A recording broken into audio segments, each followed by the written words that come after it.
Good morning, everyone. I see a lot of participants are still joining, so I'm just going to give us a minute and then kick us off, okay? Thank you for being here this morning.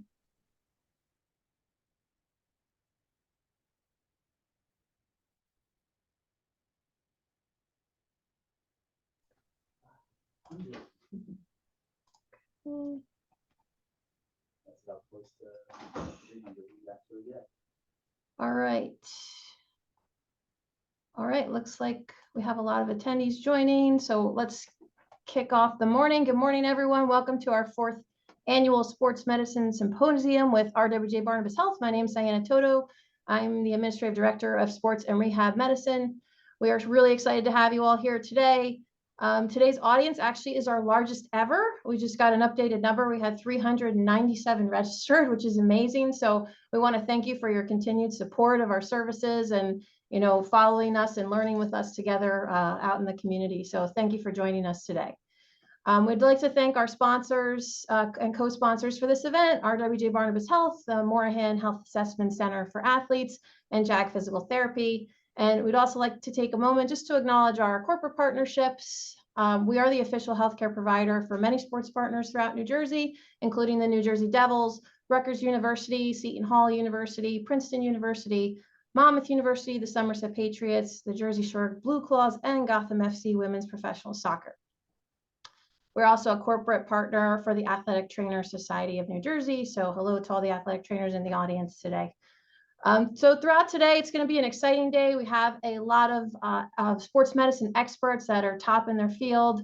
I'm really excited about it. We also have Shaun O'Hara joining us, former New York Giant and Super Bowl champ.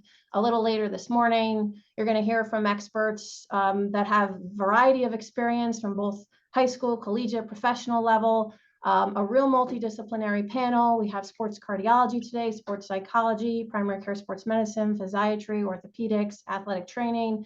So certainly a true testament to sports medicine care, having a multidisciplinary team. So I'm really excited to bring everybody together for this morning. Before we get started, just a few boring housekeeping items that I have to remind you all of. So it is 4.5 credits for those of you that are physicians or athletic trainers in the audience today. In order to receive your CEUs, just remember you do have to stay on for the entirety of the program.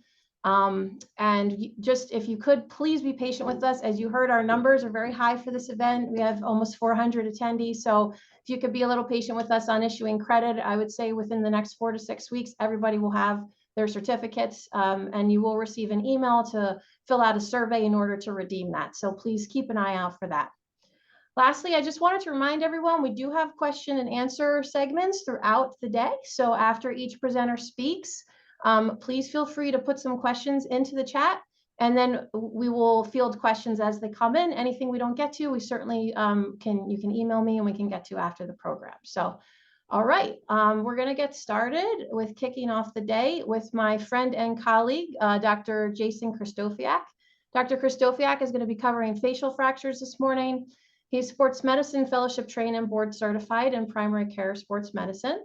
He's also the team physician for Rutgers Athletics and head team physician for Rutgers Football.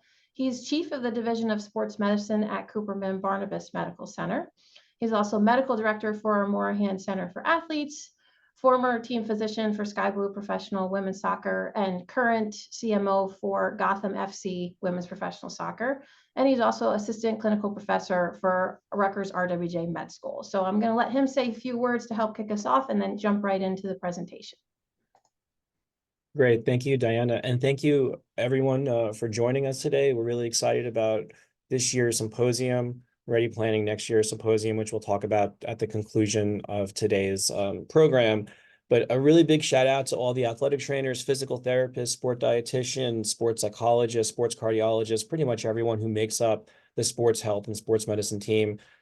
As a team, we really can't do it without any one individual. So a big shout out and thank you so much for supporting this program and joining us today and having hopefully a good morning of some learning with trauma and sports medicine. So I'm going to share my screen and get moving here with some sport-related facial fractures, and then we'll go from there. And as a side note, as a big Giants fan, I'm looking forward to Shaun O'Hara being here at 9 o'clock today, so stay tuned for that.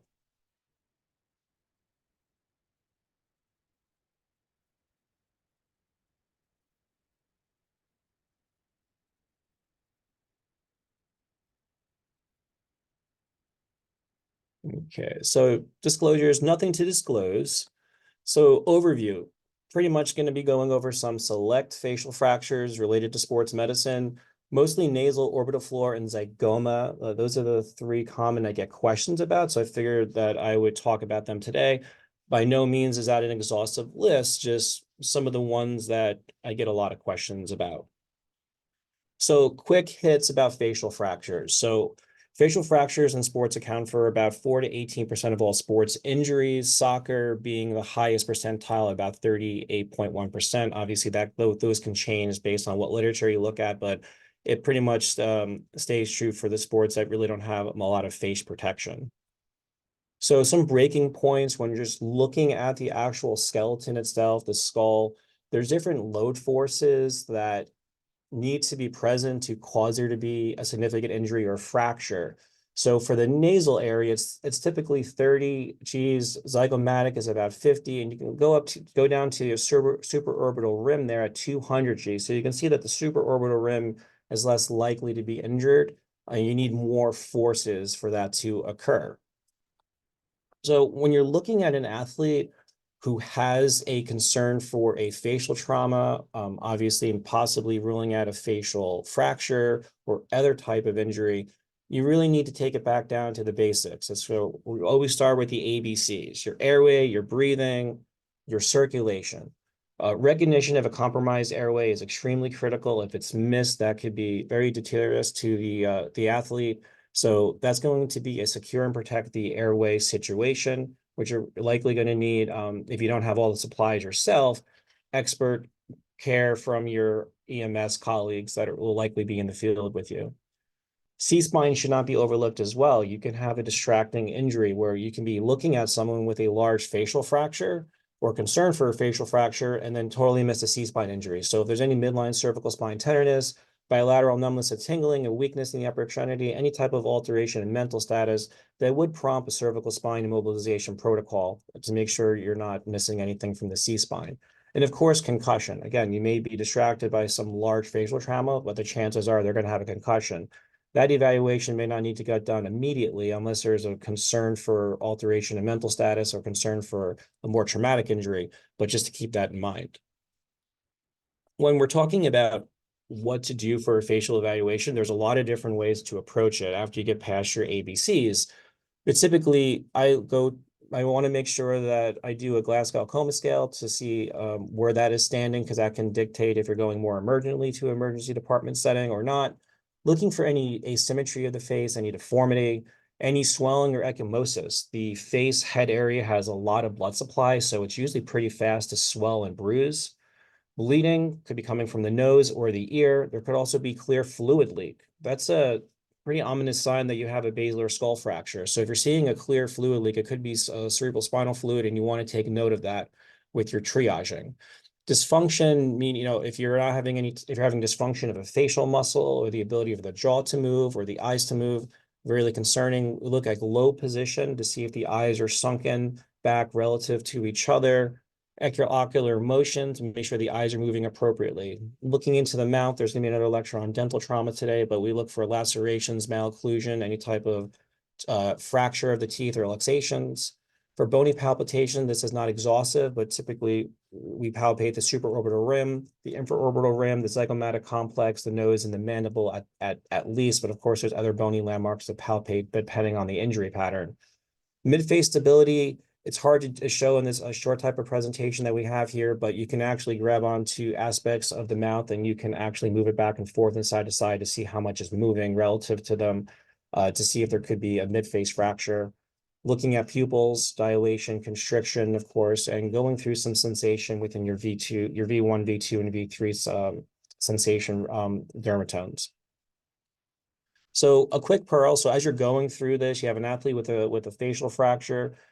Something to not miss would be if someone had a significant eye trauma and they're starting to complain of decreased vision, severe eye pain.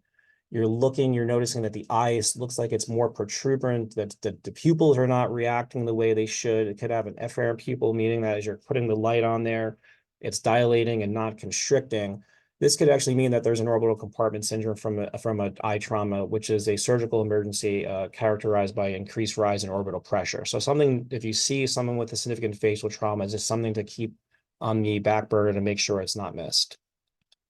So getting into nasal fracture, because this is the most common facial injury you typically would see, it normally occurs either at the bony aspect of it, which is more proximal on the face, or it could be more the distal aspect, which is typically just cartilage, or it can happen at the bone cartilage interface. This is usually just because of a blunt force trauma. Exam usually have a bloody nose. You can have nasal asymmetry. There could be swelling. You can feel crepitus of it. You may have it nasal obstruction. One of the key things to assess for is a septal hematoma, and I'll get into that in a few slides. But typically, it's a clinical diagnosis, especially if it's only a non-displaced. But if it's displaced, it's even more clinical. If you're going to get X-rays, you can get a lateral view. You can clearly see it. You might need a CT scan if there's concern for a more advanced injury, a comminuted fracture, etc. And just take note that the X-rays may be normal if it's at the bone cartilage interface. So you may not necessarily see it. And if there's more concern, you may have to go on to advanced imaging modalities such as CAT scan. So here's a X-ray series on the left of the screen. That is a normal appearing X-ray lateral view of the face. You can see over here that the nasal bone's okay. The rest of this tissue here is all cartilage. And over here with the yellow arrow, you can see that there's a break. It's a non-displaced nasal fracture that you can see from the side aspect here. Now, septal hematoma is a really critical thing to assess for. This happens when there's actually bleeding because of the actual trauma. It usually happens in the plexus of vessels that can form in the anterior nasal area. And this really needs to be treated within 24 to 48 hours to prevent permanent damage to the cartilage. It can lead to a saddle nose deformity and basically a permanent lifetime deformity. When blood is sitting there, you can also get an abscess. The nose is a relatively dirty place, to say it poorly. And typically, if you're going to have some type of nasal trauma that's significant and causing a hematoma, we want to make sure an abscess doesn't form, and we typically start antibiotics. And if an abscess does form, this needs to be treated. Septal hematoma is normally treated by either needle puncture or by using a scalpel to open it up, and then you do nasal packing thereafter and start on antibiotics. This typically happens when the actual hematoma separates from the layers of the actual nasal septum. And the cartilage itself is avascular, but it does get nutrients going to that to keep its contents going. So it happens if when you disrupt those layers, it can just cause there to be less nutrient exchange to the cartilage, and it can again lead to deformity as the cartilage breaks down, or because if you develop a septal abscess. So just treatment of a nasal fracture, just on the field, sideline management, really trying to just control the hemorrhage. You can do compression by manual compression. You can do nasal packing. I like nasal packing. When I do it, I like to spray Afrin on it. So I basically just spray copious amounts of Afrin and I just stick it up there. And it usually does a really good job. For something that's really being problematic, you can use a silver nitrate stick as well. As noted before, if there's going to be prolonged nasal packing or hematoma, I usually do an antibiotic for staph coverage. If there's something that's considerably moving on the nasal area, you can do external splinting, especially if you're going to be having ENT take a look at it as well. If it's completely out of place, you're going to have to do some form of reduction, usually done by our ENT or emergency medicine colleagues. Didn't have enough time to go over the closed reduction technique today, but closed reduction is typically done. For more complex fractures, it may require surgery, but again, that's typically going to require more advanced imaging to see what is going on. Return to play, it could be as easy as immediately, depending on the sport. So typically, we usually you can return to play as fast as possible if you have face protection. So either a non-custom or a customized face mask, customized better for long term. But the athlete needs to understand and be counseled that, yeah, you can return to play, but you may refracture the area. You may require additional treatment. So as long as you're having that open conversation with the athlete, it usually works out pretty well. Of course, if someone needs an operative intervention for this, then you typically may need to wait a little bit longer and be guided by the surgical team to determine what's the most appropriate return to play. But most individuals will return to play rather quickly with face protection, typically a custom face mask. Also, sport equipment does factor into it. Had a football athlete who had a non-displaced nasal fracture because of a hit through the helmet, hand went through the helmet. Again, the helmet itself provides relative protection, so an individual is able to return without a face protection because they're already wearing a helmet with the face mask. Moving on to orbital floor fracture. So orbital floor fractures typically occur during trauma from an object that's greater in size than the orbit itself. So sports that you typically see this in is boxing, mixed martial arts, rugby, soccer, basketball, tennis, baseball, softball, hockey, etc. As you can see from the picture on the right side, there's many bones that make up the orbit, 7 in total. And looking at the actual floor of the orbit, you can see that the zygomatic bone and your maxilla bone over here makes up your floor. But again, there's other bones that make up your orbit. So a lot of potential areas to fracture. We're just focusing on the floor at the moment. So I mentioned a lot of sports, didn't mention football there, but this is a picture from Joe Staley in 2017 who had an orbital floor fracture. Again, trauma either from the mask going back or actually direct trauma through the open portion of the face mask. So this does happen in sports still, even if you have protective face wear, it's just a little less common. The evaluation for someone who has an orbital floor fracture, you're typically going to have a lot of swelling around the eye. There's going to be bruising. It's going to happen relatively fast. There's a couple physical exam findings that are pretty unique. So you can have what's called an impaired ocular mobility or an impaired upward gaze, because as the floor gets damaged, it can entrap what's called the inferior rectus muscle, and it will not allow your eye to gaze upwards. You can get infraorbital numbness, basically because of the infraorbital nerve becoming entrapped and inflamed at the actual orbital floor where it comes out of. You can get something called anophthalmos. That's actually when the eye is going to have a sunken back posterior appearance. That's because of the herniation of the orbital fat through the fracture down into the sinuses. You can get crunchy-like feeling around the skin as you're palpating. You can get a nosebleed. And typically, you're going to have normal visual acuity unless there's actually an injury to the globe itself. Again, looking at physical exam findings for an orbital floor fracture, this is the anophthalmos on the left side of the screen. The patient's right eye as they're looking, so it's left of the screen, but as you're looking, it's the right eye. You can see it looks different. It does not look in line with the left eye. It has a sunken back appearance. Again, the fracture of the floor has allowed the orbital contents to leak downwards and allow there to be less cushioning of the globe, so it has that posterior sunken appearance. On the right side of the screen, this is looking at someone who cannot upward gaze. I remember picking up this picture and I'm like, oh, I can't really tell what's going on here without reading the caption, because you kind of think that maybe the right eye is the problem, but actually the right eye is upward gazing appropriately. The left eye, which is on the right side of the screen, is pretty much staying straight. It's unable to gaze upwards because of the entrapment of the inferior rectus muscle. So when you see these two things after a trauma to the eye, that you're concerned for an orbital floor fracture, it's very suggestive that an orbital floor fracture is present. Here is a CT scan views of an orbital floor fracture. We typically get thin cut CT coronal views of the orbits to be able to diagnose this. X-rays are not that good. It's only about a 50% sensitivity. Looking at the left side of the screen first, again, not a radiologist, but the body-like symmetry. So looking at the coronal view on the left side, these are the orbits over here. And on the left eye, you can see that the bony landmarks are completely intact, but then looking over to the right eye, you can see the floor, you can see that there's disruption of the bony architecture and there's contents that are leaking down into the maxillary sinus.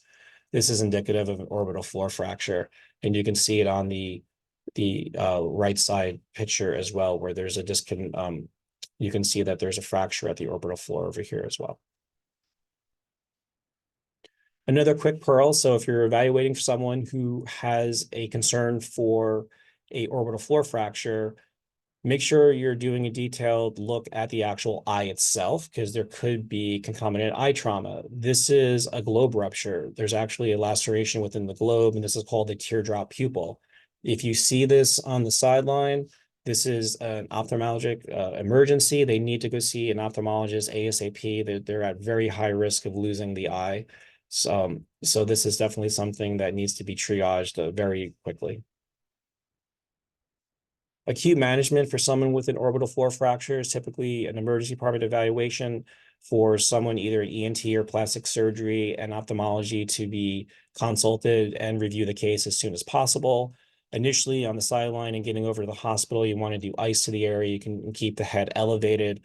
Avoidance of blowing the nose. If blowing the nose can increase the pressure to that area and cause there to be more of an issue, possibly increasing the intraocular pressure, as well as moving any fracture pieces. Pain control will be really important. These are quite painful. Again, the face and the scalp are highly innervated with nerves. And typically, because that floor is abutting the area of your sinuses, and the sinuses, again, could have a lot of bacteria, you typically do prophylactic antibiotics to avoid infection. More definitive management later. These are typically surgically repaired unless they are non-displaced and there's no significant findings, meaning that there's no enophthalmos, there's no ocular dysfunction, there's no double vision, the eyes are moving appropriately, and there's no numbness or tingling to suggest that there's a nerve involvement, extraocular muscle entrapment, or actual deformity because the globe has shifted. So these are typically delayed in repair, the reason being to let the periorbital edema to decrease. One thing I wanted to mention, which is a really cool reflex, is the oculocardiac reflex, which can actually happen when there is significant trauma to that area. It's a nervous system response where you can actually get bradycardia, and your heart rate can drop significantly, and you can actually go into an arrhythmia and possibly arrest because of having a significant trauma to this area. So if someone who typically has a heart rate around 80 is now having a heart rate in the 40s, and they're starting to develop signs that they're deteriorating from a cardiac standpoint, they may be diagnosed, with this having this ocular cardiac reflex, and they're actually going to repair the area of the eye as soon as possible to avoid this nervous system reaction. Contact sports return is typically about 6 weeks, but it can vary depending on other trauma and other factors and surgical approaches, or if it was displaced or non-displaced, etc. So that does vary. Moving on to zygoma fracture. This is normally from direct force contact to the cheek area. A zygomatic arc fracture can occur in isolation, or you can come in association with a zygomatic complex fracture. This is commonly referred to as a tripod fracture. This is a little bit of an older term. It has been updated, but mostly people still call it a tripod fracture. But that includes the lateral orbital wall, the actual orbital rim, and possible the floor of the orbit itself, and the zygoma and is the actual zygomatic buttress that abuts the maxilla. This is a CT scan that has been 3D animated on the right side of the screen, which shows this right over here. This is the zygomatic complex fracture. As you can see, where it abuts the maxilla, where it comes up to the top portion around the face, as well as the lower aspects of the orbital floor that you can see has been damaged as well. So it's a pretty significant fracture. Again, it usually occurs from blunt trauma to that area. On the exam, you're typically going to see flattening of the malar eminence. What happens is that the masseter muscle is pulling that zygomatic process downwards because of that muscle. You're going to probably feel a palpable step off. Again, there's going to be swelling. There's going to be ecchymosis. The actual eye itself could appear lower because there's what's called the lateral canthal ligament that connects to that process, and it can actually pull the actual globe area lower. Again, because of its relation with the actual orbital floor, you can get orbital floor fracture-like symptoms such as enophthalmos, poor upward gaze, and then numbness in what's called the V2 area of the face, as well as pain with mastication. X-rays are typically pretty good for this. They're called the Caldwell-Waters views, but CT scan is typically done just because there's so much trauma, and it's a very complex fracture when you have a zygomatic complex fracture. Initial management is typically just observation. You're typically not going to have the meat if you're bringing it to the emergency department, but it would be a soft diet, pain control, any type of activities that's going to allow the bones to displace further. You typically are going to send these to the emergency department for evaluation by ENT plastics again. And because of the location to the eye, you're likely going to have ophthalmology take a look at this individual as well. Definitive treatment for something that's displaced is going to be an open reduction internal fixation. If it's non-displaced, then that's not required. Typically, if you're going to have an operative intervention for this, it's going to be about a 6 to 8 week return. Non-contact sports, you can return in about 3 to 4 weeks with further protection. So my references are here and throughout the text. Again, big thank you for allowing me to present this morning. I hope this was helpful. Just again, some high yield information about some facial fractures you may see. Available for any questions as we look at this awesome picture of Rutgers beating Washington the other day. Nice way to end, Dr. K. If anyone has any questions, please put them in the chat. We have a couple minutes before we queue up our next presenter here.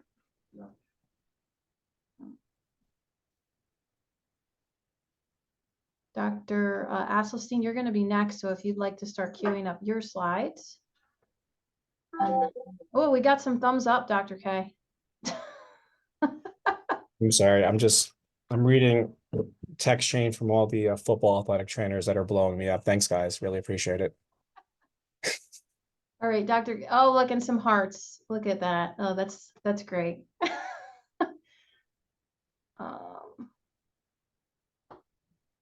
We have a raised hand. I don't know. I don't know if I can give you the ability to ask a question, but if you would like to type one, that's fine. We can ask it.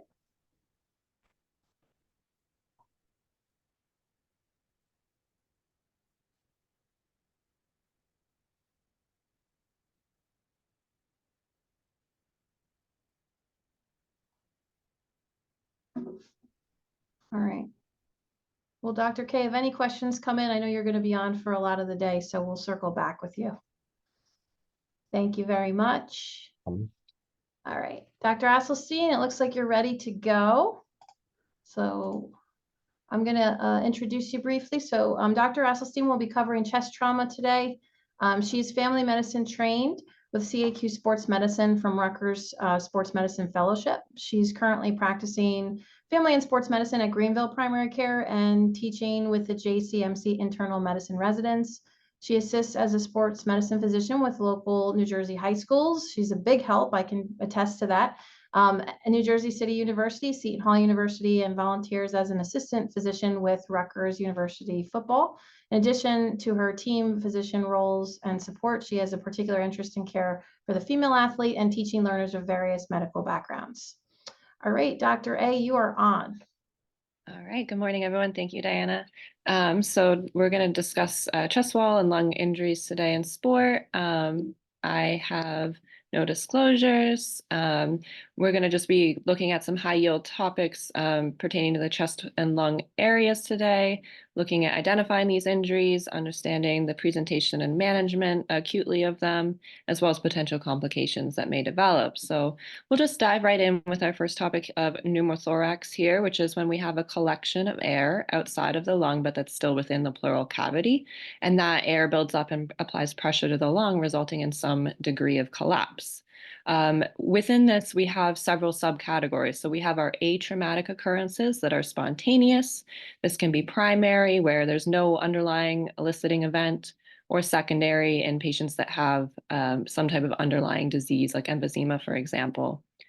Primary pneumothoraxes are more common in our 20 to 30-year-old range, and males are more likely to sustain them, as well as, risk factors include taller, more thin body habitus, Marfan's, if they're a smoker, and there's a genetic component as well. But pneumothorax can also be the result of a traumatic event, so having any blunt or penetrating trauma, or even barotrauma to be considered, like with scuba diving, for example.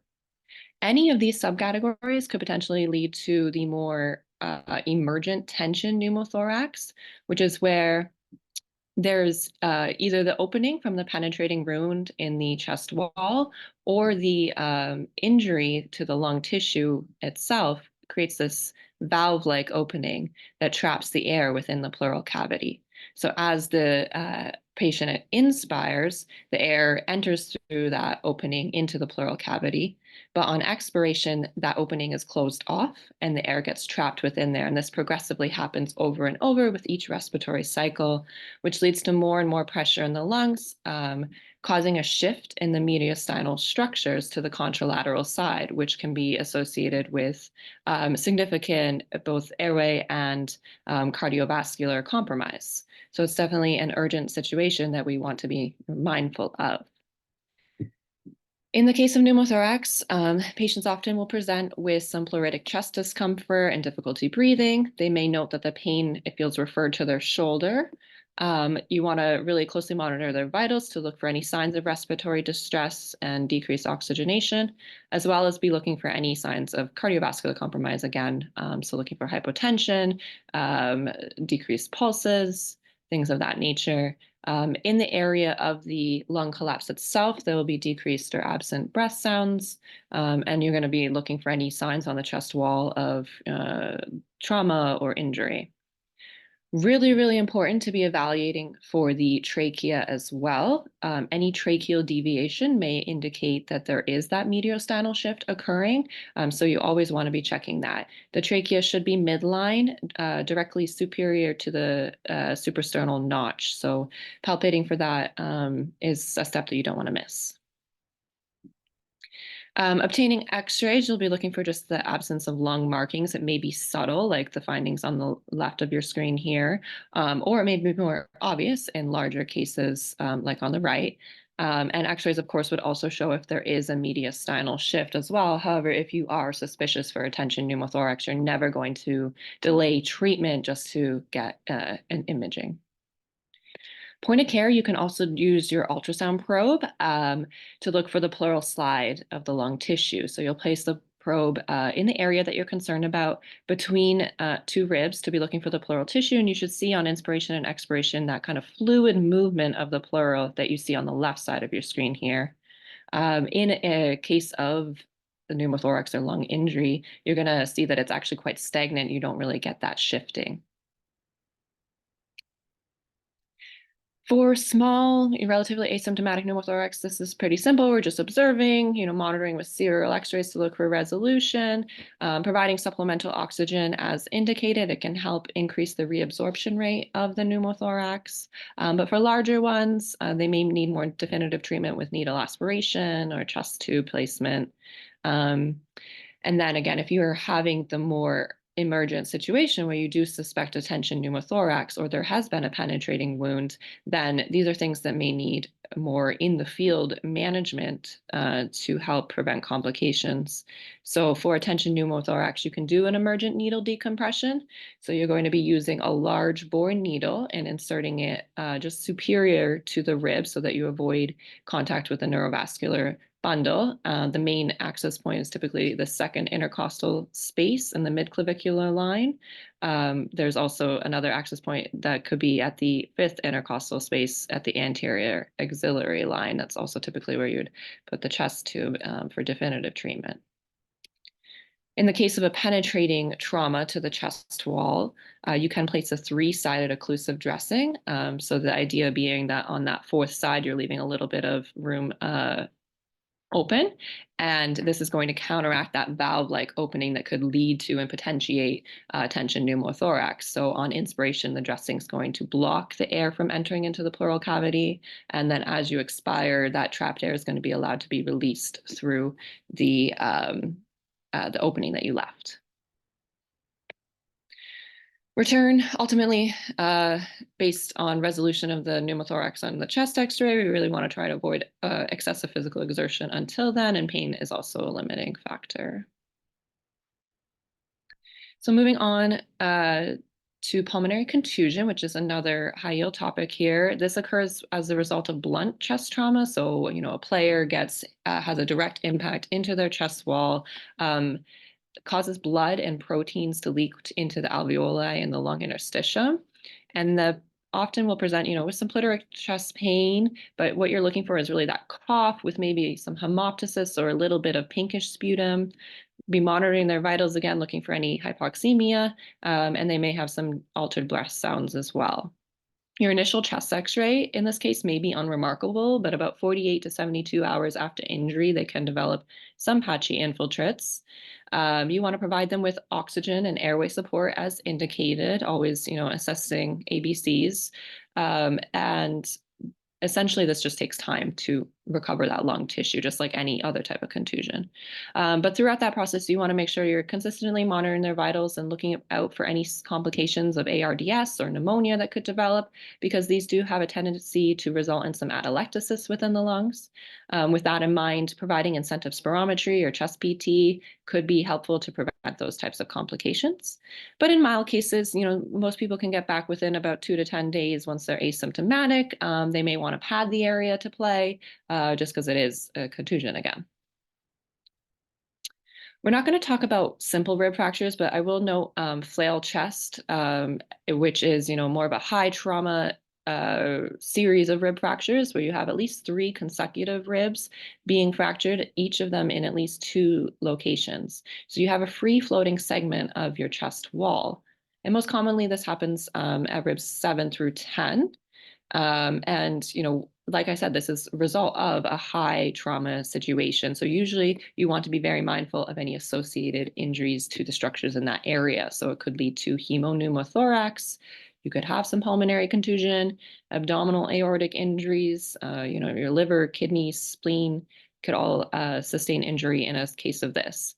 So while they're going to be presenting with chest wall pain and bruising, you're going to see most likely some obvious deformity, and you want to be monitoring for respiratory distress. You also want to be looking out for any cardiovascular issues and abdominal pain, things that might clue you into other associated injuries.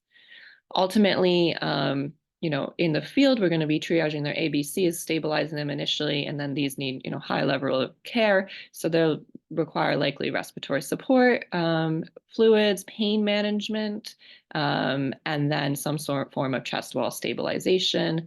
It is possible that this could require surgical intervention as well for the ribs themselves. And again, treating any underlying associated injuries. And with this, you can see paradoxical respiration, which I'm going to just show you a quick video here of. And so you can see that chest wall segment is just moving independently of the rest of the area.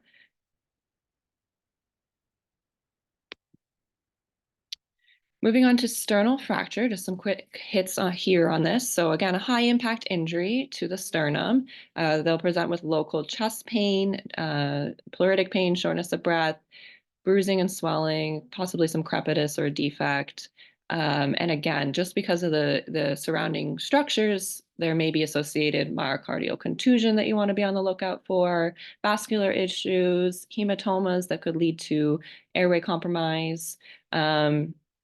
And to assess these, we're going to be doing a lateral chest x-ray that's the best for assessing whether or not there's any displacement or not, as well as a PA, because you want to be looking out for any pneumothorax, pneumomediastinum that might be associated.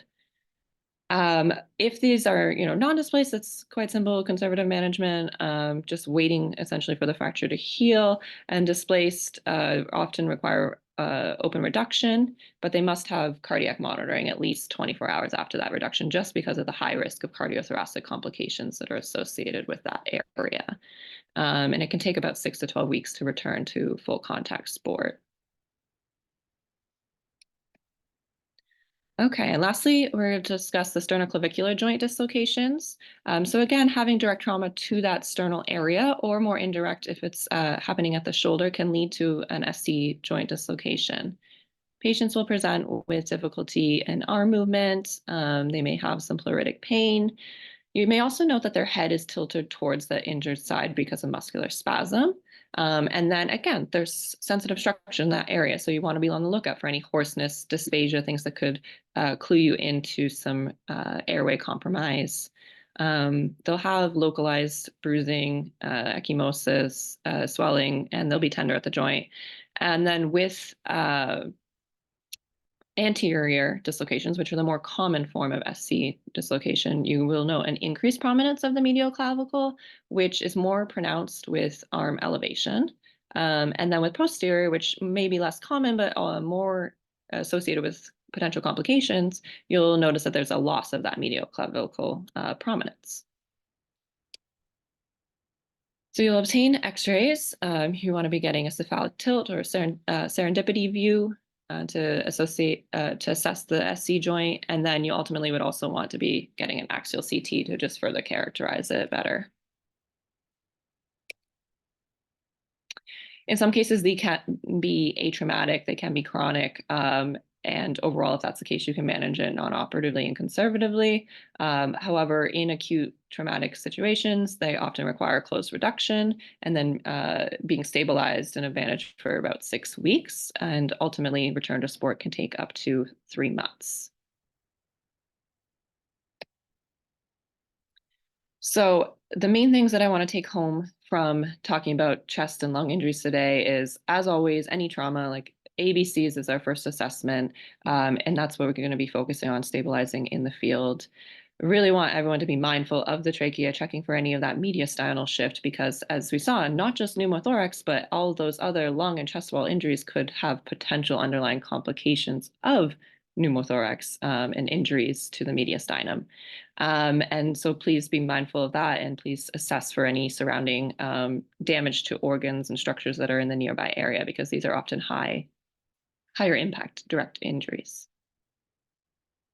Those are my references, and thank you very much for allowing me to be part of today. Thanks, Doc. Great job. We do have a question that came in, if you can answer it for us. Why do we see individuals who have a history of multiple spontaneous pneumothorax in their history have them when not exerting themselves versus actually during exertion such as sport? Because spontaneous pneumothoraxes are in themselves atraumatic, so it doesn't necessarily have to happen during an activity or during a contact event. There are typically underlying risk factors. So whether that's the genetic component, whether that's their body habitus. If someone's having recurrent ones, then you may want them to be evaluated for any underlying genetic issues or syndromes like Marfan syndrome or other risk factors. Great, thank you. Any other questions for Dr. A here? All right, thank you very much, Dr. Asselstein. Appreciate you joining us this morning. Okay, our next lecture, we're going to be moving into shoulder with Dr. Rizzio. Dr. Rizzio, if you want to queue up your slides. While Dr. Rizzio is queuing up, we'll share a little bit about him and his introduction. He's sports medicine trained and board certified in orthopedic surgery, completed his sports medicine fellowship with the University of Miami. He's former chief of sports medicine at Rutgers Medical School Department of Orthopedics, team physician for NJIT, and former orthopedic for Kane University Athletics. And he's involved in collaborative research with NJIT biomedical engineering on cartilage regeneration, utilizing stem cells and recipients of NIH funding. Okay. Morning, Dr. Rizzio. How are you today? Morning. I'm just trying to get my slides up here for you. Okay. Excellent. Okay. So thanks, Diana, and everybody for inviting me to talk on this day. I'm going to talk about shoulder instability, shoulder dislocations, a common problem that we all see. The shoulder itself is the most mobile joint in the body, giving it a predisposition for instability compared to other joints. The anatomy of the shoulder is important here. We look at the bony anatomy. There's very little contribution of the bony anatomy to stability. It's very much like a golf ball on a tee. It has a very large humeral head on a very flat, narrow surface, which is the glenoid. And you can imagine how easy it is for the golf ball to fall off this tee, similar for the shoulder. So to provide enhanced stability and allow range of motion, we have different restraints to stability or instability, and the most significant are the static restraints, or the ligaments and capsule of the shoulder. We have your glenohumeral ligaments from superior to inferior and wrapping around posteriorly. You can see there's an arthroscopic view here of some of those structures. In addition, we have a thick fibrous labrum, which surrounds the glenoid, or the socket of the joint. And this labrum actually increases the depth of the socket, allowing for a little bit more stability and congruity. I liken it to a chock block on a tire. It prevents the humeral head from rolling out or off of the joint. And sort of a schematic here with that golf ball, if you imagine these blue triangles are your labrum, you can see how it surrounds the tee and provides a deepened socket for the ball to sit in, but still maintains the mobility. Some of our dynamic restraints, or restraints that are active and actively holding the joint in place, are our rotator cuff muscles, our latissimus, our pec, the shoulder girdle muscles. They help to pull the joint and ball of the humeral head into the socket and allow for concavity compression, which gives the joint a second layer of stability. And this is why we see people who have rotator cuff deficiency and tears will sometimes have more instability than a person that has an intact rotator cuff. And this is also why rehab and stabilizing and balancing the rotator cuff muscles are very important for restoring stability after injury and after surgery. So when we talk about the classification of shoulder instability, there's two main types. There's the traumatic and the atraumatic type. We're going to really focus on the traumatic type here today. This is a huge topic for either one of these, so we're going to try to keep it simple, or at least not too long. So traumatic dislocations tend to be unidirectional. They're usually associated with a Bankart lesion or a tear of the glenohumeral ligaments, and they usually require surgery. Atraumatic tends to be multidirectional, bilateral, has good success in treating it with rehabilitation, and there's an inferior component to it in most cases. So the essential lesion in a traumatic dislocation is the Bankart lesion, described in 1923 by Bankart himself. And here you see a arthroscopic picture where this is the anterior labrum completely torn off the glenoid. And going back to that analogy of the golf ball on a tee, if we tore this schematic of the anterior labrum off of the glenoid and moved it away and inferiorly, you can imagine that that shock block effect, that blocking effect, is no longer working, leading to increased risk for recurrent instability. The mechanism usually is a collision, but can be a fall on an outstretched arm. For traumatic anterior instability, it's typically a abducted and externally rotated arm, like you can see here, while the body is either moving forward or the arm is being driven backwards. Diagnosis, a little bit of a busy slide, but diagnosis is important, especially for the people on the field. When you see this initially, somebody presents like this, it's pretty obvious that the shoulder's probably not in place, but often that's not the case. There's a spontaneous reduction. So you want to try to find out what the mechanism of injury is. Did they feel a shift or a pop? Is it their first time? Has it happened before? Then you want to do an examination where you inspect, obviously looking for deformity, palpate the area, looking for tenderness, check the range of motion, make sure that the shoulder can move, because if it can't, it's likely still out. And then there are special tests that are really more for when we see the patient after it's been relocated and we're trying to make the diagnosis, things like an apprehension, a load and shift maneuver, and relocation test. But really, also, you want to make sure you assess for neurovascular injury. About 5 to 35% of these have an axillary nerve injury resulting in deltoid weakness and often external rotation weakness, mimicking a rotator cuff tear. The risk of axillary nerve injury really is higher in older patients. We don't see it too often in our younger patients, but it does occur. Radiology, we usually start with an X-ray. We wind up getting an MRI with or without contrast. I'd like to point out that it's important that you get a good lateral. An axillary lateral is often very difficult in the acute setting due to pain, and therefore a scapular Y is important. I mean, if you look at these two X-rays from this person, this X-ray here, the 8P, the shoulder looks like it's in place.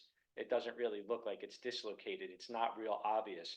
And someone might discharge that person from the emergency room and say, your shoulder's not dislocated, follow up with an orthopedist in a couple of weeks. But when you get the lateral or the scapular Y, you can easily see that the humeral head is out of the socket and it's dislocated posteriorly. So orthogonal views or 90-90 views are really important and should never be dismissed. You should really get them. And if you can't, for whatever reason, and you really have a high suspicion, just get a CAT scan. Usually an MRI is the diagnostic test. I prefer MRIs with contrast. There is a chance that a plain MRI would be normal with an acute tear.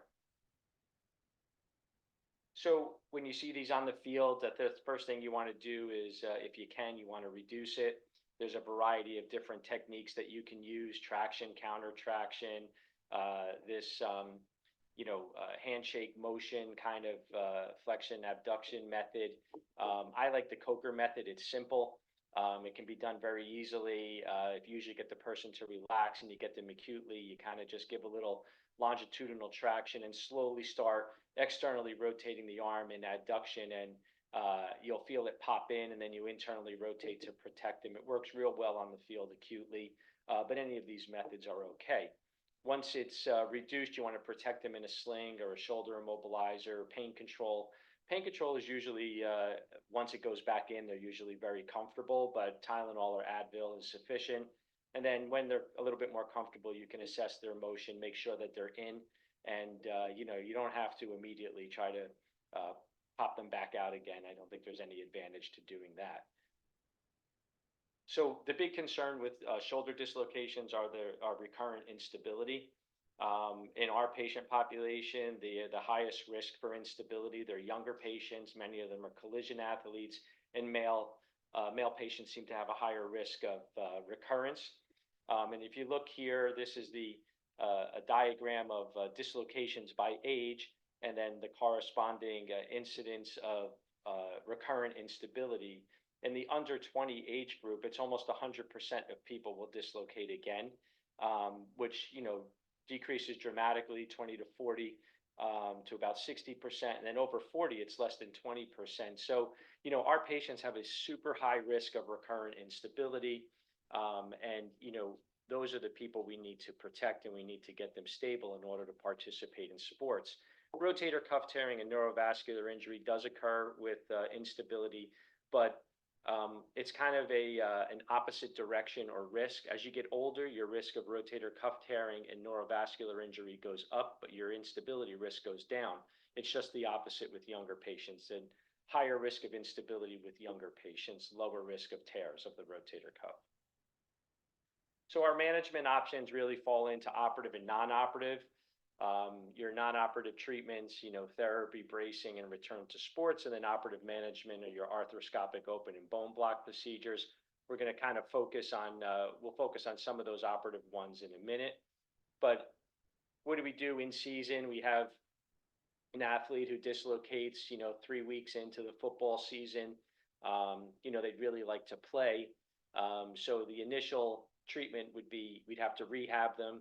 We'd have to regain full motion. It'd have to be a painless range of motion, and they'd have to have normal strength in the upper extremity.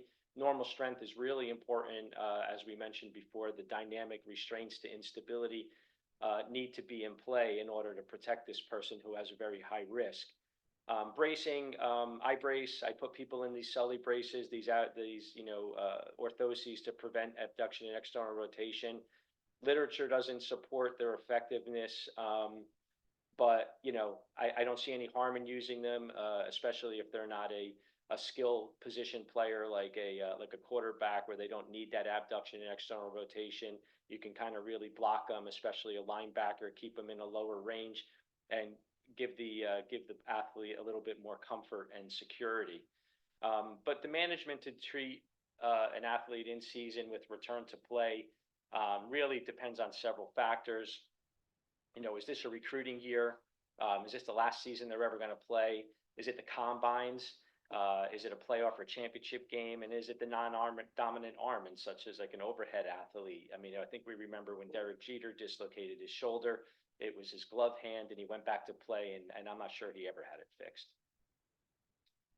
But what about in-season athletes? I mean, how well does this work? Well, one study indicates that about 80%, 87% of patients get back in 10 days onto the field. I think that's a little fast. Some other studies show a little bit longer, but it is possible. However, what are the recurrence rates? Well, 1.4 recurrences within the same season. 63% recur or have another dislocation in the first year, and up to 80% in the first 2 years. And only 50% of the people that we allowed it back to play actually finish the season, and half of them recur. So your athlete says to you, well, what's my risk? And simply 50-50. You're gonna dislocate about 50% of the time. So 20 years ago, this was kind of like an acceptable risk for a lot of patients. The kids wanted to play, parents were okay with it. They're like, well, if it happens again, what's the big deal? But that's changed a bit, and I'll tell you why. So what if we would just wait? Let's wait to see what happens, and we'll fix it when it recurs. Well, we can do that, but here's the problem. Bony deformities or bony injuries start to increase with recurrent dislocations. And in a couple of studies that look at the risk of developing a Hill-Sachs lesion after the first versus the second dislocation, or a subluxation versus a dislocation, the incidence of that Hill-Sachs lesion or a divot in the humeral head goes way up. And that's important because when you start to have bony defects, some of the minimally invasive surgical options that we have become less effective. And same thing on the glenoid side. The first dislocation, you have about a 40% incidence of losing some bone in the front of the glenoid, but that goes up to 86% with recurrences. So when you lose this bony anatomy here, you can imagine that you're taking a part of this golf tee away. It's going to lead to further instability. So you can do soft tissue procedures to try to restore this, but when this bone loss gets to be a critical amount, which is changing every year, how little is or how much is too much, these arthroscopic procedures just aren't effective anymore. So currently we're at somewhere between 13.5% to 25% loss of bone before we start thinking we need to do something more than just an arthroscopic Bankart. And here's a cool little study that was done out of France. They looked at what's the risk score, like what's your instability risk score, and they assign a bunch of different things. It's age, competitive sport, collision or not, whether you're hyperlax, and whether or not you have bone deficits. So if you just take under 20, which most of our patients in high school are under 20, right? Most of them are competitive. That's why we're seeing them. And, say half of them are collision athletes, lacrosse, football, basketball to some extent. If you add them up, they already get 5 points just because of their age, sport, and their activity level. And when you start to get into these areas, these arthroscopic procedures become less effective. They're considered an unacceptable risk for an arthroscopic procedure, and recommendations are that you do something extra. So in my opinion, getting these younger athletes early, first-time dislocators, and treating them appropriately is probably safer and gives them an option for a more successful minimally invasive repair versus a bigger open repair. So non-operative management has a high recurrence risk. Additional damage occurs, may obviate or prevent a good arthroscopic repair, and eventually people will develop arthritis from recurrent dislocations. So when we're talking about operative management, we're going to stick to the arthroscopic or the open Bankart repairs. The bony procedures can be a whole conference in and of itself, but those are for some people who have more damage or more recurrences. The goal is obviously to restore stability. We want to get them back to play. We want to keep motion and prevent further damage. This is a busy slide, but you can see what goes into all the factors when deciding on which is the best procedure to do. And these are sort of the things that we think about that make one surgery more likely than another to be successful and hopefully only have one operation. So what are the results of our treatments? So arthroscopic repair, looking at a meta-analysis of first-time dislocators. These are people who dislocated once and had a repair. They had a recurrence rate of about 10% after an arthroscopic repair versus 70% with non-operative treatment. Return to play with the Bankart repair was over 90% and only about 80% with non-operative management. And the return to play rates and also, whether they got back to their pre-injury level varies among studies, but it's pretty good. And they found that in the meta-analysis of all these studies that arthroscopic repairs were most successful when you had one dislocation or less than two. So, getting them early, there's really support for that. An arthroscopic Bankart with associated bony loss is probably less successful, and you need to consider other options such as a remplissage or possibly bone grafting. And there's still a question about collision athletes, whether or not it's more effective or as effective as it could be. But I've had pretty good success with my first-time dislocators. In another couple of studies comparing arthroscopic versus open, these patients had minimal bone loss. They were collision athletes, every one of them. And in this particular study, the open repairs had a much better stability or lack of recurrence rate than the arthroscopic Bankart repairs. However, in a subsequent study or an earlier study, the dislocation rate was the same, whether it was arthroscopic or open. And I think what really makes the difference is identifying the bone loss,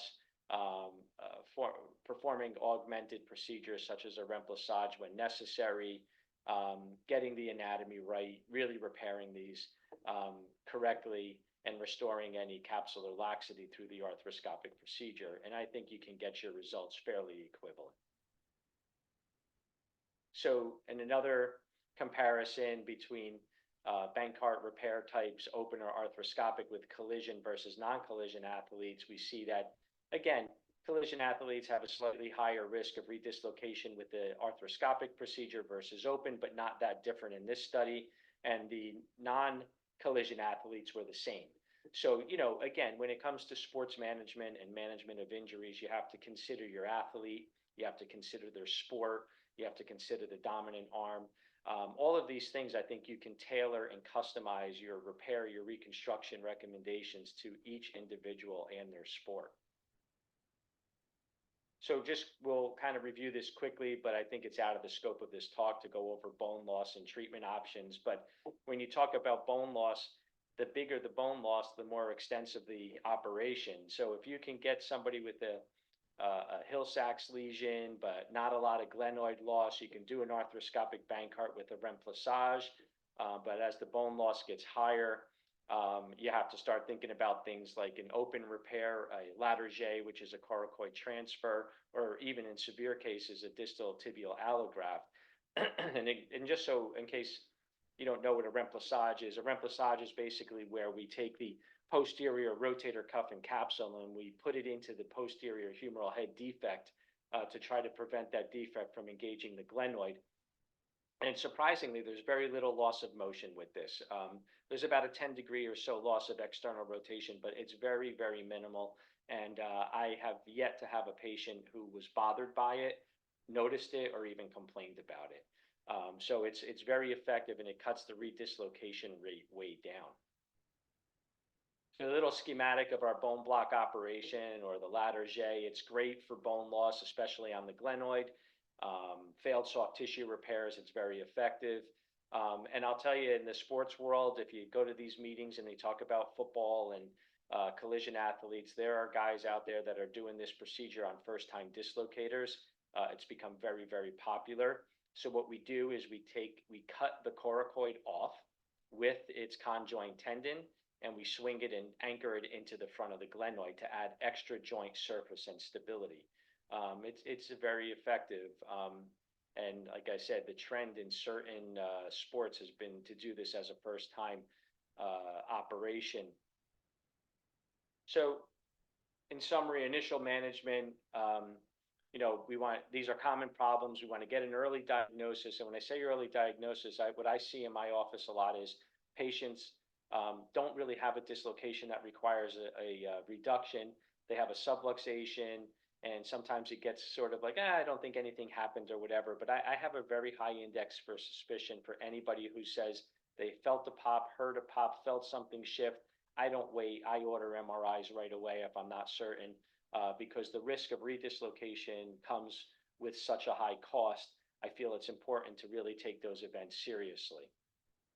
And remember, our younger patients, which we all have in high school, in college, our male patients in particular, and collision athletes have a really high risk of recurrent instability. And if we can get that to stop, we can get them back out on the field safer. So surgical management is good. Arthroscopic repairs, I think, have a very good track record, especially if you get them early. Don't wait till they've had 5 or 10 dislocations. However, when you do have bone loss, you need to treat it effectively to make this a one operation problem. And I'm a proponent of surgery for our younger athletes who are first time dislocators. Thank you, Dr. Rizzio. Appreciate you joining us today to cover shoulder dislocation and trauma, and everyone's getting applauses and thumbs up today. So you guys must be doing a great job. Does anyone have any questions for Dr. Rizzio? If you could please type it in the chat or the Q&A. Dr. Rizzio, while our next presenter is queuing up their slides, I know that you did presentation maybe a couple symposiums ago on the throwing athlete as well. Is that typically, mostly where you're seeing a lot of these injuries, or is it mixed in terms of the types of athletes that are, typically getting shoulder dislocations more frequently? Yeah, the throwing athletes are a different breed. When those traumatic, so if a throwing athlete has a traumatic dislocation, it's kind of managed the same to some extent as any other athlete. But the throwing athletes tend to have more repetitive overuse Bankart lesions, which need to be addressed a little differently because we need to restore stability and not over tighten them so they lose effectiveness in their throwing motion. They are a lot trickier and harder to deal with. I don't see throwing athletes typically have like actual instability where they dislocate. They have more pain from the lack of stability. It's a wide spectrum, and those are a little bit trickier. The collision athletes that, the falls and things like that, those are the ones that we see that have real, instability and recurrent dislocations. All right, thank you. I was a throwing athlete, so that was more for my personal gain, that question. All right, thanks, Dr. Rizzio. Okay, if you want to take your slides down for us. Thank you. Okay, I see Dr. Skura, you're here today to join us. Good morning, how are you? Good morning, I'm doing very well, thank you. Awesome. If you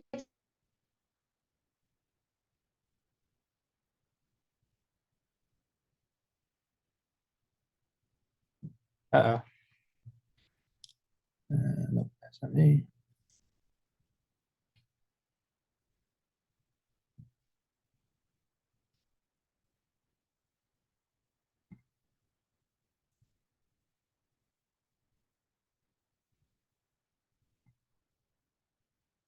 Dan, are you muted? Oh, I'm sorry. Let me try that again. Oh, it was on my end. Okay. No, thank you. So Dr. Skura is a non-operative sports medicine physician from Farmingdale, New York, and is board certified in physical medicine and rehabilitation and sports medicine. He earned his medical degree from Touro University College of Osteopathic Medicine and completed a 4-year residency at Nassau University Medical Center, where he served as academic chief resident.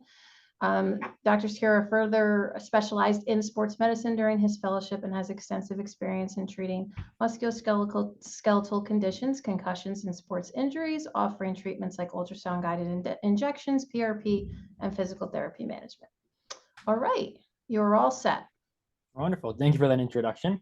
Good morning, everybody. And today we're going to be talking about the traumatic knee dislocation in the athlete.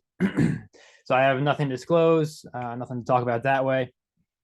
So to talk about the knee dislocation, we first have to talk about the anatomy of the knee. So the knee joint, which is properly known as the tibiofemoral joint, is the articulation between the femur and the tibia. It's actually technically composed of 3 bones, to include the femur, the tibia, and the patellar. It can also conceptually be viewed as 2 distinct joints, to include the patellofemoral joint, which is the one that's more commonly dislocated. It is an incredibly complex joint that can support up to 3 to 8 times a person's body weight during sport. And there are several layers of support, starting with the outermost layers, which are the quadriceps and hamstring muscles. And then as you dive deep into the ligaments, the menisci, and the bone structure that provides the internal support. But regardless of how we look at the knee joint, it only functions well if the forces are distributed properly and the biomechanics are also functioning properly as well. So as we dive a little bit deeper in, right, we see the ACL, the PCL, the MCL, and the LCL. These are primary static stabilizers in addition to the menisci. And these are the ones that are more commonly injured in just even a non-traumatic knee injury.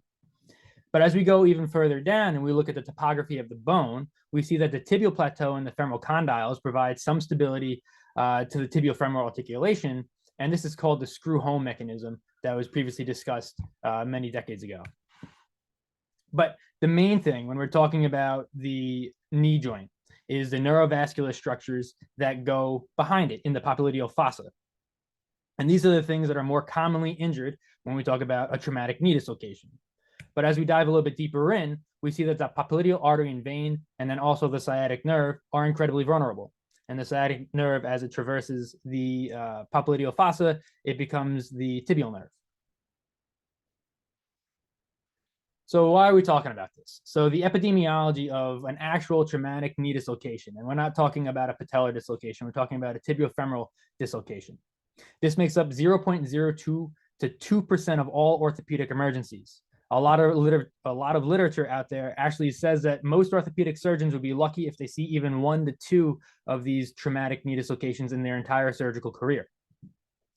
Oftentimes, they're undiagnosed or misdiagnosed, as up to 50% self-reduce spontaneously as the injury happens.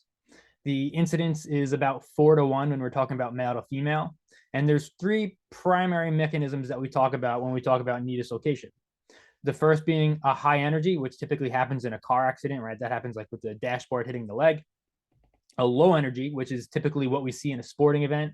And then we have this new classification that came out over the past, like less than a decade or so, called ultra low energy. And that's when we're talking about a patient who's morbidly obese.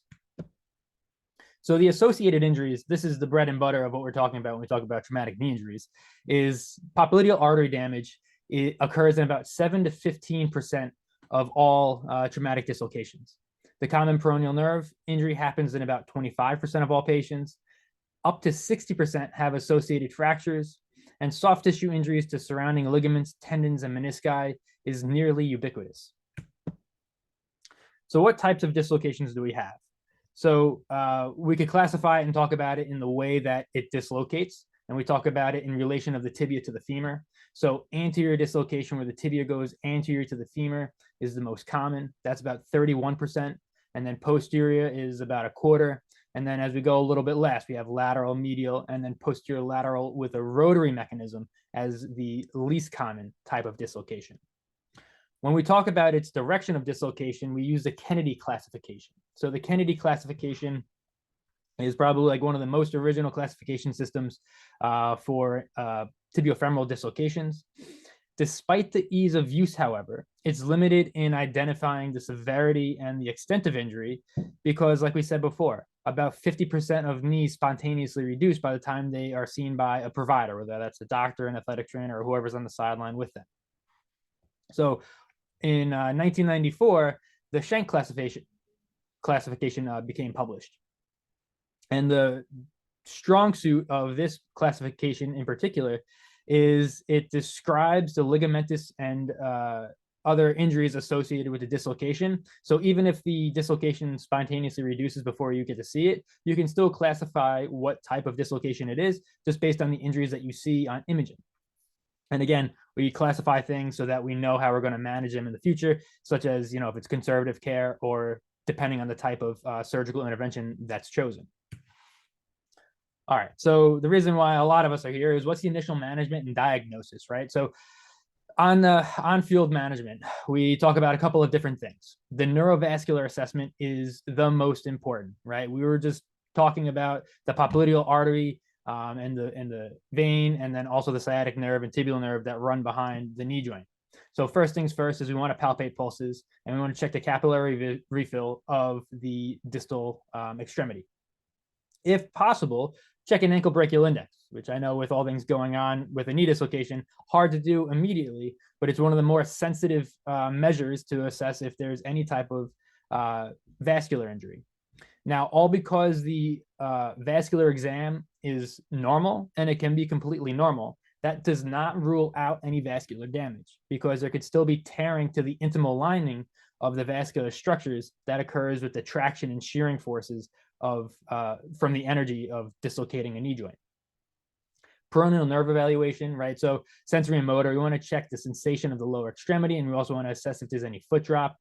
And then after you do all this, you want to immediately stabilize the joint to prevent any further injury and damage occurring.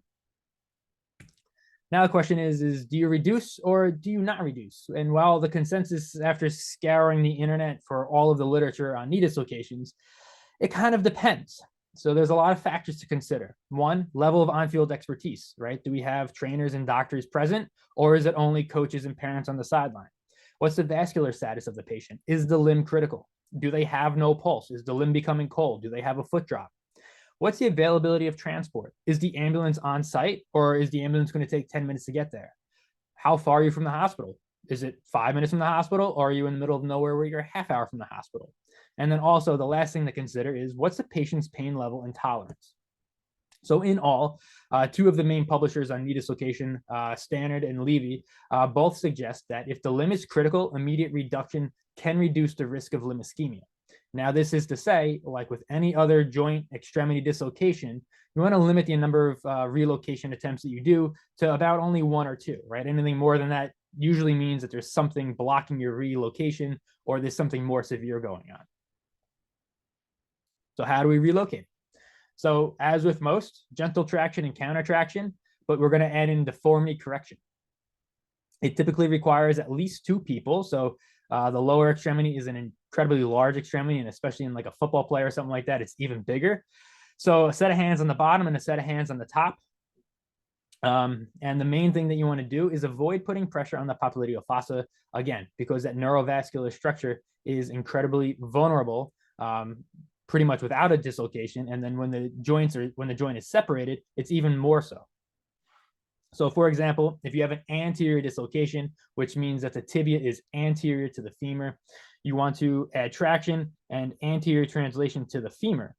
In contrast, if it's a posterior dislocation, such as the tibia being posterior to the femur, you want to add traction, a little bit of extension, and anterior translation to the tibia to bring it back forwards. And then the same rules can be applied for medial, lateral, and rotary relocations, although those become a little bit more difficult to handle. All right, so now you reduced it, now what? If you're in the field, you stabilize it, transport to the ER for further evaluation, and that's the end of the story there. In the ER, you can put them in a hinged knee brace at 20 degrees of flexion with a posterior window. And this is assuming that it's a not incredibly complex dislocation. They have good vascular status and the limb isn't critical. You want to perform serial ABIs because serial ABIs, there's some literature out there showing that they could be 100% sensitive in identifying vascular injury. But more recently, we're kind of moving away from this, and we talk about CT angiograms and MRAs. So let's talk about those two. So a CT angiogram versus a MR angiogram. So the CT, it's quick, right? It's a lot faster than an MR. Availability, most hospitals have CT scans available than they do MRAs. Clarity of image. So when we're talking about these traumatic injuries, right? The first thing we want to look at is obviously the neurovascular structure, but we also want to identify if there's any fractures going on inside the knee joint. And CT scans are one of the best things to identify fractures and fracture patterns. They're also 95 to 100% sensitive at detecting vascular injuries. Downside of a CT angiogram is radiation exposure, so not always the best thing to have in a young child. And then contrast material. So it uses iodinated contrast, which if you have kidney injury or allergies, probably not the best thing. When we talk about MRAs, the advantage, no radiation. It gives you really good detailed imaging of the soft tissues, which is good if it's not like a critical limb and we can wait a little bit. And then disadvantages, longer scan times, right? MRIs and MRIs take a lot longer than a CT scan. Not every emergency department or even hospital has quick availability to this. And then again, with the CT angiogram, contrast agents. So MRAs typically use gadolinium-based contrast agents, which again, if you have kidney issues or allergies, not the best thing to have. So we do the CTA or we do the MRA, and now what, right? So if we identify if there's any vascular injury or fracture going on, you want to approach it accordingly. Vascular injuries are typically emergent to repair. Same with nerve injuries. And then fractures, you could do expectant management for the specific type of fracture. There's a lot of treatment algorithms out there discussing on how to go about treating a knee dislocation after it's been relocated. A lot of them are very simple, but this one was published by Sawyer in 2008. It's called the Pittsburgh experience. Obviously, it was from data out in Pittsburgh. And I found this to be probably like the most thorough and comprehensive treatment algorithm published. Not necessarily to go through all of this, but for the most part, right, just to kind of clarify some points, if it's normal pulses and it was reduced immediately, for the most part, you're good. You just want to keep checking them, check their vascular injury over the course of about 6 hours or so, and make sure they're good, and then treat all the other injuries as you normally would. However, if they don't have good pulses or the pulses are absent, then we have to go about a little bit more aggressively. And if they need any kind of surgical management for the vascular injuries or their fracture injuries, then it's appropriate to do so. So do we treat this conservatively or do we treat it surgically? That's a good question. So conservative management, good for if it's a reduced severity of injury. So if it's not, anything crazy, if the patient has a low functional demand, and then in elderly and sedentary patients, conservative management usually works just fine. The disadvantage to this is long-term instability, reduced function, and you have an increased chance of increased risk of arthritis rather. The rehabilitation protocol for conservative management, well, there's not one that really exists for quote unquote traumatic tibiofemoral dislocation like there is for patellar dislocation, right? But we treat this as a multi-ligamentous knee injury. And then depending on the ligaments that are injured is going to dictate how we modify this rehabilitation protocol.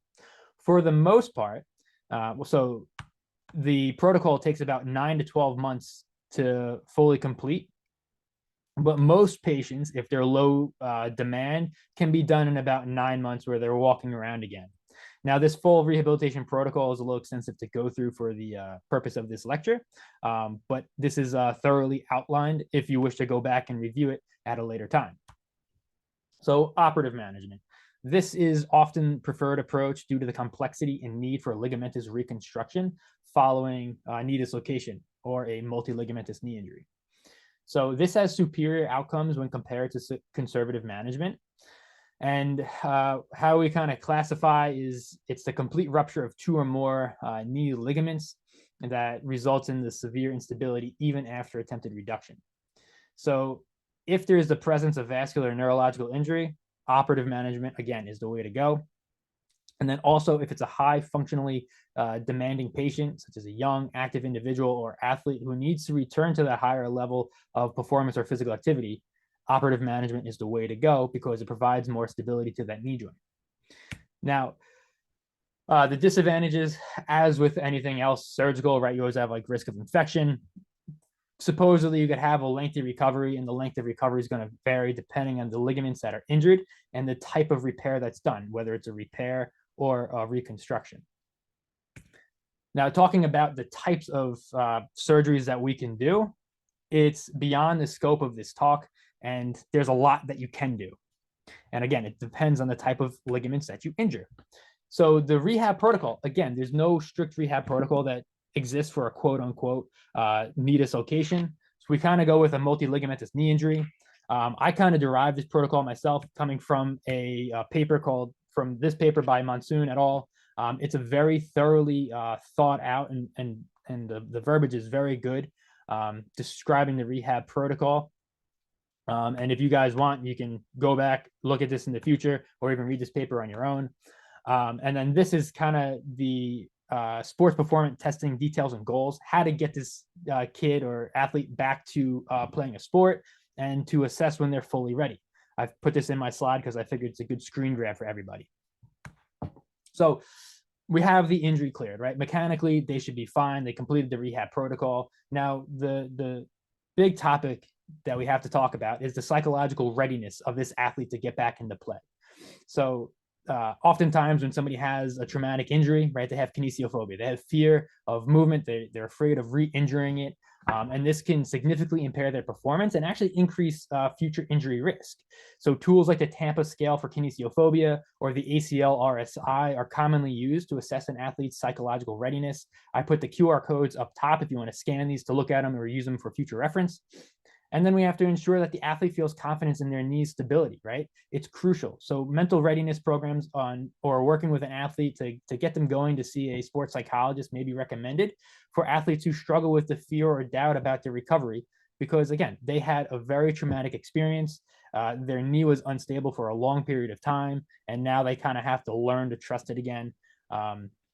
And it's not easy for a lot of athletes or people to do. So that is the end of my talk. Thank you so much for listening. These are my references cited, and I'm happy to answer any questions. Thanks, Dr. Skira. That was really great. I just wanted to let all our panelists know today that I've been contacted by at least 2 or 3 folks in the audience saying the lectures have been amazing this morning. So you guys are doing an awesome job. Thank you so much for all the content you put together today. If you all have any questions, please type them in, and we can certainly also reach out to you after the event if some come in later, Dr. Skira. I don't know if you're joining us for more of the day, but thank you for being here. My pleasure. Thank you for having me. All right, so I see Shaun O'Hara has joined us. Good morning. How are you? I'm going to hand over the mic to Dr. Krystofiak, our medical director. He's going to do the introduction. I know he's a big Giants fan, so Dr. K, if you want to jump in here, that would be great. Fantastic. Thank you, Diana. Thank you for all of our presenters thus far. Shaun O'Hara, amazing to have you here this morning. So just going to be a little quick introduction, and then we're looking forward to hearing from you. So in 1995, Shaun O'Hara arrived at Rutgers University, and I actually didn't know this, as a walk-on tight end. But when he left the Scarlet Knights, he left as a team captain and all Big East tackle. He joined the Cleveland Browns roster as an undrafted undrafted rookie in 2000, and he eventually joined the New York Giants in 2004, the same year that Tom Coughlin and Eli Manning came on board. He was one of the 5 captains of the 2007 New York Giants team, which won Super Bowl 42, beating the New England Patriots. And he became one of just 3 centers in Giants history to be selected to at least 3 Pro Bowls. And some interesting facts about Shaun O'Hara. So when he retired in 2010, he named a couple people. And during his naming of a few people, he named Ronnie Barnes, which many people know Ronnie Barnes in the athletic training and sports medicine sector. He's a senior vice president in medical service with the New York Giants. But in 2004, Ronnie Barnes sent him to a hospital because he had an infection. And that's where he met a nurse named Amy, who became Shaun's wife, which I think is an amazing story.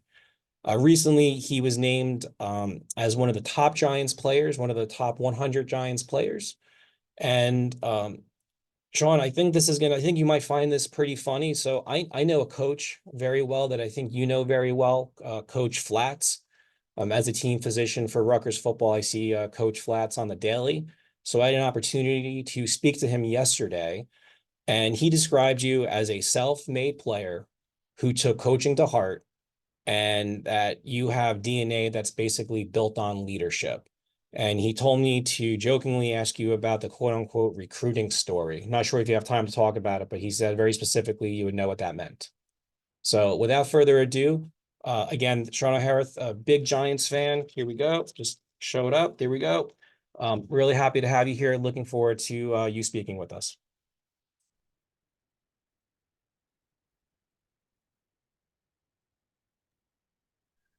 All right, go Big Blue. Can you guys hear me all right? We got you, Sean. All right, thanks, All Dr. good. K, for that wonderful introduction. And yes, Flats, he may claim I'm a self-made man, but he made me a better player each and every day. So I owe a lot of my success to Flats. I'm so pumped that he's back on the banks. When I first met him, he was a GA. He was actually a tight end coach at Rutgers back in 1994, 95. So that's the recruiting conversation that he wanted you to ask me about. I'll circle back with that at the end because it is kind of a long story. So I'll if we have time for that, prompt me on that, and I will follow through on that. Top of the morning to you all. This is an awesome opportunity for me to get a chance to share some of my stories with you guys, and hopefully you guys can take something away from it. But I think when I was first approached about this webinar, like Dr. K just mentioned, I've had a great relationship with all of my trainers at every level of sport. I can remember my trainer in high school, Linda Leneve, and she was the first person to ever tape my ankles. And I remember just kind of looking at the process that she took each and every day. She had a set routine of how she's doing it. And then I went to Rutgers, and it was Eric Nussbaum and Don Kessler. And I found out right away from some of the veterans and some of the seniors that the trainers and the doctors and the medical staff, they are your best friends. Because in the sport of football, the injury rate is 100%. It's not a matter of when are you going to, if you're going to get hurt, it's when you're going to get hurt. And what is the injury? How fast can we get you back onto the field? And that was where I was also first introduced to prehab, right? Everybody talks about rehab. What do you do after the surgery? But the prehab, so you can prevent some of these injuries from even happening, that was something that I never even knew existed. So it wasn't until my time at Rutgers when I started learning about the prehab aspect of it, mobility, ART, working on the stretching, just all of those things that go into it, the cold tub, that kind of became part of my everyday routine. But I can honestly say that was always one of the most important relationships as a player. And, it's tough. Like you guys all have a tough job. When somebody gets hurt, you've got a coach that's pushing you. When is he back? When is he back? I want him back. So you're on both sides of the spectrum here, or the fence. I want this player to come back, but I also don't want to jeopardize him. So I feel like trust is paramount in this situation. As a player, we have to trust that you're going to make the best decisions on our behalf, and trust that you're not going to put us out there and put us in any more jeopardy than we already are. So I've always enjoyed my relationships with my medical staff on any team that I was on. And Ronnie Barnes, yes, I kind of think of him as family. He, one injury in particular that created this whole situation in 2004. It was my first year with the Giants. I was with the Cleveland Browns from 2000 to 2003. I came to the New York Giants. We had just played the Detroit Lions in October, and it was right after Halloween, I believe, or right before Halloween. And I had like this big red circle on the inside of my left leg, and it was hot and it was throbbing, and we didn't know if it was cellulitis or we weren't sure exactly what it was, but they took a Sharpie and drew a circle around it, and they said, okay, if this gets bigger by tomorrow, then like we gotta take action, and we gotta seek some help. So sure enough, the next morning I woke up, and it was twice the size. It was outside of the perimeter of the Sharpie mark. And immediately Ronnie Barnes was like, you're going to HSS right now. You're going to go see the infectious disease doctor right away. And I'm like, all right, should I go home and get a bag? They're like, no, right now. Like, they were concerned that it was MRSA, which was very prevalent at that time in the NFL. We were having a lot of outbreaks. So of course I went to the hospital unknowingly how dangerous that situation could escalate and how fast it could get. So I immediately went to HSS. They immediately put me on vancomycin, which is one of the strongest drugs out there that will try to kill any kind of staph infections. And we kind of waited for the results to see if it was MRSA. Luckily, it was not MRSA, but I was on vancomycin for 2 weeks. I ended up staying in the hospital for 5 nights. I thought I was going in for one day. I showed up in like Giants sweatpants and a sweatshirt, and I had nothing with me. So my parents had to come and get some stuff, and they came to the hospital, and that's where I met my wife. So my second day there, I had a couple of other nurses, and Let's just say the language barrier was kind of tough with some of those nurses. They couldn't understand me and I couldn't understand them. And then on the second day, the afternoon, evening shift, in walks the most beautiful nurse I've ever seen in my life. And I immediately said, all right, don't mess this up, O'Hara. Like, you got to get her number. Like, somehow, some way. Don't do it in a creepy way. Like, be smooth, be slick. And all I knew was, if I can get this girl's phone number while I'm sitting here rubbing Tinactin and Lamisil on my foot, because I had athlete's foot as well. I haven't showered in 3 days. I haven't shaven. I'm still wearing like this ugly gown.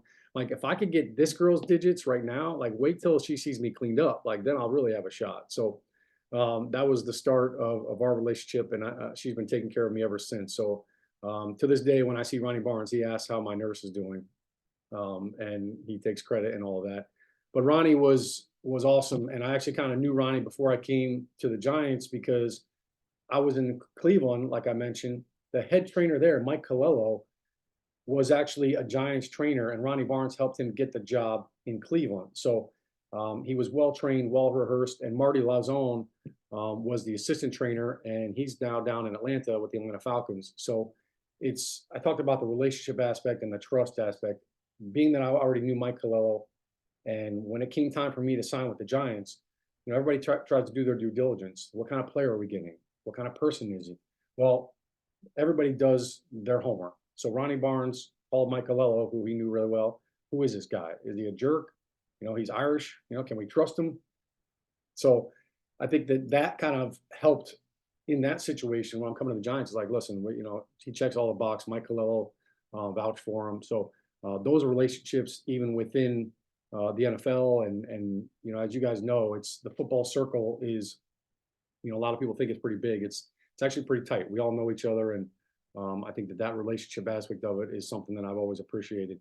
I think Ronnie Barnes he's always kind of been on the cutting edge of player treatment. Some of the things that he does for the players. He was very adamant. He was one of the first guys that really came in and did blood work on guys every couple of weeks, especially for guys who were taking anti-inflammatories. He was very progressive with that. He was very big on the acclimatization period. When I came to the Giants, that was the first introduction I had with that. And it was basically the first 3 days we're not in pads. And when I was in Cleveland, we ran the conditioning test at 10 a.m. We were in full pads at 3 o'clock on day one. And one of the things that Ronnie felt like was very important for a player safety was that acclimatization period. Now the entire league does it. And Ronnie was way ahead of his time from that standpoint. He was very crucial in a lot of us in, kind of holding the team together at times. And I think he's always had a great relationship with all the players. He kind of treats us all. He doesn't have any kids of his own. So we kind of became his kids. And I think he loved that because he could always say goodbye to us at the end of the day. But Ronnie Barnes, Byron Hansen, those guys took great care of me when I was with the Giants. I did have some injuries later on in my career. So I'm sure you guys are familiar with the Liz Frank injury. I don't wish that on anybody. That was one of the toughest things. I was healthy, very fortunate throughout my career, but that one did me in, and it was a really tough recovery, especially since it happened like my later in my career in 2010. But I tell you, it's the rehab from that. I literally spent every day in the training room with my guys. Steve Cannelli is another guy with the Giants that I've always appreciated. Those guys are really the ones that keep the team together and keep everybody out on the field. So I don't know how much time I have. I don't know if I used up the whole allotment there, but do we have time to circle back on the recruiting story, or you want to ask some other questions? We baked some breaks in, so you're good. You can definitely keep talking. We'd love to hear more from you. Okay. Does anybody have any questions before I get to that story? Anybody, did I leave anything out? I will definitely keep an eye out for questions when you're done, and we can circle back. Okay, so yeah, so you asked about the recruiting story. So I always love listening to the introduction when somebody's introducing me and nobody knows anything about me, because I feel like, everybody always says Super Bowl champion or Pro Bowler, and like that to me is like the finish line, right? That's the finished product. nobody talks about how you started. And I love sharing this with kids, high school kids, college kids. Um, I I was a backdoor, side door guy. I like you said, I walked on at Rutgers as a defensive end in 1995. I was 235 pounds. I did not get a single Division I scholarship, and that's where Pat Flaherty comes in, because he was recruiting my high school quarterback at Hillsborough High School, and our head coach was Rick Mance. He was a GA at Rutgers with flats, and so he kept telling Pat, "Hey, listen, Pat, you got to come. You got to look at this O'Hara kid too. I think he's going to be a player. I think he's got what it takes." And so Flats would come, visited with me, and the feedback that I got from my coach was, "We just don't know if he's going to be big enough to play Division I football." That was a quote. So my coach shared that with me, and I said, "Okay, well, I'm going to prove him wrong and everybody else that didn't give me a scholarship." I had some offers to go to some 1AA schools, but I lived in Hillsborough, New Jersey, 25 minutes from Rutgers, from the campus. And I thought, hey, this could be great. I could play big time college football, and I could still come home on Sunday and get laundry done by my mom. So I thought that was a win-win. So I walked on as a defensive end. I put on the freshman 40, and I think it was really threefold. You know, it was weight room, it was the grease trucks, and it was beer. I like to think that number one was the most influential part, but I graduated high school at 17 years old, so I was a little bit of a late bloomer. That first year, I mean, I just put on all kinds of weight. I went to my strength coach, Skip Fuller, and I said, "I want to earn a scholarship. I don't know how to do it, but I'm going to need your help." He said, "Okay, you're lifting 5 days a week. Everybody else, it's 2 to 3 days, but if you want to earn a scholarship, you got to lift every day." So I said, "All right, that's what it takes." So that's kind of how I started my trajectory to earning scholarship. And, you know, my goals changed every single year. The first year, it was, I just want to make it onto the team. I just want to be a part of the team. So I made that my first year. Then my goal was, I want to earn a scholarship. And then once I checked all those boxes, I kept just adding goals to my list. You know, now I want to be the starting left tackle. Now I want to be all Big East. And it's funny, as soon as I verbalized those goals with my strength coach or with one of my coaches or with my dad, it's amazing how once you verbalize those goals with somebody, they hold you accountable, and you're usually more successful once you kind of let people know your intentions. So I'm at Rutgers. It's my senior year. I'm a starting left tackle. I'm 292 pounds. And I'm looking at the game day program for the game, and I see offensive line tight end coach, we're playing Wake Forest. Pat Flaherty is the coach for Wake Forest. So I walk out onto the field in pregame, and I happen to see him, and I'm like, "Oh, hey, there's Flats. I got to go say hello to him." So I walk up to him. "Hey, Coach Flaherty, Shaun O'Hara, I just wanted to say hello. Just want to remind you, you didn't think I was going to be big enough to play Division I football." And he goes, "Oh, Shaun, hey, yeah, great to see you. Yeah, you know what? I knew you were going to be a player. You know, sorry, it just didn't work out." And I said, "Yeah, that's all right, Flats. I'm going to be the guy wearing out your defensive end all day long today." So he laughed, he chuckled at that. Fast forward the next year, as you mentioned, I did not get drafted. So I like to, you know, one of my good friends is Eli Manning, obviously #1 overall pick. I tell him, I'm like, we are like complete opposite sides of the draft process. Like, you went #1 overall, you turned down the first team that drafted you, they traded you. I was undrafted. I was even lower than Mr. Irrelevant. So I basically walked on with the Cleveland Browns as an undrafted free agent, and by the grace of God, made the team. But my rookie year in Cleveland, we are playing the Chicago Bears in a preseason game. And I'm looking through the game day program, and lo and behold, who's the tight end coach for the Chicago Bears? Pat Flaherty. So I walk on the field pregame, and I see him, and I beeline right to him. And I go up to Flats, and I said, "Coach, Shaun O'Hara, you may not remember me, but you didn't think I was going to be big enough to play Division I football." Oh, he lost it. He's like, "You son of a gun." He's like, "I knew you were going to be a good player." So that went on like 3 consecutive years. I played a team that he was coaching on, and I would walk up to him, and every time I'd walk up and shake my hand, he's like, "Don't you effing say it. Don't even say it. I don't want to hear it." So that was kind of our running joke. And then to tie it all together, and this is why, you know, I started out with talking about relationships and how the football circle is very tight. I was a free agent with the Cleveland Browns. They did not sign me back, and free agency was coming up. My agents told me they could get a little hectic. You'd be flying all over the place, talking to teams, go on a vacation or take a little time to yourself.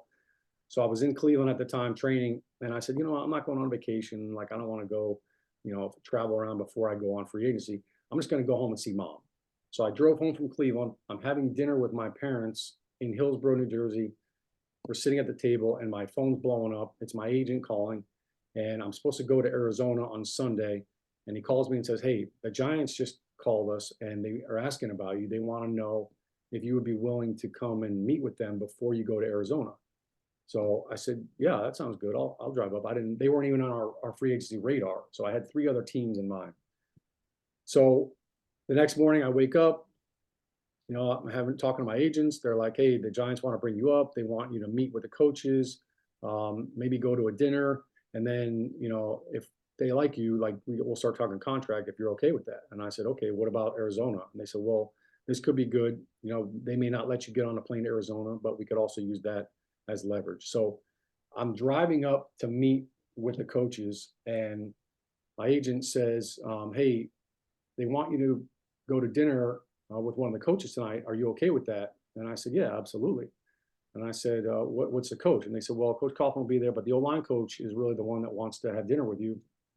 And I said, okay, that sounds great. Would love to meet him. What's his name? And he said, Pat Flaherty. And I said, you got to be kidding me.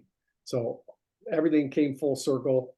And, you know, I credit Flats for pushing me and being the motivating factor. But he also, I wasn't self-made. He helped make me a better player. I learned more about the game of football from him than any other position coach that I had throughout my career. So I love Flats.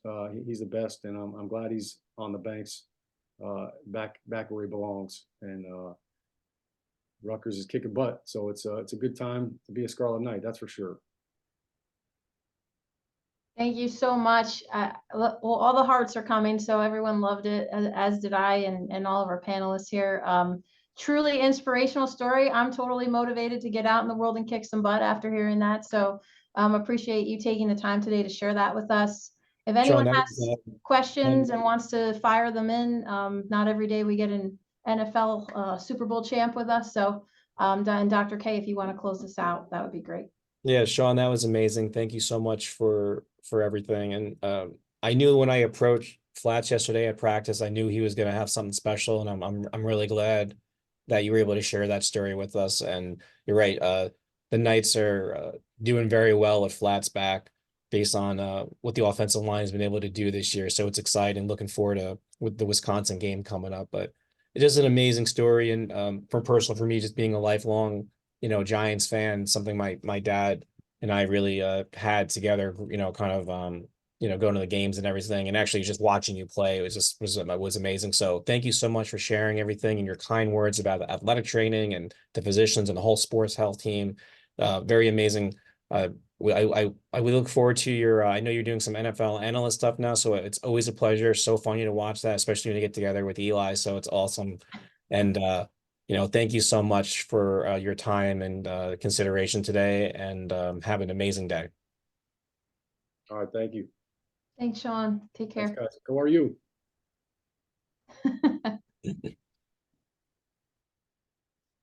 All right. So Dr. Kim, you have a hard act to follow, my friend. I don't know. Are you ready for this? Yeah, thank you, Diana. Sorry, it's just how all the lectures lined up. So no pressure. That was certainly amazing. Very exciting stuff. All right. So Dr. Kim, if you want to queue up your slides, we will do a short break in a little bit, everyone. I just wanted to give Shaun a little extra time with us. So I'm going to let Dr. Kim start on dental trauma.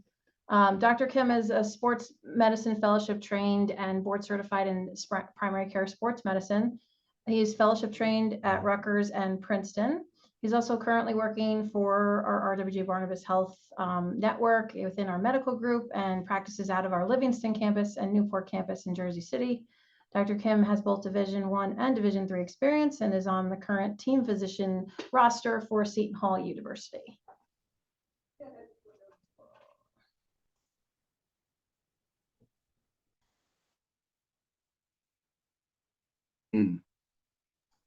So do I have to share my screen here? Yes, if you could just share. Okay. There we go. Okay.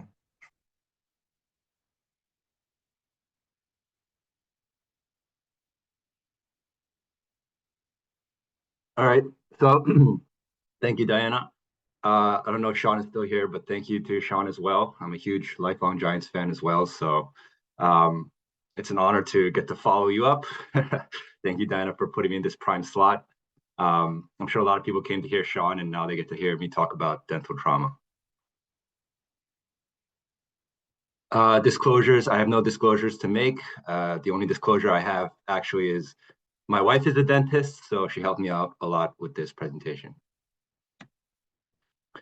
So some of the objectives we're going to go over today, we're going to identify common dental injuries that you're going to see on the sports sideline, briefly go over sideline management, discuss indications for urgent ER and dental consultation, and discuss useful sideline equipment. We're not going to be going over definitive specialized management. That's more for our dental colleagues. So basically just quick pearls and high yield stuff. Epidemiology, so there's not a whole lot of statistics about dental trauma in sports.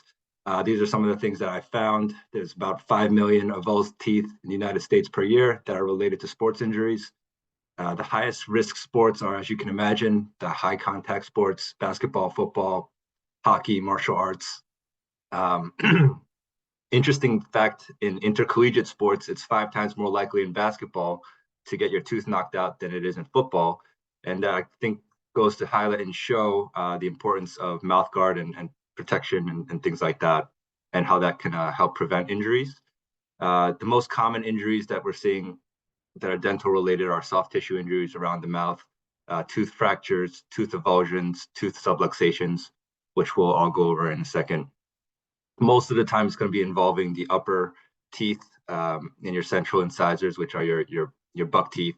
That's 90% of the time, those are the teeth that are being injured. So we're going to go over just some tooth anatomy and why that's important. Your tooth is made of 3 layers. The outer layer is the enamel, so it's kind of like the hard outer skin. The dentin is the inner body of the tooth, and then the pulp is the inner part of the tooth, which contains the neurovascular structures. Your crown is the part of the tooth that's sticking out over the gum line, and your root is the part of the tooth that's below the gum line that's actually implanted within the alveolar socket, which is the bone of the jaw. If you look to the left, going over the anatomy of just how to number the teeth. So there's 3 molars, 2 premolars, 1 canine, and 2 incisors. You have your lateral incisor and then your central incisor, and that repeats going around again to the other side.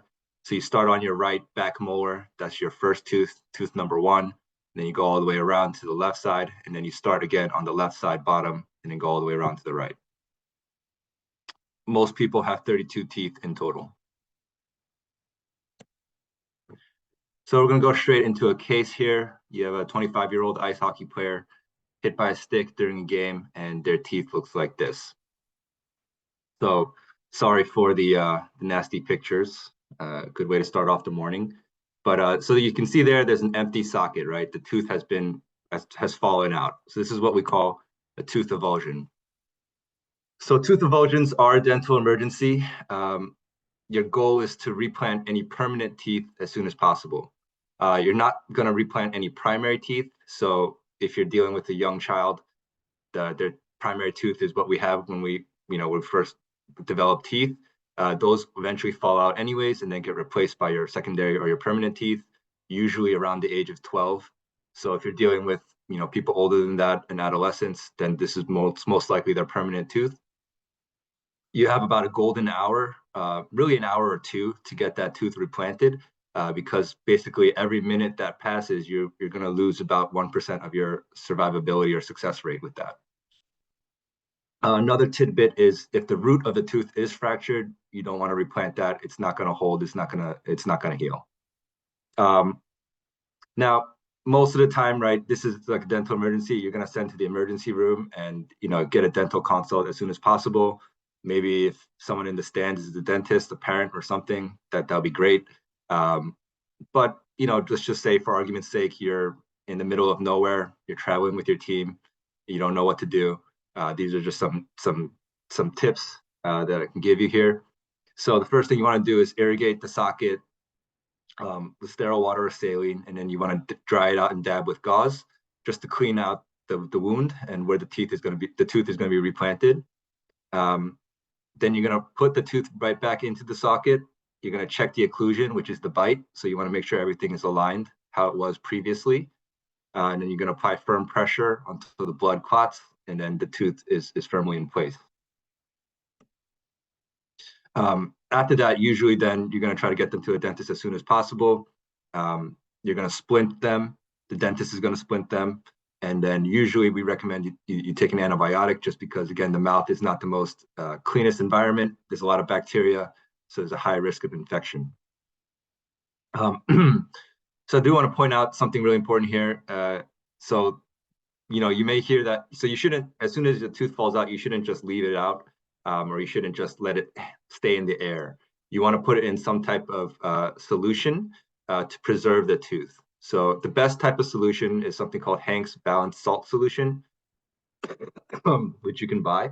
So it's an inorganic salt solution. It also has glucose. It has buffers in it to maintain a good pH. So this is what's been found to have the best cellular preservation properties. So that's best for preserving the tooth and giving you a best chance to replant that tooth. If you don't have that, then the next best thing would be cold milk or saliva, and then saline. You really don't want to put it in water. Water is not actually any good for this type of stuff. So I do want to point out something that's very important is save a tooth. This is, for any athletic trainer out there, I think this is an essential part to have in your sideline bag, sideline kit. So what the save a tooth is actually a solution. It's Hank's Balanced Salt Solution. And they actually have these little slots that you can put the tooth in, and it can save the tooth for up to 24 hours afterwards. So, it extends basically that golden hour that you have. If you put in anything else like milk or saliva, you're still only have an hour or two to replant that tooth. If you have a save a tooth, you have 24 hours. So that buys you a lot of time. Another important tidbit, I think is very important for anyone that's going to be picking up a tooth and trying to put that into the save a tooth. Very important, do not pick up the tooth by the root. If you pick up the tooth by the root, most likely it's not going to be successful. That root needs to be very preserved and handled with care, because that's what's going to be replanted into the socket, and you need to preserve the cellular integrity of that root in order for it to be able to reattach and hold. So you're going to pick up by the white part of the tooth, or the part that, again, the crown that sticks up above the gum line, what normally sticks up above the gum line. You want to pick up the tooth by the enamel and the crown, and then you're going to put the root actually into the solution or into the slot of the save a tooth. Next, we'll talk about tooth subluxations. It's basically a lesser version of an avulsion, where the tooth is there. It's not actually knocked out of the socket or out of the ligament, but it's there, but it's loose, right? So you can have a tooth concussion, like, you can have our regular head concussions. You can actually get a tooth concussion, which is something new that I learned. Basically just a bruised, contused tooth. You can have a subluxation, which is an actual loosening of the tooth, loosening of the ligament. There's a couple different types of subluxation. So an extrusion will be where the tooth is kind of basically knocked a little bit out of the socket. And then a lateral extrusion is basically a more severe version of that, where the tooth is actually kind of just pointing out sideways. You can have an intrusion, in which the tooth is basically impacted into the socket and actually causes a fracture of the alveolar socket. And then the last bit would be an avulsion. So how do we manage a sublux tooth? Again, caveat is that, you don't have any dentists around. You can't find a dentist for a long time. So these are some things that you can kind of do to just kind of stabilize and then eventually get them to a dentist. You're going to move the tooth into a normal position. So putting it back kind of just where it's normal aligned, check the occlusion or the bite. And then this is actually something you can also have in your pack, a co-pack or dental splint. It's actually some kind of paste material that if you can pour out the paste, pour out a catalyst, mix it together, rub it between your fingers, dry the tooth out and clean out any blood or anything that might be in the gum line, and then kind of apply that splint or that paste into the tooth and the adjacent teeth. And that will actually kind of hold that tooth in place. and then you want to get a dental consult within 24 hours. The only caveat is if it's really wiggling and really loose and it looks like it's going to fall out, then you should just go straight to the emergency room, because the risk of that actually tooth avulsing and then you swallowing it or causing an airway obstruction is just too high. So you want to get that really, really loose tooth to the ER for possibly an extraction with the dentist or definitive management. If you successfully treat like a loose tooth, you can actually return to and splint it and let it let the splint hold there, and they see a dentist. You can actually return to play within 24 to 48 hours with the mouth guard. And also want to go back to tooth avulsions. If you can't replant the tooth and it's gone and there's no fracture of the bone, then at that point, they'll eventually get definitive dental treatment, but that person can return to play within 48 hours, again, with the mouth guard recommended. However, if you do replant the tooth, if you do splint it and you're going to let that heal and let that hold, then you're going to want to return to play probably in 2 to 4 weeks to allow that tooth to hold and heal within the socket so that it's not going to avulse again. All right, so moving on to our next case here, we have a 20-year-old basketball player gets elbowed in the mouth. Their tooth looks like this. So this is actually a tooth crown fracture, which is very obvious. You can see there the central incisor does not look like its counterpart next to it. So there's a lot of different types of fractures. Going back to the anatomy, it just usually involves what part of the tooth is involved. You can have enamel-only fractures, which is just the outer layer, enamel and dentin, which is the outer layer and a little bit of the body. Those are simple fractures. So that's probably more like what this kind of looks like. If you start to see the fracture, or you can't see where the fracture fully extends, and you suspect that it's maybe going below the gum line, that's when you can get pulp involvement and root involvement. There's no way to definitively diagnose that just by looking at it. You're going to have to get an x-ray. So most of the times in a case like this, you're going to send them to the emergency room for x-rays. Because if they do have a fracture through the crown or the pulp or the root, they're going to be very, very painful, very sensitive to temperature, pressure. Again, because the root and the pulp contains the nerves. So it's going to be very, very sensitive. So something that you can apply is calcium hydroxide. If you notice, or you can actually see bleeding through the tooth at the fracture site, that's usually an indication that the pulp is exposed. So what you can do is you can have this calcium hydroxide, mix it together, use a cotton tip applicator, cap the tooth.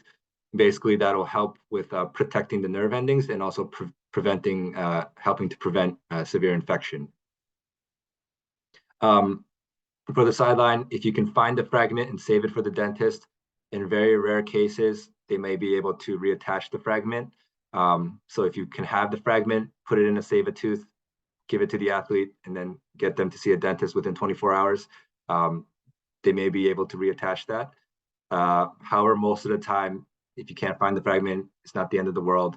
Or if the fragment can't be saved, it's not the end of the world. Most of the time, they're just going to have a crown that's put on over it so that they don't have a fragmented tooth.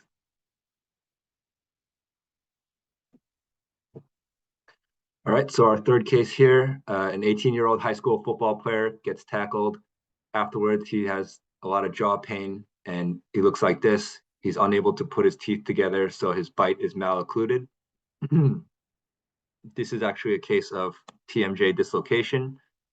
So TMJ dislocation is anytime the mandibular condyle gets knocked out or dislocates out of the mandibular fossa. It can be unilateral, can be bilateral. And the hallmark feature, the hallmark sign that you're going to see is a malocclusion, which just means the bite is, again, not going to be aligned well. And you can kind of see in this picture, right, his jaw is shifted over to the right side, and the central incisors on the top and the bottom are not aligned correctly. So another way to differentiate from having a mandibular fracture is you can place your index fingers on the interior border of the mandible, such as the picture on the bottom right, and then pull outwards a little bit. So if it's just dislocated, you shouldn't feel a fragment actually moving. So you should be kind of pretty symmetric. But if you feel one finger pulling out and you feel a loose fragment, then that's usually an indication that there's a mandibular fracture going on as well. So in that case, you're going to send them to the emergency room. How do we reduce this? The goal with any sort of dislocation, especially if there's not a fracture, even if there is probably a fracture, you're going to try to dislocate this as soon as possible, just by applying firm downward pressure and then pushing in a little bit, or you can move the jaw back and forth laterally. So the reason why you want to do this as soon as possible is because the longer, just like with any other joint dislocation, the longer it remains dislocated, you're going to develop a lot of spasm of the muscle, in this case, the masseter muscles. If you're having difficulty with getting the reduction, you can also massage right around the cheek and right around the masseter muscles to help loosen up the spasm, and that should help with the success rate for a reduction. Anytime you have a dislocation and a reduction, you're going to want to wait 2 to 4 weeks for return to play, just to allow that to heal a little bit. Now, that's going to vary, right? If you have a championship game coming up, or this is the athlete's last game, they really want to play. It's a non-contact sport maybe, or if they're playing in a non-contact sport, then, you can have some nuance there and just have a discussion with them about returning to play sooner than that. Just the caveat is that there's going to be an increased risk of redislocation.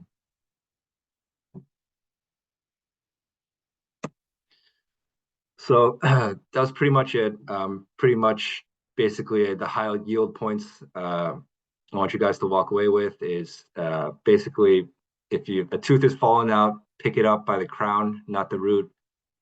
Save a tooth, I think, is a pretty essential thing to have because, again, it buys you a lot of time in terms of having time to replant that tooth. and for the most part, right, we're going to try to get these athletes in to see our dental colleagues as soon as possible. The real thing that I think that's mainly emergent to send into the emergency room right away is an avulsion, or if you suspect that a fracture is extending below the gum line, to get some x-rays and care there. Here are my references here. Yeah, Dr. Kim, thanks. Make sure you thank Mrs. Kim for us. I see she's on. I will. Great job. I love your reference page. You gave her good credit. All right, I don't see any questions coming in, but we haven't had too many today. So thank you, Dr. Kim. Appreciate it. If you stay on with us, I'll let you know if any come through. All right, Dr. Parisi, want to make sure you're here with us. There you are. Hi, good morning. How are you? Good morning, how are you? Good. Going to be doing abdominal injuries for us today. Yep. Okay. Dr. Parisi is sports medicine fellowship trained and board certified in primary care sports medicine. Before going to medical school, he graduated from how do I say this? Quinnipiac. Quinnipiac. Okay. I'm glad I asked. Quinnipiac University with a degree in athletic training, sports medicine, and was a board certified athletic trainer.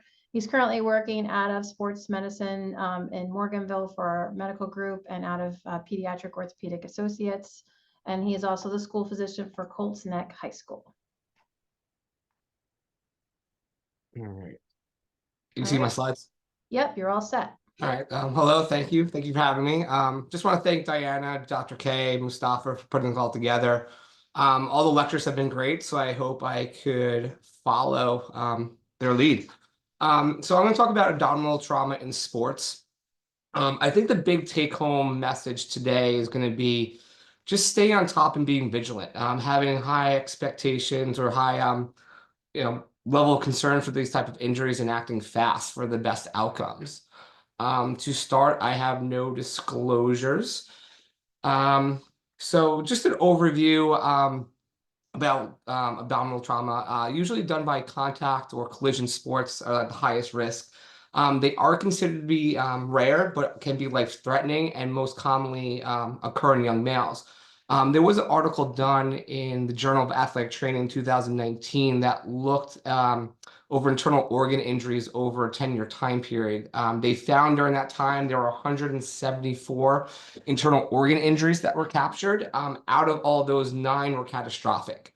1/4 of the non-catastrophic injuries were season-ending.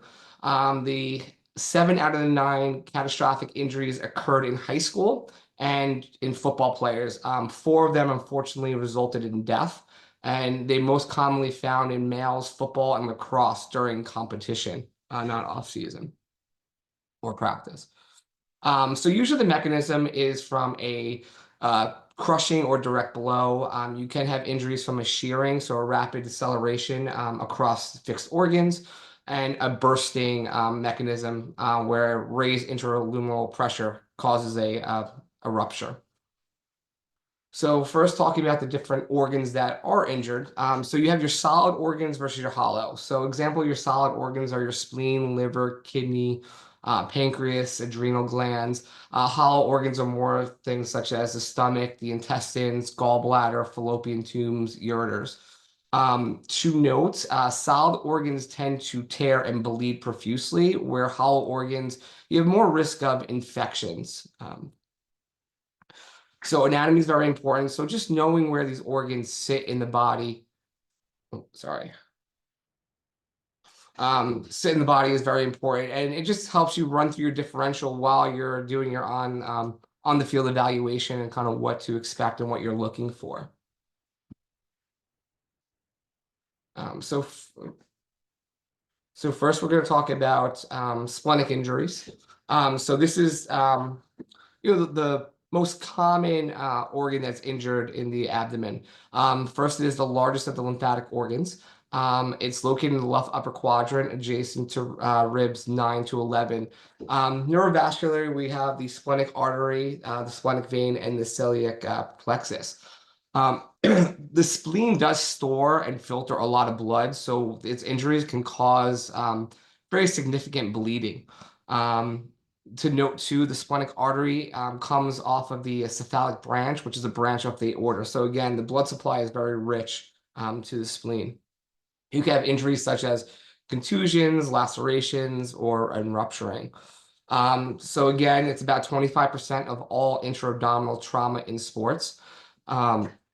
Splenic rupture is the most common cause of death related to abdominal injury in sport, and is mostly due to a direct blow. It's mostly associated with patients with recent diagnosis of infectious mononucleosis. So again, with mono, splenomegaly is found in about 50 to 60% of patients.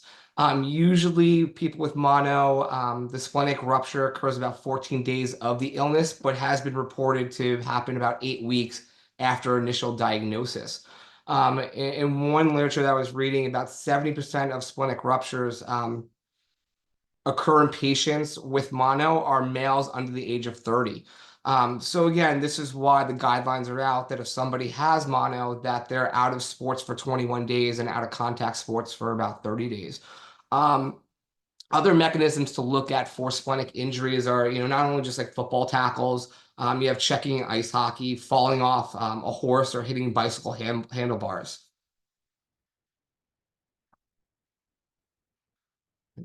There we go.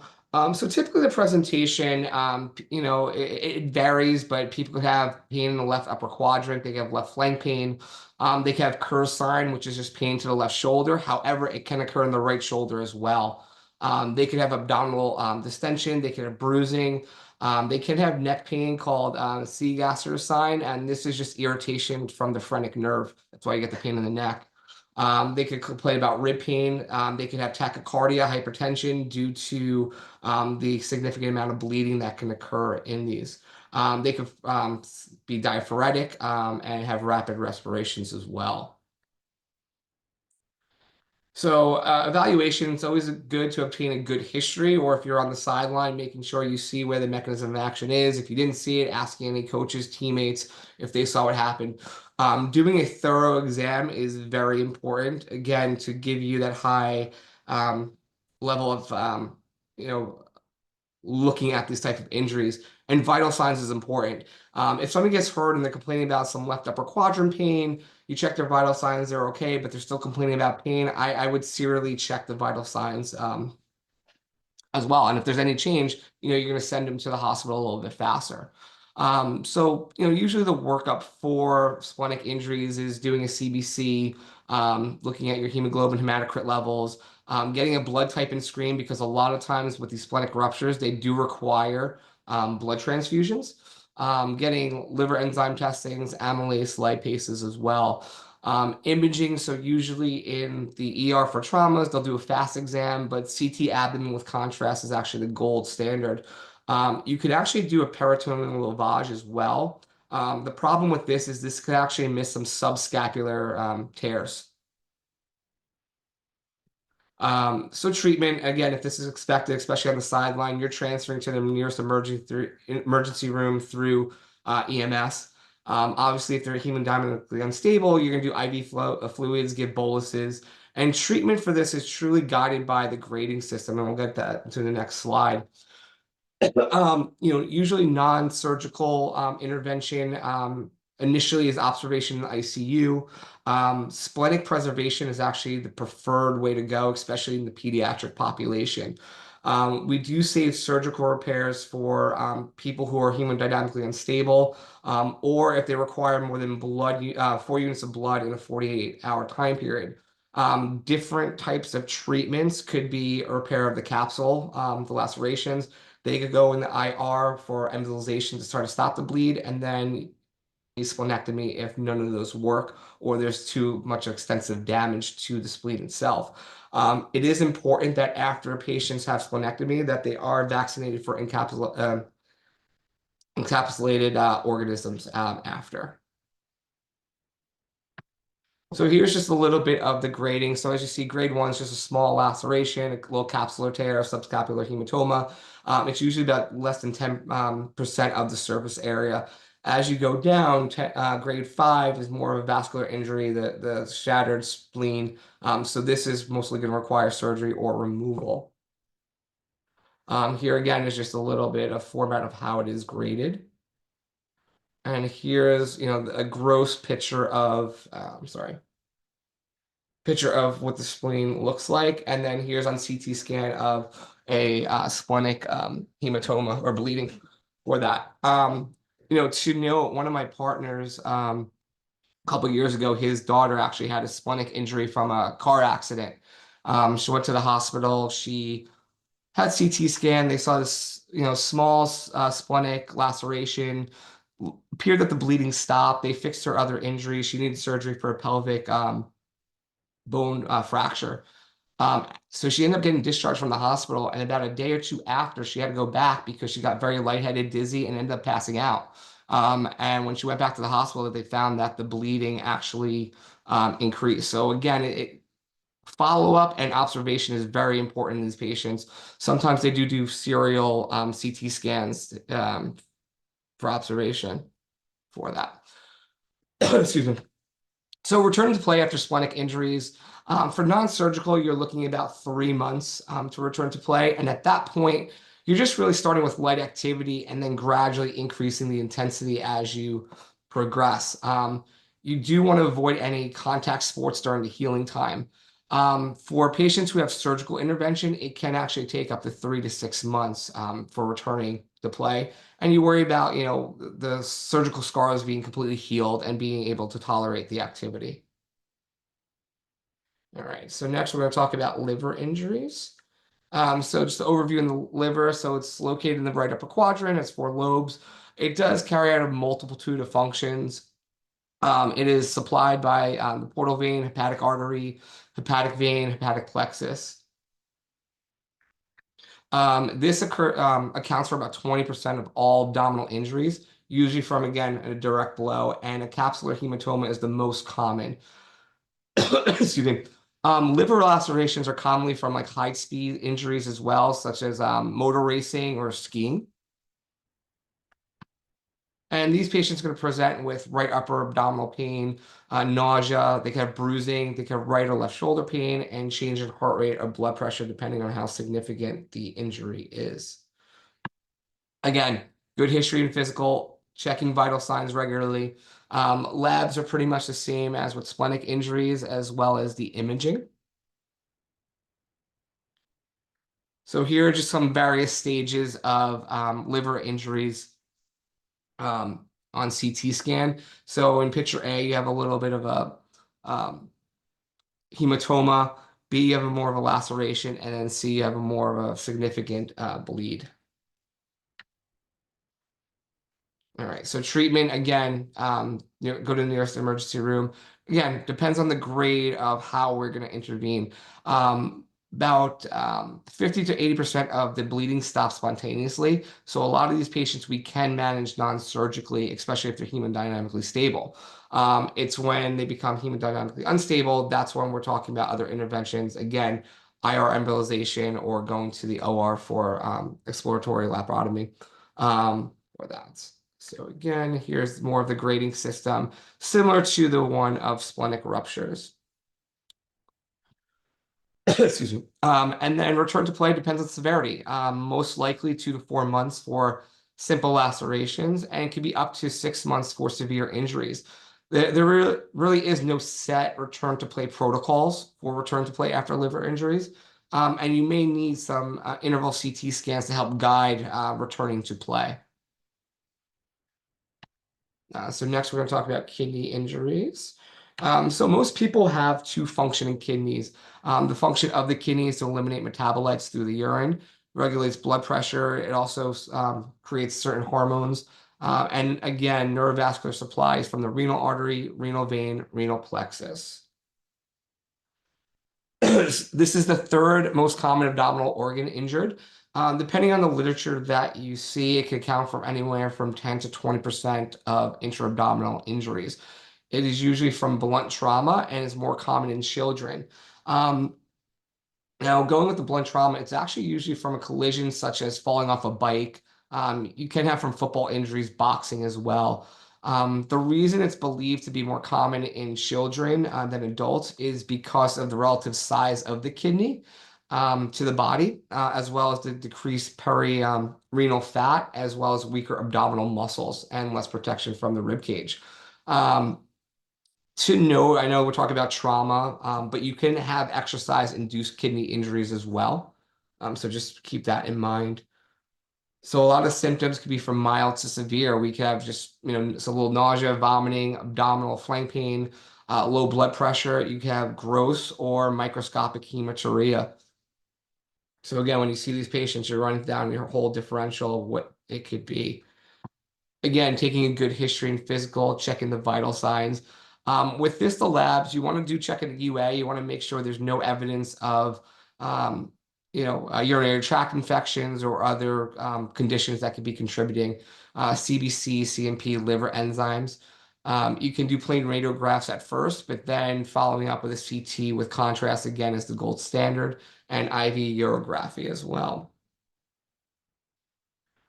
So again, here are the grading system for kidney injuries. So grade 1, again, subscapular hematoma with no laceration.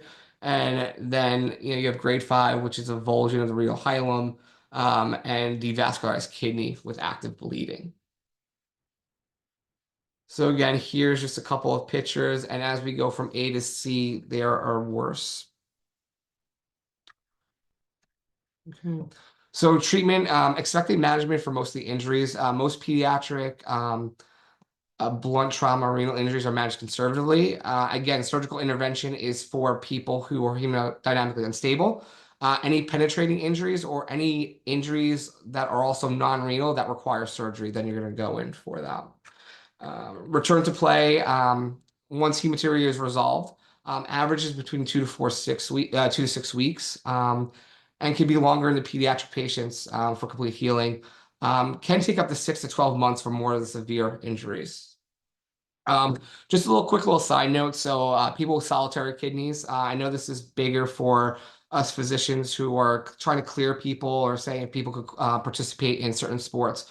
So some articles say that 1 in 1,000 persons are born with only 1 kidney. That does not disqualify an athlete from contact sports. It's more important to have a detailed conversation about the risk with the patients. So there were a couple studies. So one was 115 blunt injuries found that dirt bikes and terrain vehicles and bike accidents were more likely to cause renal trauma than contact sports. Another one showed that 68 renal injuries in children showed most were associated with bicycle accidents rather than contact sports. And then another study looking at 14,000 patients in a trauma registry found that there were 193 renal injuries. 113 of them occurred in recreational or team sport activity. Only 10 were in team sport, and no kidneys were lost. So again, when you're looking to clear a patient for a particular sport, it's important to have that conversation with them to talk about the risk of losing their only kidney and ways that we could protect that. So there is protective gear that we can wear to help with that. Then next, we're going to go to some testicular injuries. So this is common as well. We can see that. So again, the testicles are a paired reproductive organ contained in the scrotum, produces sperm and sex hormones. And here's a little bit of the anatomy surrounding that. These structures can be injured as well. So you have your epididymis, spermatocord, and the tunica vaginalis. So again, this is caused by blunt trauma. It could be caused by penetrating trauma or degloving trauma. So when we talk about the blunt trauma, just, a kick, baseball injuries, penetrating, we're talking about, whether it's with a sharp object or even something like a gunshot wound. And degloving, you're going to see more in the industrial world or construction world, usually by machinery from that. It takes approximately about 50 kilograms of force that could cause a testicular rupture. And testicular dislocations are rare but frequently overlooked. Ultrasound is the image of choice. Here's just a look of some testicular torsion, which is something we need to worry about, which could decrease the blood flow to the testicle, which is an emergency. We have a testicular rupture on the right side of the screen. And then here is a hematocele. It has been shown that 80% of hematoceles have been associated with rupture. So if you see this, you have to have a high suspicion for testicular rupture. Signs and symptoms, so scrotal pain, scrotal swelling, and nausea and vomiting. Most testicular issues are actually more one-sided than bilaterally. And then testicular rupture, you could have associated immediate pain, nausea, vomiting, and sometimes fainting. Again, treatment, non-surgical is for more micro trauma. You want to do things as scrotal support, anti-inflammatories, ice packs, and antibiotics if you're associated with a urinary tract infection. Surgery is really resolved for suspected ruptures. They have been shown that earlier intervention leads to higher rates of salvage.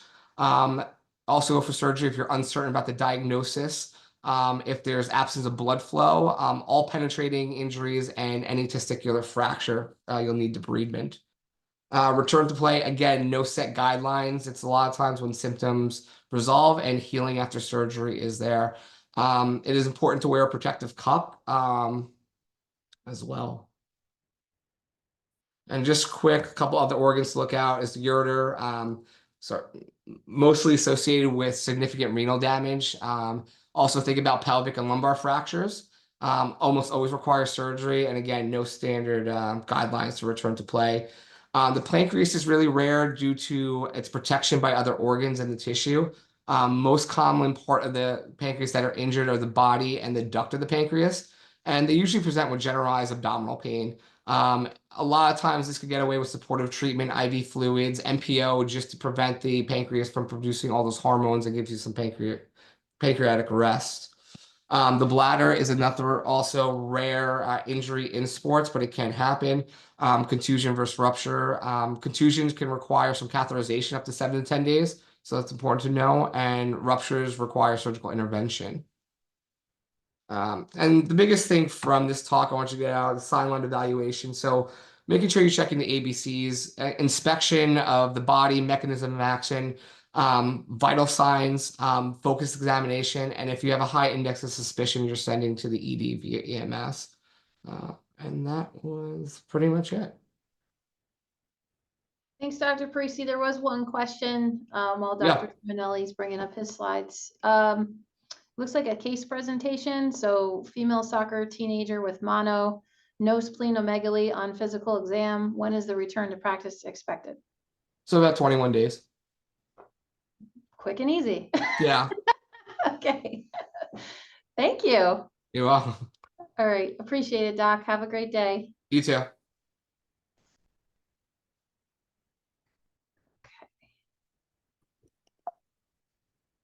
All right. You all have hung in there with us for a really long time. I know we're catching up a little bit from Shaun O'Hara. We gave him some extra time this morning. So, Dr. T, I'm going to just give him like a 2-minute break Sure. and then we'll get started in just a minute. Sounds good. Thank you.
Okay, Dr. Tuminelli, are we all set? Yep, good to go. Okay, so you're going to be jumping in on eye trauma here. So just to introduce Dr. Tuminelli, he's fellowship trained and board certified in sports medicine and PM&R. His fellowship training for primary care sports medicine was done with Atlantic Health, where he served as fellow team physician for the New York Jets. He's current head team physician from New Jersey City University and many local high schools. He assists with collegiate sports medicine and professional contracts, including Seton Hall University and Gotham FC women's professional soccer. And he practices sports medicine right here with our medical group at RWJBarnabas Health at our Livingston campus, as well as musculoskeletal care at University Hospital in Newark. Okay, Doc, all you. All right, thank you for that introduction. So we're going to be talking about eye trauma in sports. I have no disclosures at this time. So here are the objectives for the upcoming talk. So we'll be first identifying some tools that can be helpful in a med kit to look at evaluating ocular injuries. We'll be reviewing very briefly the sideline ocular examination. We'll go through some eye conditions and also orbital fractures, and then understanding the return to play and management of the above conditions. So just very briefly over the anatomy of the human eye. Okay, first, the eye kind of sits in the orbit bone complex, which is a complex of 7 bones. The outer casing is including the sclera, which is the white outside layer that is where the extraocular muscles attach, and then also the conjunctiva, which is at the surface of the eye. At the front of the eye, you have the cornea, which is helpful in light focusing. And you also, right behind that, have the anterior chamber, which makes the aqueous humor, which maintains constant ocular pressures. Additionally to that, you have the iris and the pupil. The iris is the colored portion of the eye, and the pupil is a portion of the eye that will constrict and dilate to control the amount of light that is entering into the eye. At the back of the eye, you have the retina, which is the light-sensitive tissues, the macula, which is helpful for central vision, and the optic nerve that transmits all this input for vision signals to the brain. So as far as equipment goes, this is kind of a very comprehensive list, not exactly, not just for athletic trainers, but also for sports physicians or healthcare providers as well. Number one is Snellen chart. I think is very beneficial just to make sure you can look at a visual acuity on the sideline. An ophthalmoscope can be helpful for the fluoroscopic exam. If there's any issues with foreign body or issues with corneal injury, fluorescein strips and fluorescein testing can be helpful. Ophthalmic topical anesthetics can be helpful with pain relief and assisting with the exam. Cotton tip applicators can be also helpful to looking for foreign bodies underneath the eyelid. Sterile saline and water helpful for irrigation. If there's any reason for protection, eye shield, eye patch, could be helpful to keep in your bag as well. There is a tonal pen out there. It's basically a machine that registers the ocular pressures. Obviously very expensive and something that's completely optional, but some emergency medicine providers do have it in their kits. And then pH paper to look for any changes in pH indicating foreign body. So examination, first, always check the visual acuity, okay? Then moving towards the extraocular movements, make sure they're full and symmetric, not only for primary eye injuries, for any reasons that there would be a cranial nerve injury or extraocular muscle injury consistent with a facial fracture versus a intracranial bleed. Then consider eyelid examinations for things like extraorbital pains. If you're doing an ophthalmic exam or a fundoscopist exam, make sure the lights are off. And then if you're looking for anything that's in the cornea or corneal injury, of fluorescein stain. Lastly, I think this is the most important thing, is always checking your visual acuity at the end, just to make sure whatever you're doing for the patient, if you're having any return of vision or improvement of symptoms, you want to see if your intervention is working. So I'm not going to go into too much detail about this. This is just an FYI about your cranial nerves that are involved in extraocular motion. Once again, the key here is that if there's any associated poor adaptations between both eyes or poor accommodations between both eyes, you have to suspect that there may be an associated head injury or a facial injury with the primary eye injury.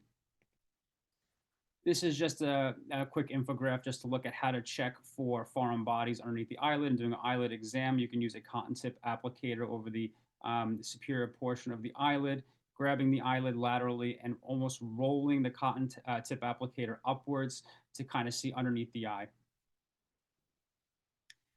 Fundoscopic exam, once again, this is just a infographic of the normal anatomy of the eye once you're doing a fundoscopic exam. Just to make sure, once again, you have a dark room and you're able to see appropriately.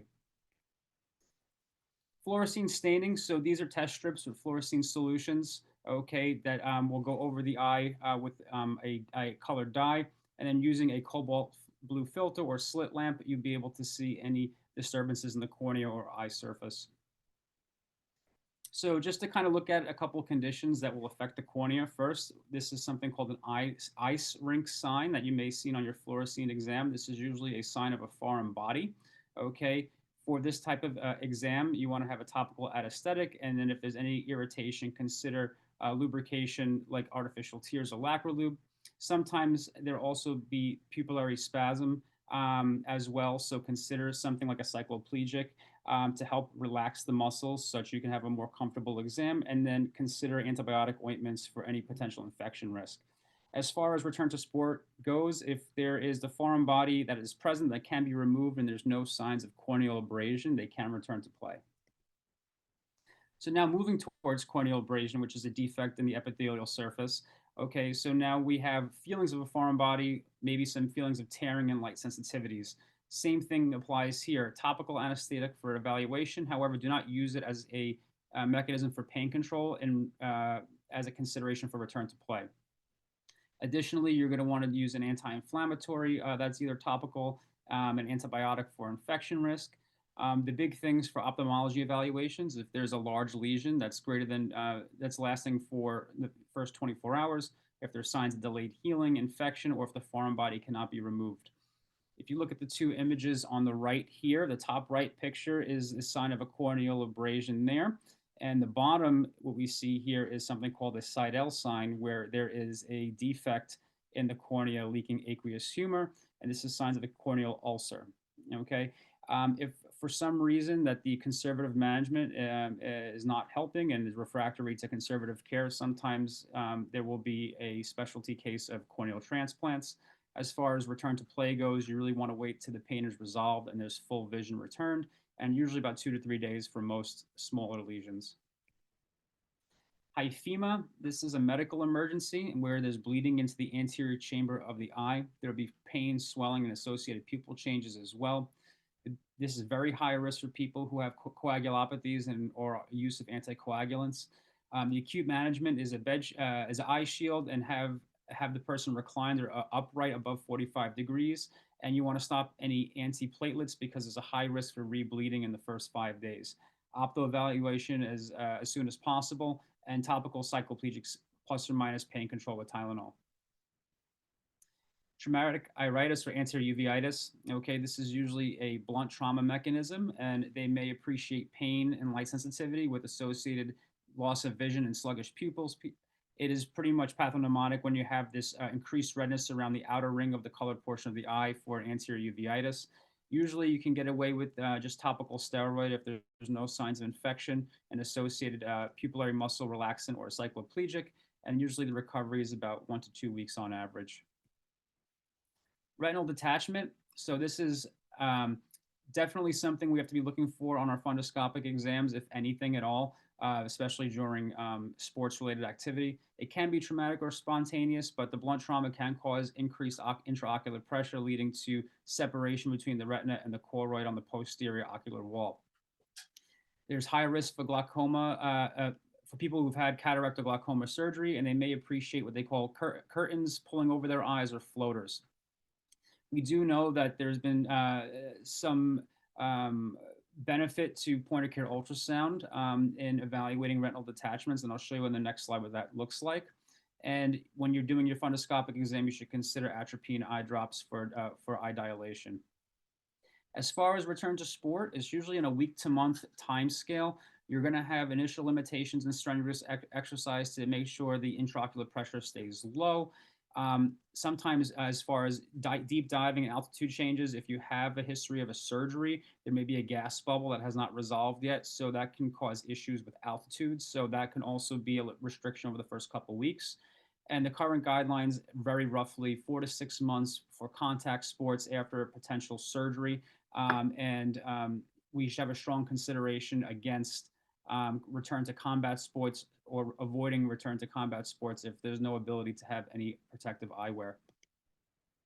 This is an ultrasound evaluation on the left of the eye itself, okay? And as you can see on the right, there's a creation of like a false lumen posteriorly with the separation of the retina from the posterior ocular wall. So a nice little quick caveat for anyone who would be using an ultrasound on the silent to look at this very quickly. Globe rupture. So this is something that is an ophthalmic emergency, and time is vision. Okay, this is something that we want to get to the emergency department as soon as possible, make sure it's managed appropriately. It can be due to blunt or penetrating trauma, and it could be open or closed. As when the intraocular pressure increases, there's a tearing of the sclera and the vitreous humor comes out, and there's an overall decrease of intraocular pressure after that globe is ruptured. This will lead to severe pain, dysfunction of the extraocular muscles, double vision, and decreased visual acuity. You may have an associated hyphema. You could see in the top left image here, the prolapse or teardrop pupil, and circumferential subconjunctival hemorrhage, which is on the bottom left image right here. As far as the acute management, do not put any pressure on the eye. So a rigid eye shield will be very beneficial in protecting the eye before evaluation. Avoid any topical solutions which can be toxic to the retina. And just with this type of injury, because you have such decreased visual acuity and also feelings of double vision, that will stimulate sometimes symptoms of nausea, which makes you want to feel like that heaving. Now, we want to avoid any heaving or any sort of vomiting type Valsalva maneuvers, because that will also increase intraocular pressure. So there is benefit to consider antiemetics and analgesics as well orally. Lastly, orbital fractures. So the mechanism of injury is usually a high velocity impact, and it usually affects one of the 7 bones in the orbit. The floor and the medial bones are the most susceptible to fracture, And I think the key here is that if you have a orbital fracture, there's a 25% association with globe rupture. So you cannot evaluate one without evaluating the other. There's many different classification types that we won't get into today. Some of the exam may show diplopia with upward gaze or limited upward gaze. You could have subcutaneous emphysema and what they call a sinking eye because of the orbital floor fracture. Associated with this can be inferior orbital nerve entrapment or inferior rectus entrapment. Most require no intervention after diagnosis, but some may need surgery, and we can discuss the return to play for both of those on the next slide. And obviously for this, because there's orbital floor fractures and medial floor fractures of the orbital complex, that is very close to the nasal bones and the nasal system. So you should definitely look for extraocular fractures or extraocular injuries as well, especially for the nasal structures. So most are conservatively managed, but if surgery is elected, it's usually 10 to 14 days after the injury, and this is usually due to persistent double vision after the resolution of swelling and or inappropriate extraocular movements, or if there's a cosmesis factor that's involved due to the sinking eye. If we needed an emergent repair, and the indications for those would be for a muscle or nerve entrapment, that'll be done in the first 24 hours. We see that there is more bone elasticity with our pediatric population. So when there is a fracture, the likelihood of the tissue getting caught between the floor of the orbital bones is higher in pediatrics because that bone elasticity will cause that fracture to snap back in place and catching it between the two. So the adults have less incidence of overall muscle or nerve entrapment after an orbital fracture. However, they are more prone to soft tissue prolapse because there is no snapping back of that fracture. If there is a surgery being done, usually this is the recommended return to play. Less than the first 3 weeks is no activity. We can move towards light activity to 21 to 30 days. 31 to 40 days is non-contact drills. And once we kind of move out to the 6 weeks time period, we're kind of going back to contact practices and competitions. So this is just very generalized return to play guidelines for all the injuries we just talked about. If there's a significant eye injury, full evaluation and clearance by ophthalmology is indicated. If there's minimal discomfort without topical anesthetics and return of vision, for most injuries, they can return to play. Consider the use of eye protectors for safety after injury and for the one-eyed athlete, which is one eye being less 20 out of 40 for visual acuity. And any history of retinal conditions or retinal surgeries, there should be strong counseling on contact sports and recommend potential removal from combat sports, especially if they're not allowed to wear protective eyewear. And then here's my references. That's it. Thanks, Dr. T. Great job. We did have a question here in the chat. For someone that has contact lenses, do they typically have worse ocular injuries? Not that I'm aware of. I would have to look into that. You know, I would have to take a look. I think the bigger risk is the fact that, you know, you may have people wearing contacts because they're monoocular, you know, or they have decreased visual acuity to be with. So I would say I don't think they have higher incidences, but I'm sure there's more of a risk for long-term sequelae if there is an eye injury because of decreased visual acuity. But I would have to look into see if people who wear contact lenses would be a higher risk for certain conditions. Okay, great. It sounds like timing is everything with these types of injuries. So, Absolutely. All right. Thanks, Dr. T. Appreciate your time this morning. All right, Dr. Jankowski, you're up. Are you here with us today? I think I see you. Yep, I'm here. Hello, how are you? Good, how are you? Good, thanks. If you want to turn, I don't know if your camera's working or you want to just screen share your slides. That would be great. Hi there.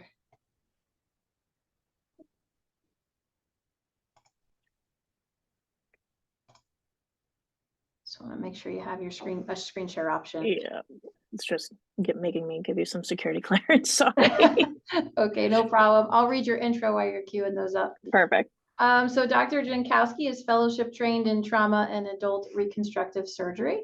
She has she's an RWJBarnabas Health lifer, having done both her residency and then becoming the first trauma reconstruction fellow for the program before joining the RWJBH medical group. And she's with our orthopedic team and sees patients right here out of our Livingston MSK Sports Med Institute. So good morning to you.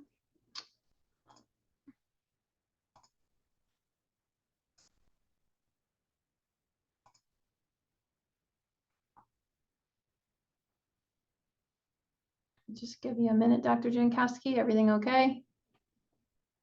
Yeah, it's just telling me I need your permission for video, and I sent you a share request. Okay, hold on one moment. We could take a minute or two break here while we queue that up. 1 second, Dr. Jankowski. Mm-hmm.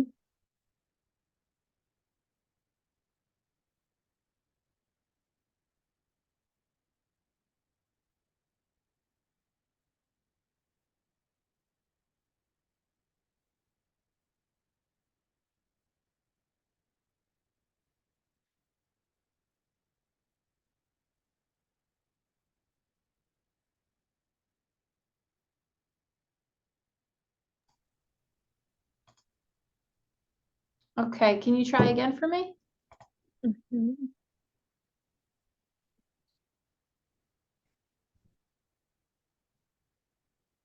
Oh, there we go. You see that? Yes, we're all set. Okay. All right. So hi, thank you again, Diana. I'm Dr. Jankowski. As you mentioned, I've been trained at Barnabas and still currently working for BHMG Orthopedics in the Trauma and Adult Recon Department. I'll be talking today on ankle fractures. So my disclosures, I am a paid consultant for Synthes and Kerecis, but it's not pertinent to the talk today. So just to give you an overview of what we're talking about, obviously ankle trauma, ankle fracture is quite a broad topic. So I'm trying to keep it as succinct as possible today. We'll be looking at a basic overview of anatomy, looking at mechanism of injury with a focus really being on rotational ankle injuries and fracture, classification, treatment, recovery and rehab, and then a brief talk on open fracture management. So when it comes to basic bony anatomy of the ankle, the three bones that actually make up the ankle joint and the ankle mortise are the tibia, the fibula, and the talus. The tibia obviously being the large bone on the medial aspect of the leg and ankle, the fibula being the smaller bone on the lateral aspect, and the talus, which is really part of the hind foot that is connecting the leg to the foot itself. Another important part of our anatomy here is obviously our ligamentous anatomy. So especially when we're talking about strains or sprains, as well as what could be injured in a fracture setting. On the medial ankle, we do have the deltoid ligament and its 4 parts. On the lateral ankle, we have the anterior talofibular ligament, as well as the calcaneofibular ligament. Now, connecting the two bones, the tibia and the fibula, we do have the syndesmosis, which obviously in sports injuries is a hot topic. This is also made up of multiple ligaments. It's a complex of the anterior inferior tibiofibular ligament, the posterior inferior tibiofibular ligament, the transverse tibiofibular ligament, and the interosseous ligament. The most common mechanism of injury, especially these sports-related injuries, when we're not talking about high energy, traumatic fractures, is a rotational ankle injury. These rotational ankle fractures do occur in a bimodal distribution, with a large portion happening in the ages of 15 to 30, and specifically in younger males, and the other end being a geriatric low energy fractures from falls from standing height, which is obviously not what we'll be discussing today. When you first see a patient that, or an athlete rather, that gets a rotational ankle injury on the field, the first step is, does this athlete need a X-ray? We are still somewhat using the Ottawa ankle rules, which is a quick evaluation based off of bony tenderness and ability to ambulate that would dictate whether or not the patient necessitates an X-ray evaluation for evaluation of potential fracture. And while this is highly sensitive, it has not been proven to be highly specific. So there is a rate of false positives. So you may be over X-raying athletes, but when it comes to identifying injury, I would rather be a little bit overcautious than undercautious. when we classify these rotational ankle fractures, we usually utilize the Logie-Hansen classification. This is really more of a historical classification where we look at the position of the ankle at the time of injury, as well as the direction of the force applied. It's not really a prognostic indicator, but identifying the fracture patterns can help plan for the most appropriate fixation modality. These are the supination type injuries. So when the foot is in a supinated position, and then you have an external rotation force versus an abduction force. So obviously with the external rotation, you see that more oblique or spiral distal fibula fracture as opposed to the supination abduction. We're seeing a vertical medial malleolus with a transverse fibula fracture. The thought here is that there's different stages, 1 through 4, and this is all of the Logie-Hansen types, where it rotates around the ankle, where 1 to 4 parts of the ankle moving from lateral to posterior to medial to anterior could be affected.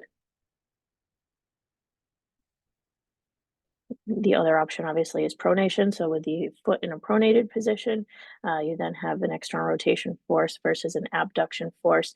And again, you can see the difference between a spiral high fibula with a transverse medial mal versus 2 transverse fractures failing in tension and compression. The other type of rotational ankle injury that we often discuss in this field of sports would be the Mason-Noob fracture. So this is where you have a rotational ankle and leg injury in which the force travels through the interosseous membrane, and you see a proximal fibula fracture, which is somewhat hard to identify, obviously on this x-ray, as well as a notable syndesmotic disruption. So that's why when it comes to x-raying or evaluating these patients, we want to make sure that in addition to x-rays of the ankle itself, we are also getting full-length tib-fib fracture x-rays so that you can identify the possibility of that proximal fibula fracture. This is obviously a pretty obvious syndesmotic disruption, but they can be much more subtle. So if there is any sort of proximal fibular fracture ranging from that, proximal third to mid-shaft up into the fibular neck and head, we do recommend getting a stress view of the ankle to ensure syndesmotic stability. Treatment in the field is really gentle realignment and stabilization, and obviously utilizing the Ottawa ankle rules like we discussed to identify who needs further evaluation. And then once a fracture is identified, the question then becomes, is this operative or non-operative? And largely that's based on the stability of the ankle mortise. So this is really just an algorithm that I created. Again, we'll get into a little bit of that open versus closed fracture towards the end, but identification is key.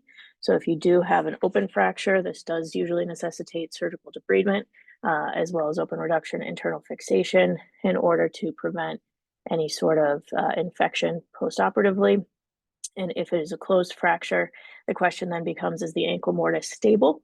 So a lot of times, this becomes a question if there is an isolated distal fibula fracture, the location of the fracture within the distal fibula gives us a clue as to whether or not the ankle mortise may be stable, with more distal avulsion fractures usually being stable, and the more proximal Weber type Bs or Cs tending to be more unstable. So we would evaluate this using either a gravity or an internal rotation stress view on x-ray to see if there is syndesmotic widening, medial clear space widening, or notable talar tilt. If the ankle mortise is stable, these can usually be treated without surgery, and progressive weight bearing is tolerated once swelling and pain decreases. If the ankle mortise is unstable, then usually they're indicated for open reduction internal fixation. So once we fix the fracture, we again stress the ankle, and if there's continued syndesmotic instability or medial clear space widening, then they're indicated usually for syndesmotic fixation in addition to fracture fixation itself. If that is stress negative and restoration and fixation of the fracture restores the ankle mortise and its stability, then no additional syndesmotic fixation is required. These are just examples of different types of fixation strategies. So again, depending on the fracture morphology, the type of fixation is variable. Obviously, that's a little bit beyond the scope of this lecture, but just of note, this one here all the way on the right, that is that Mason-Noob type injury where we did not have to fix the fracture itself, but we did just open, reduce, and repair the syndesmosis. Following fracture fixation, there is still controversy in the literature regarding weight bearing after fixation, with a discussion between early versus late weight bearing. It's found that early weight bearing, this first article here, showed that early weight bearing, so immediately after fracture fixation, once the sutures were removed at 2 weeks, had increased range of motion at the 6-week mark compared to obviously those were kept fully immobilized for the full 6 weeks and not weight bearing. But after that, there was largely no difference in range of motion or strength at long-term outcomes. And then the second article here out of Foot and Ankle International was looking at early weight bearing and if this caused any wound complications or hardware failure. Of the article, there was only some superficial wound complication, but no hardware failure, no loss of fixation, and no fracture, malunion, or non-union. So it seems to say that early weight bearing is safe in the correct population. And there is also some controversy when it comes to return to sports itself following operatively treated ankle fractures. What it was finding was that more recreational type athletes versus more professional athletes returned earlier and returned at all. There was a higher likelihood of recreational athletes returning to their sport in a timely manner as opposed to professional athletes. Other predictors for return to sport were younger males, and if it was a unimalleolar injury as opposed to a bimalleolar injury, which is just an indirect way, I think, of saying those that had more severe injuries with increased soft tissue damage and more parts of the fracture were less likely to return in a timely manner. For me, I kind of use an amalgamation of all of these things to dictate my personal post-op protocol. So I do split immobilization and non-weight bearing for 2 weeks after my surgically fixated ankle fractures, simply to protect the wound and protect the incision. At that 2-week mark, I do remove the sutures. And while I keep them non-weight bearing, I will transition them to a removable cam boot so that they can begin 1 to 2 times a week physical therapy simply for range of motion and edema control to hopefully counteract that stiffness that was seen in those kept non-weight bearing for the full 6 weeks. And then as long as I see progressive signs of fracture healing, on our 6-week X-ray, I do allow them to return to full weight bearing as tolerated. Because of that, there is obviously no strengthening exercises and no proprioceptive exercises being done until after that 6-week mark. So for me, there's usually a minimum time to return to sports at 12 weeks. And obviously that's variable on whether it's contact or non-contact sport. This is just, again, a very brief slide on open fractures. So we know in the trauma literature that time to antibiotics is really the most important factor to prevent infection after open fractures. So identification is really paramount. So what we're expecting from trainers or anyone that's initially evaluating the patient in the field is obviously to take off the shoe, take off the sock, do a little bit of an inspection to see if there is any sort of suspicious poke hole, bleeding, anything of the sort. Obviously, these are not, again, high energy traumatic injuries, so we don't expect there to be a huge soft tissue defect. So anything that could be suspicious, it's important to sign that out to whoever you're transitioning the care of the patient to so that antibiotics can be administered in a timely manner if necessary. So in summation, rotational ankle injuries are commonly encountered sports-related ankle injuries, and the treatment is based on the stability of the ankle mortise. Time to weight bearing and return to sports is still variable and depends on the degree of injury and return of proprioceptive abilities, and open fractures do require identification and timely antibiotics. Thank you. I think you're muted, Diana. Yes, I am. I keep doing that all day. I appreciate the lecture, Dr. Jankowski. Really great images as well. I hope not too many people in the audience have seen that, but certainly can happen for sure. We do have a question for you. Do you have recommendations on evaluating ankle injuries with open growth plates in young athletes? In the field or in the office? Probably, I think this is in the field question, like a sideline. Yeah, so the Ottawa ankle rules would still apply. So any sort of tenderness and inability to bear weight would certainly necessitate an X-ray. Once you get to the hospital, some are requiring CAT scan just for further evaluation of the physis and any sort of possibility of triplane fracture. Okay. Thank you so much. Appreciate your time this morning. I see that you're in the OR, so I'll let you get Yes, back sorry. to it. Thank you. Appreciate it. Okay, take care. All right. Okay, Dr. Gatt, you are up, sir. Are you here? I see you. Yeah, There I'm you here. are. How are you today? Thanks Good, for joining thanks. us. All right. Just gonna make sure so you should have share privileges if you want to bring up your slides. Let me just stare for a second. Oh, cool. All right. That worked better than the last one. Awesome. All right. So let me just introduce you while you're queuing those up. So Dr. Gatt is sports medicine trained and board certified in orthopedic surgery. He's an orthopedic consultant and team physician at Rutgers University, head orthopedic consultant for Rider University Athletics. He's chairman of orthopedic surgery at Rutgers RWJ Med School, associate professor of orthopedic surgery at the med school as well, and program director of the limb salvage program at Armed Forces Institute of Regenerative Medicine. All right, sir, you are up to discuss hip fractures. Thank you for being here. All right, well, thanks for having me. So I'm going to talk about trauma around the hip today, not just hip fractures themselves, because there's a fair amount of stuff in the pelvis that we talk about. So essentially hip trauma in athletes, there's about 3 groups of injuries that I want to just cover today. One is pelvic avulsion injuries. The second one would be injuries to the femoral neck, and finally hip dislocations. And for the older people in the crowd, there's Bo Jackson, who sustained a hip dislocation a long time ago and probably lost the opportunity to prove he's one of our greatest athletes of all time.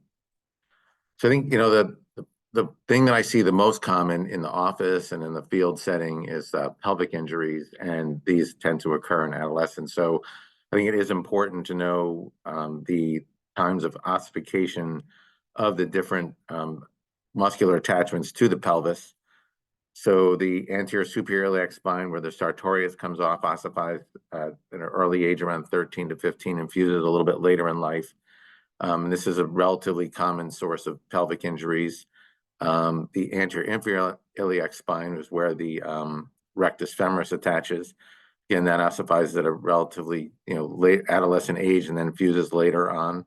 Again, a common source. And then the most common, although this isn't my experience in terms of avulsion type injuries, is the ischial tuberosity, where the hamstrings and some of the adductors come off. And so that is that fuses a little bit later on, but ossifies around the same age. So, in the case of these injuries where there is not a bony fusion of the ossification center to the bony pelvis, these are more susceptible to injury.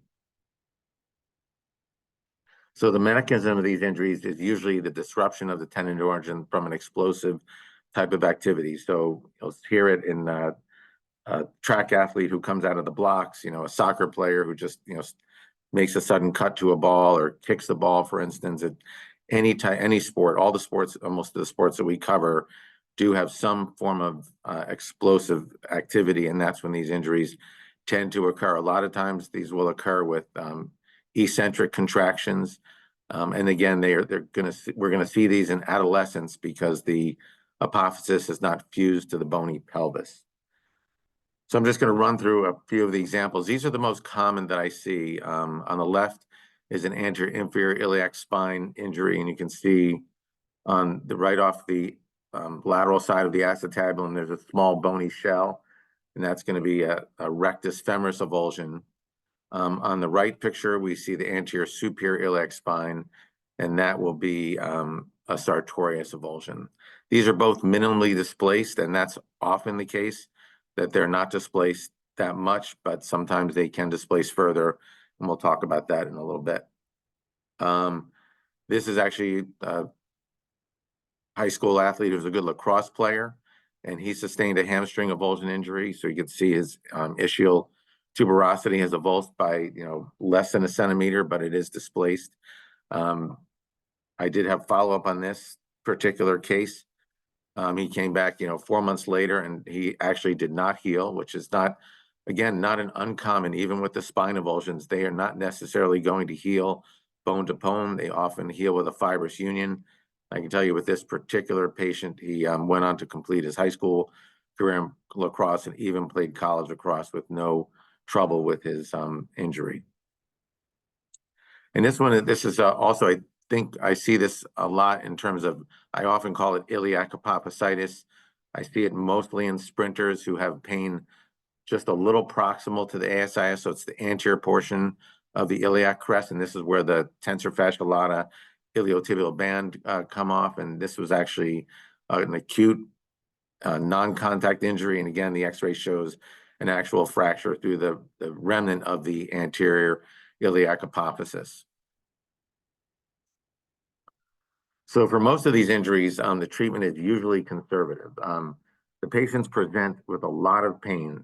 When that happens, they can barely walk. A lot of the patients go to the emergency room. X-rays are usually taken there and they're told they have a pelvis fracture and they're given crutches. And it's, the attachments, if you think of the tendons that come off of the spine fractures, especially the AIS and the ASIS, those are usually somewhat affect hip flexion. So the patients have a really hard time walking. And if the emergency room tells them to be non-weight bearing, that's actually going to cause them even more pain because now they're trying to hold their leg up into the air. So when I see these patients in the office, and probably the thing that makes me look like a hero is they said, well, use your crutches for comfort, but pull full weight down on it. And again, you have to talk the parents off the ledge a little bit because they think they have a broken bone, but actually putting full weight on it makes them much more comfortable. If they sleep with a pillow underneath their knee and put a little hip flexion, that'll take some of the pressure off of it. And I tell all the patients and the parents that, with these injuries, we will follow up in about 4 weeks or so. We'll take another x-ray, but there's a decent chance that these will not heal bone to bone. And I just tell them it's, if it wasn't for the age, this would be a tendon avulsion injury. You wouldn't even see it on x-ray. And again, it would be treated non-surgically. So that kind of eases their mind a little bit. With the hamstring injuries, again, they tend to hurt with ambulation, but putting weight down on the leg still gives them more comfort than trying to hold the leg up into the air. There are cases where these are treated surgically, and they're usually for very severely displaced avulsion type injuries. I think we're probably going to see maybe a little bit more aggressive management of anterior inferior iliac spine fractures. So in the top picture on the right, that is an arthroscopically guided percutaneous fixation of the AIIS. And the reason that is the case is with the advent of hip arthroscopy and the understanding of femoral acetabular impingement, there is a diagnosis of subspine impingement when there's maybe been a subtle injury to the AIS avulsion or attachment site and that hypertrophies. But if this piece is displaced distally, it can predispose a patient to subspine impingement. So some are getting a little bit more aggressive in trying to fix those. I'm still relatively conservative with it unless it's displaced a lot, then that would, and by a lot, I probably mean more than 2 centimeters. And then the same holds true for the hamstring avulsion type injuries. A centimeter displacement or so is something that usually will either heal bone to bone or heal with a fibrous union and be asymptomatic. But if they really displace distally, like greater than 2 centimeters in the 2 to 3 centimeter range, there is some loss of hip extension strength, and some advocate for early fixation. And the data does show that the outcomes of early fixation are better than the outcomes of later fixation. So it's something to consider in a very grossly displaced ischial tuberosity fracture. The sciatic nerve is right next to the ischial tuberosity, so it makes us a little nervous working on it, but the exposure tends to be relatively clear and fixation is pretty stable. Next, I want to talk about femoral neck fractures. Now, a traumatic fracture of the femoral neck is excessively rare. It's usually going to be in a high energy sport like a football collision. And the other possibility of femoral neck fractures would be a pathologic type fracture. If a young person had a unicameral bone cyst or fibrous dysplasia or some pathologic process in the femoral neck that predisposes them to a low energy fracture. But traumatic fractures are very rare in sports. And again, would require high energy trauma. But I do want to talk about femoral neck stress fractures because they're what I consider a high risk stress fracture and then can go on to a complete fracture. So the much more common femoral neck stress fracture is going to be a compression side fracture. You see on the MRI in the upper right, the edema around the inferior femoral neck with the small dark line indicative of a stress fracture. And then even on the lower picture, you can see the sclerosis that occurs. These are fractures that should be identified early. They're often treated with rest and activity modification. Patients may need to be put on crutches to allow this to heal, and surgery is excessively rare. However, if you kind of ignore these or the athletes ignore them, the compression side fracture can progress over to the tension side, which is a superior aspect of the femoral neck, and that's much more concerning. So when we see tension side stress fractures, which are, again, not common, but certainly something that you should have a high index of suspicion for, you can see in the top right picture, you can see the crack in the superior femoral neck. These are what I would call an orthopedic urgency. You don't have to go to the emergency room per se and do it right away, but if you diagnose a tension side stress fracture on x-ray, they're going to the hospital and they're getting surgery that day or the next day with cannulated screws. So you can even go a little bit more intense with your fixation, use a screw and side plate, but the cannulated screws tend to work pretty well.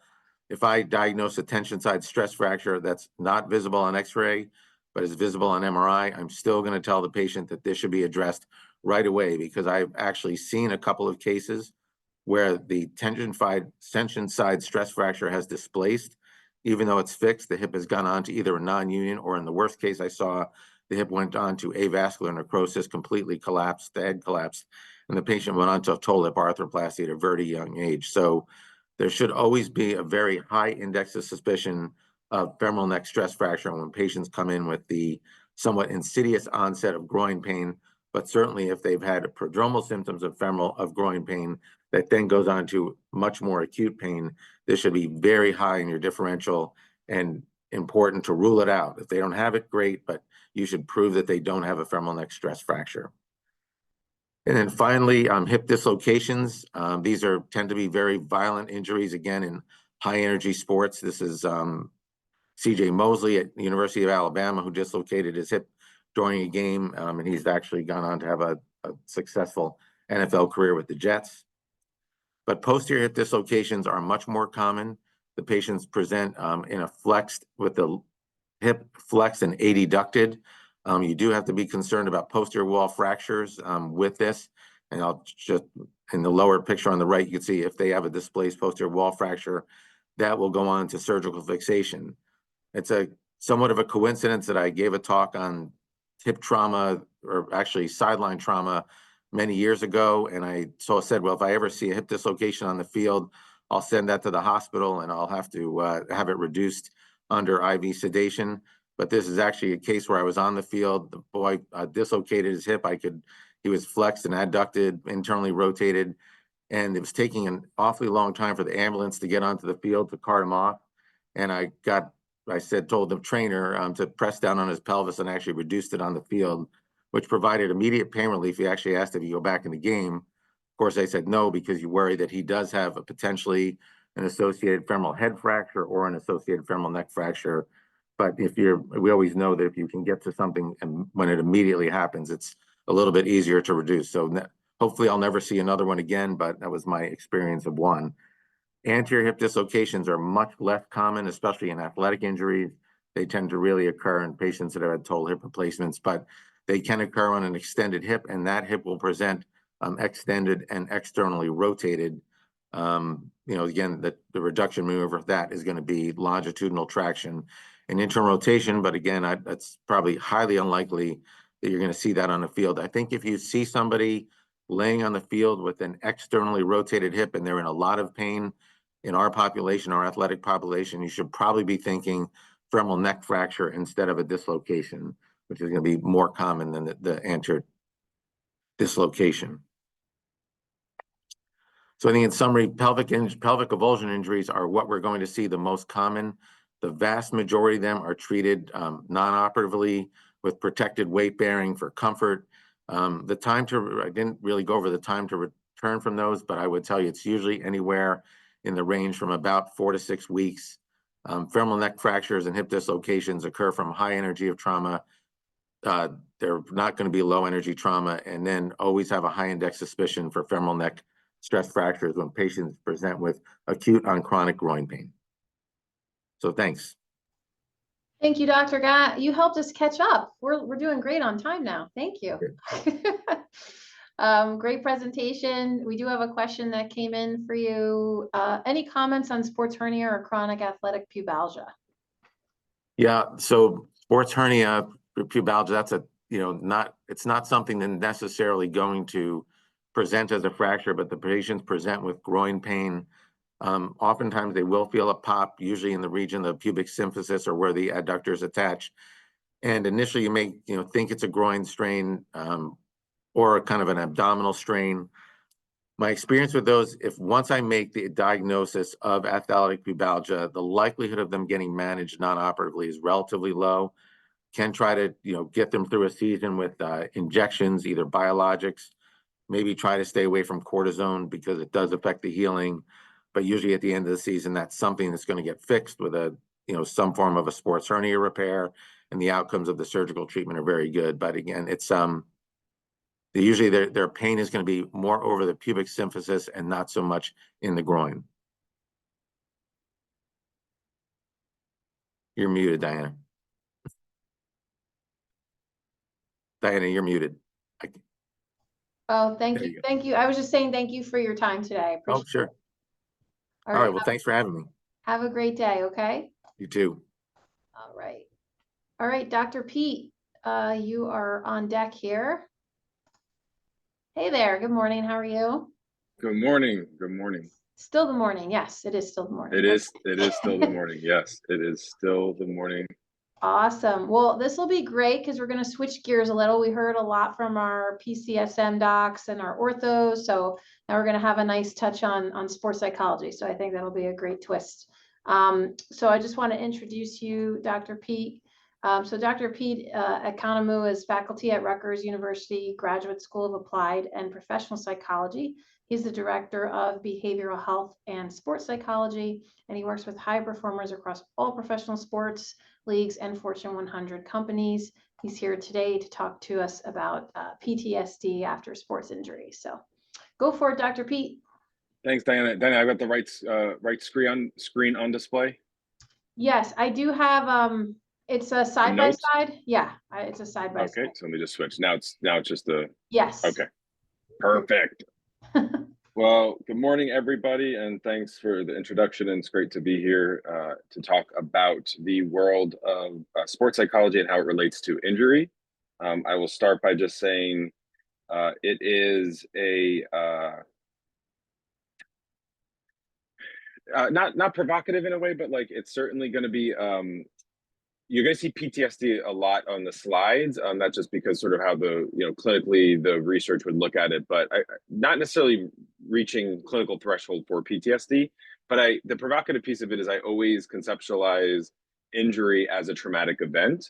Obviously, all injuries vary from sport to sport or from the type of, injury that it is. And so throughout the course of this next 12, 15 minutes, I'm going to talk about sort of how we from a behavioral perspective would work on helping the athlete kind of reintegrate back. One of the things that we do is conceptualize it from this PTSD literature, but also kind of conceptualizing that the event itself is traumatic, and then we borrow from all that PTSD like literature from veterans, trauma survivors, things of that nature, where we say that the brain then encodes that experience, creates neural pathways, which is somehow involved with re-injury. So we think about it from, like pre-injury, injury, and post-injury.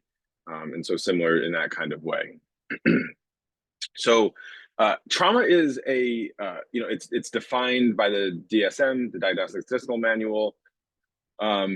And it's some sort of deeply distressing event that kind of is life altering. And the thing I'll say about it is there is a subjective piece and part of it, meaning that even like a welcomed or like say consensual kind of experience can be seen as traumatic. And so it doesn't have to just be like Hurricane Milton, for example, just calling that out now, because in the moment we've got, if we've got family or loved ones in Florida, perhaps we're worried about them, but living through something like that, can be traumatic.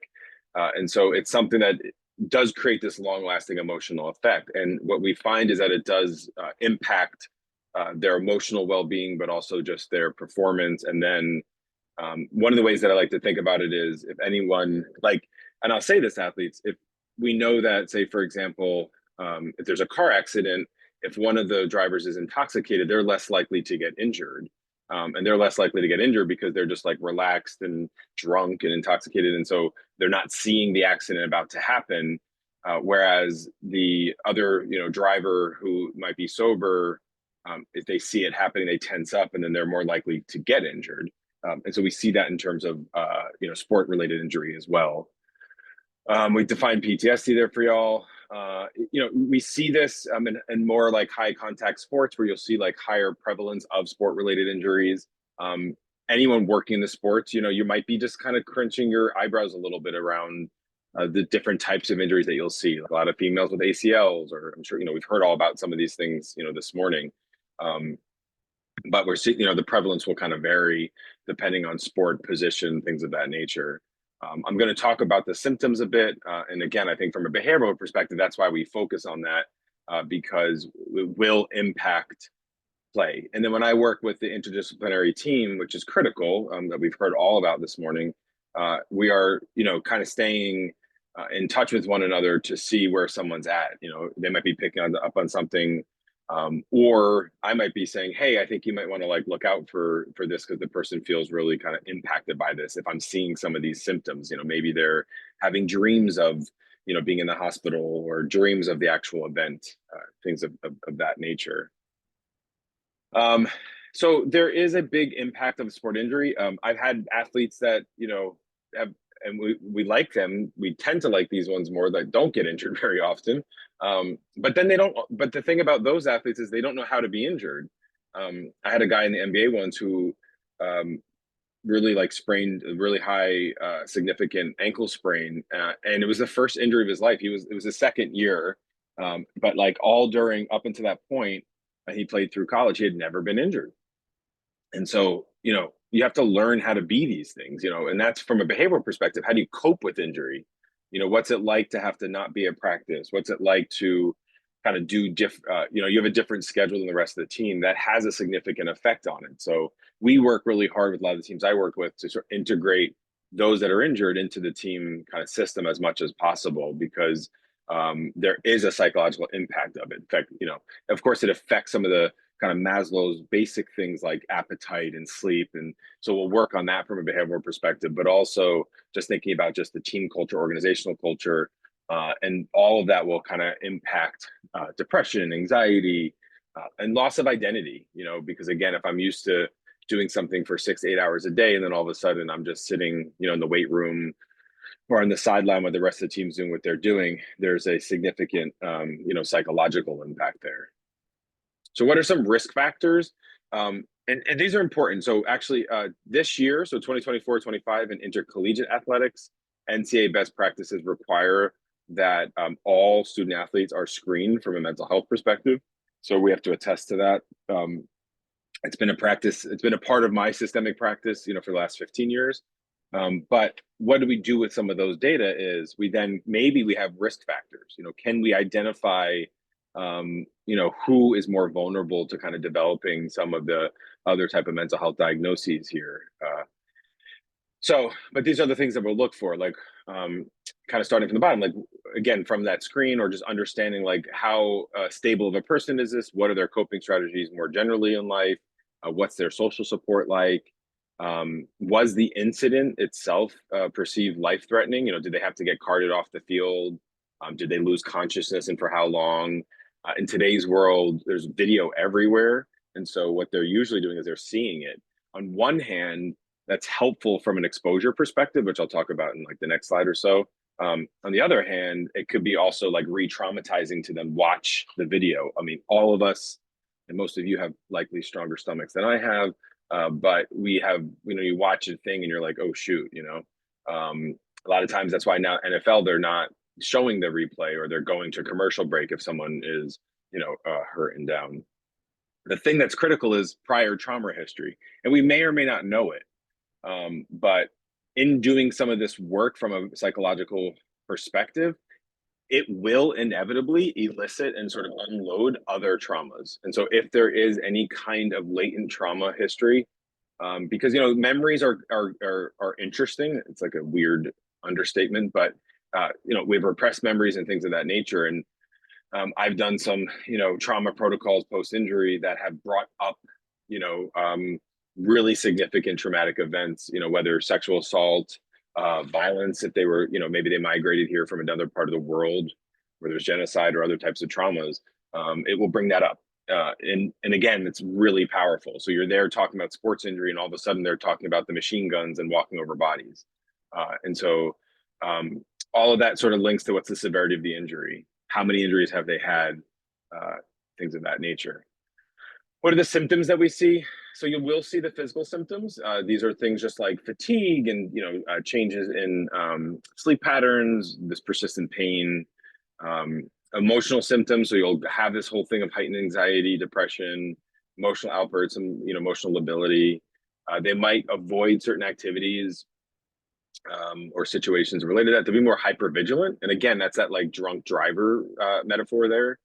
And then the flashbacks and nightmares. And so we work, that's why you keep seeing PTSD, because all of that would be there. Like, you knew that, and you likely heard that, an athlete that had a pretty severe injury, you would have heard them talk about the fact that, they're having difficulty sleeping or nightmares, or kind of reimagining and re-envisioning, the event.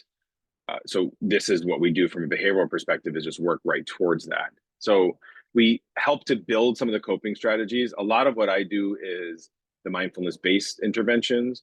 And so we will do some like systematic relaxation. We'll do some visualization around the body part. And so if it's a knee, you'll kind of think about the knee. A lot of times I'll have like an anatomical picture up, specific maybe to the joint, but also just the whole body, for a body scan to kind of think about all parts of the body.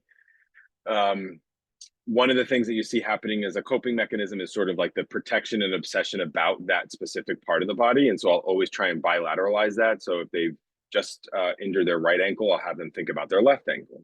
And so just to kind of bilateralize a little bit, that's borrowing from some of the EMDR literature that I'll mention in the next slide.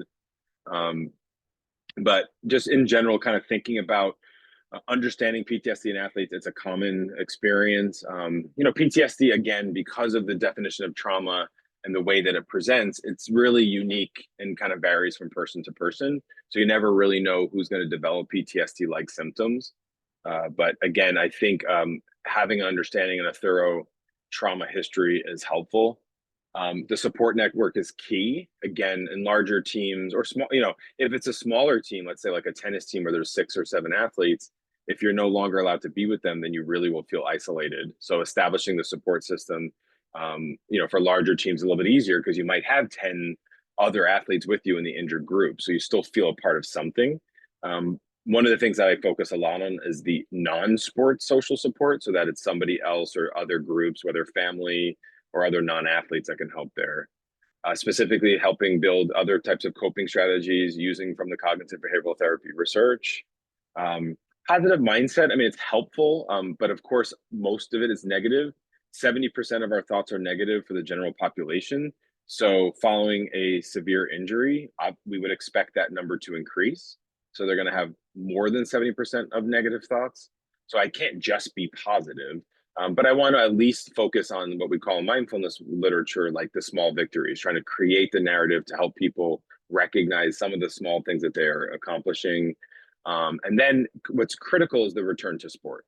I think, one of the things is, I always say is I don't really care about wins and losses. I care about, the well-being of athletes. And so, in particular about the return to sport means not re-injuring. Re-injuring can kind of re-traumatize. It's sort of like you pick a scab too early, you're going to just keep re-scabbing, and then it will never heal. So you have to give it some space to heal before you can kind of, move on in that way. So we're borrowing from, as I just mentioned, the cognitive behavioral therapy research. There's very little written on this. cognitive processing is the most impactful and effective intervention for trauma, where we imagine the event. So I will walk someone through, pre-game routine, like the morning when they wake up to the end of the day. And then, so it's the entire sort of moment, not just the actual incident, but really everything to kind of really tap into all the senses and the memories. EMDR is a specialization that I'm not trained in, but we certainly borrow from that. That's that bilateralization, which kind of says that the eye movement kind of helps other parts create new neural pathways within the brain, so that the brain's not totally stuck on the traumatic event, because it does tend to obsess on it in that case if it does hold on to it. So again, this is important that you first have a foundational relationship with the athlete. It's not something I would do if I just met them for the first time. You can't do CPT or really any kind of exposure therapy without having that first therapeutic rapport. Then you can do the intervention, which is about maybe watching the video. So there's all different sort of angles that we can take around just basically desensitizing to the traumatic event. And then all the while using kind of coping mechanisms throughout that process. We've heard a lot about this today, but everyone's involved in it from my perspective.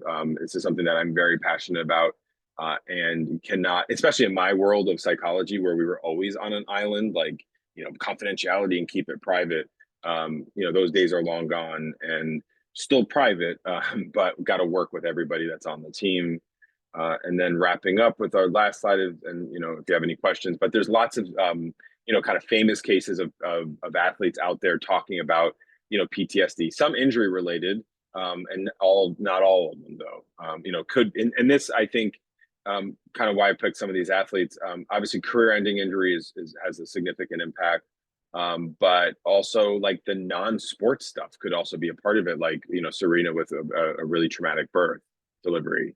And so thinking about, it's not just, for an athlete, doesn't have to only be this career ending, like you see Carly Patterson, but could be like a coach that's just super stressed out, and kind of I met criteria then for the trauma of the level of stress that created for it. So thank you, and happy to take any questions if there are any. Thanks, Dr. Pete. You definitely got me thinking a lot about things. I think we all do kind of just put the athletes in a silo of sports related, behavioral cognitive issues, where obviously those issues can stem well outside of just the sports injury. So certainly gave us some things to think about. Any questions for Dr. Pete? Just fire them in here.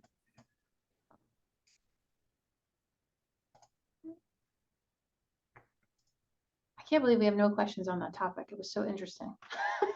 Well, maybe I just said it all so straight. You just said it all. I mean, you gave it, you did such a great job. You just killed it. So, all right. Yeah. I don't have any questions for you. Oh, wait, maybe I do. Let's see. Thoughts on SPG block? Is that for you or someone else?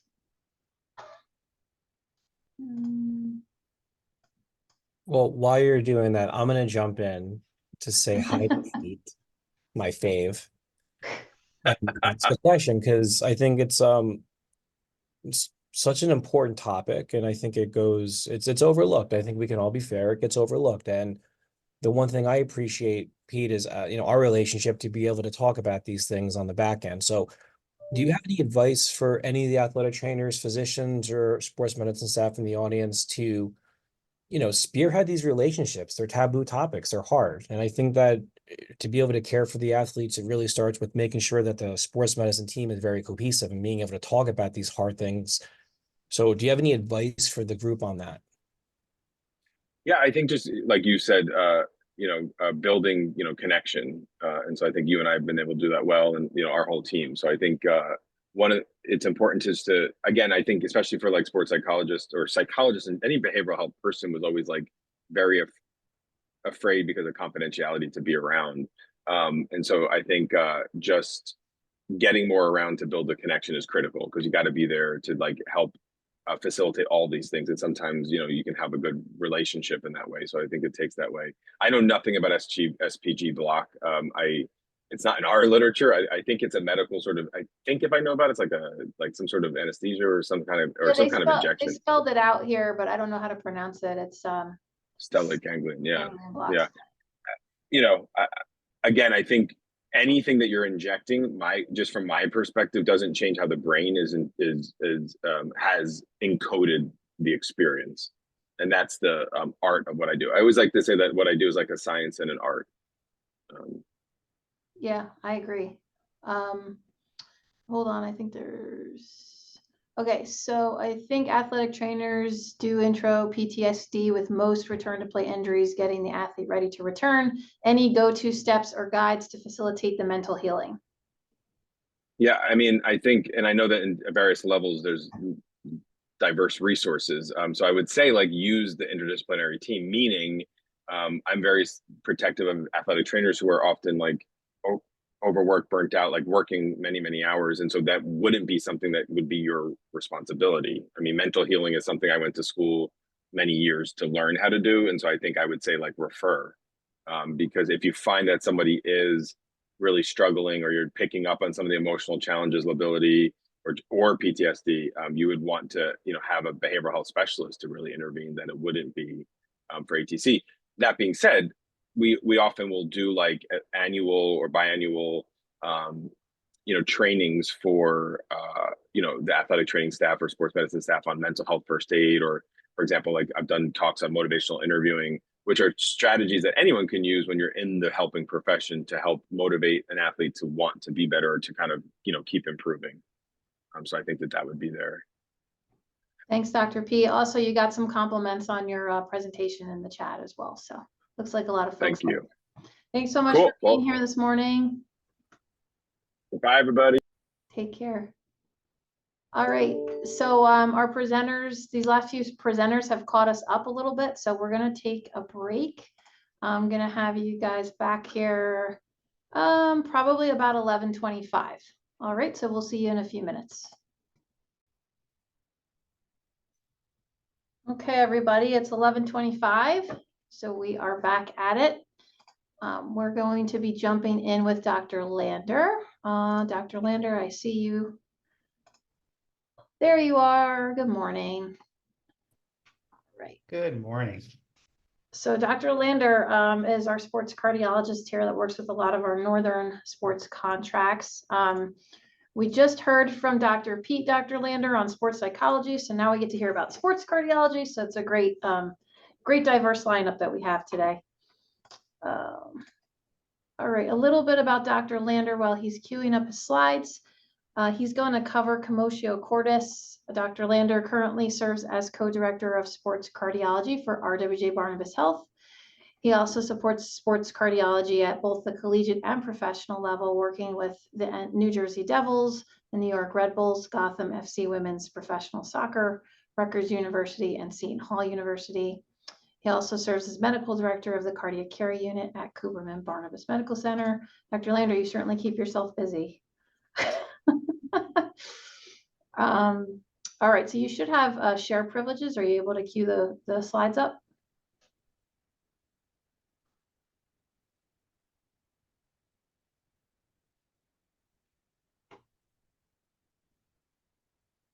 Looks good. All right. Able to see them okay? Yes, looks good.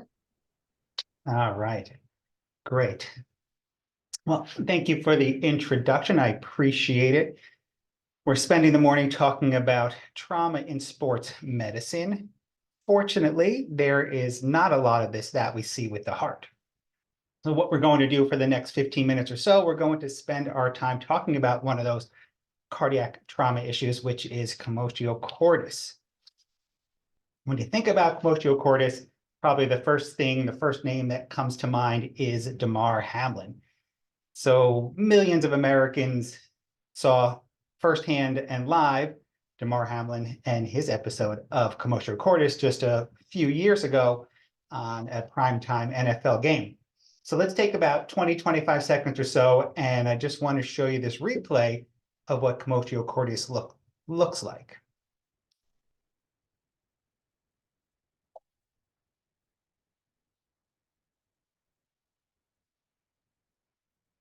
You can see Morahan here, number 3. We'll get a better angle, a better view. Not what any of us want to see, and everybody's around him, and just hope that he's going to be okay. So we'll take another break here in Cincinnati. All right, so not easy to watch. Fortunately, the medical team, the athletic team did a great job getting to him quickly, recognizing what was happening, starting CPR. He was defibrillated several times, and they successfully resuscitated him. And as we all know, he's back on the field playing today. So what is commotio cordis? Translated from the Latin, it actually means agitation of the heart. What it really is sudden cardiac arrest due to blunt, non-penetrating precordial impact. So basically getting hit in the chest with a blunt object, causing cardiac arrest. It's not all that common. We don't exactly know what the incidence is, but several studies have looked back at cardiac causes of death or cardiac arrest in athletes, and most of them concur. We see roughly 5% of the incidence of athletic-related cardiac arrest we can attribute to commotio cordis. If you look at this top right of your screen, the pie chart, that's this dark blue here. It's sitting about at 5% of the causes. This was from a study done a couple of years ago in the British Journal of Sports Medicine. We actually have in the United States a national commotio cordis registry. There's over 200 confirmed cases in there. From the US, we actually have a few non-US cases in there as well.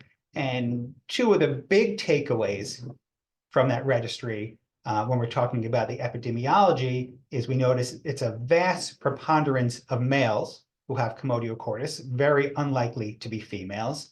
And we generally see this in a younger population as well.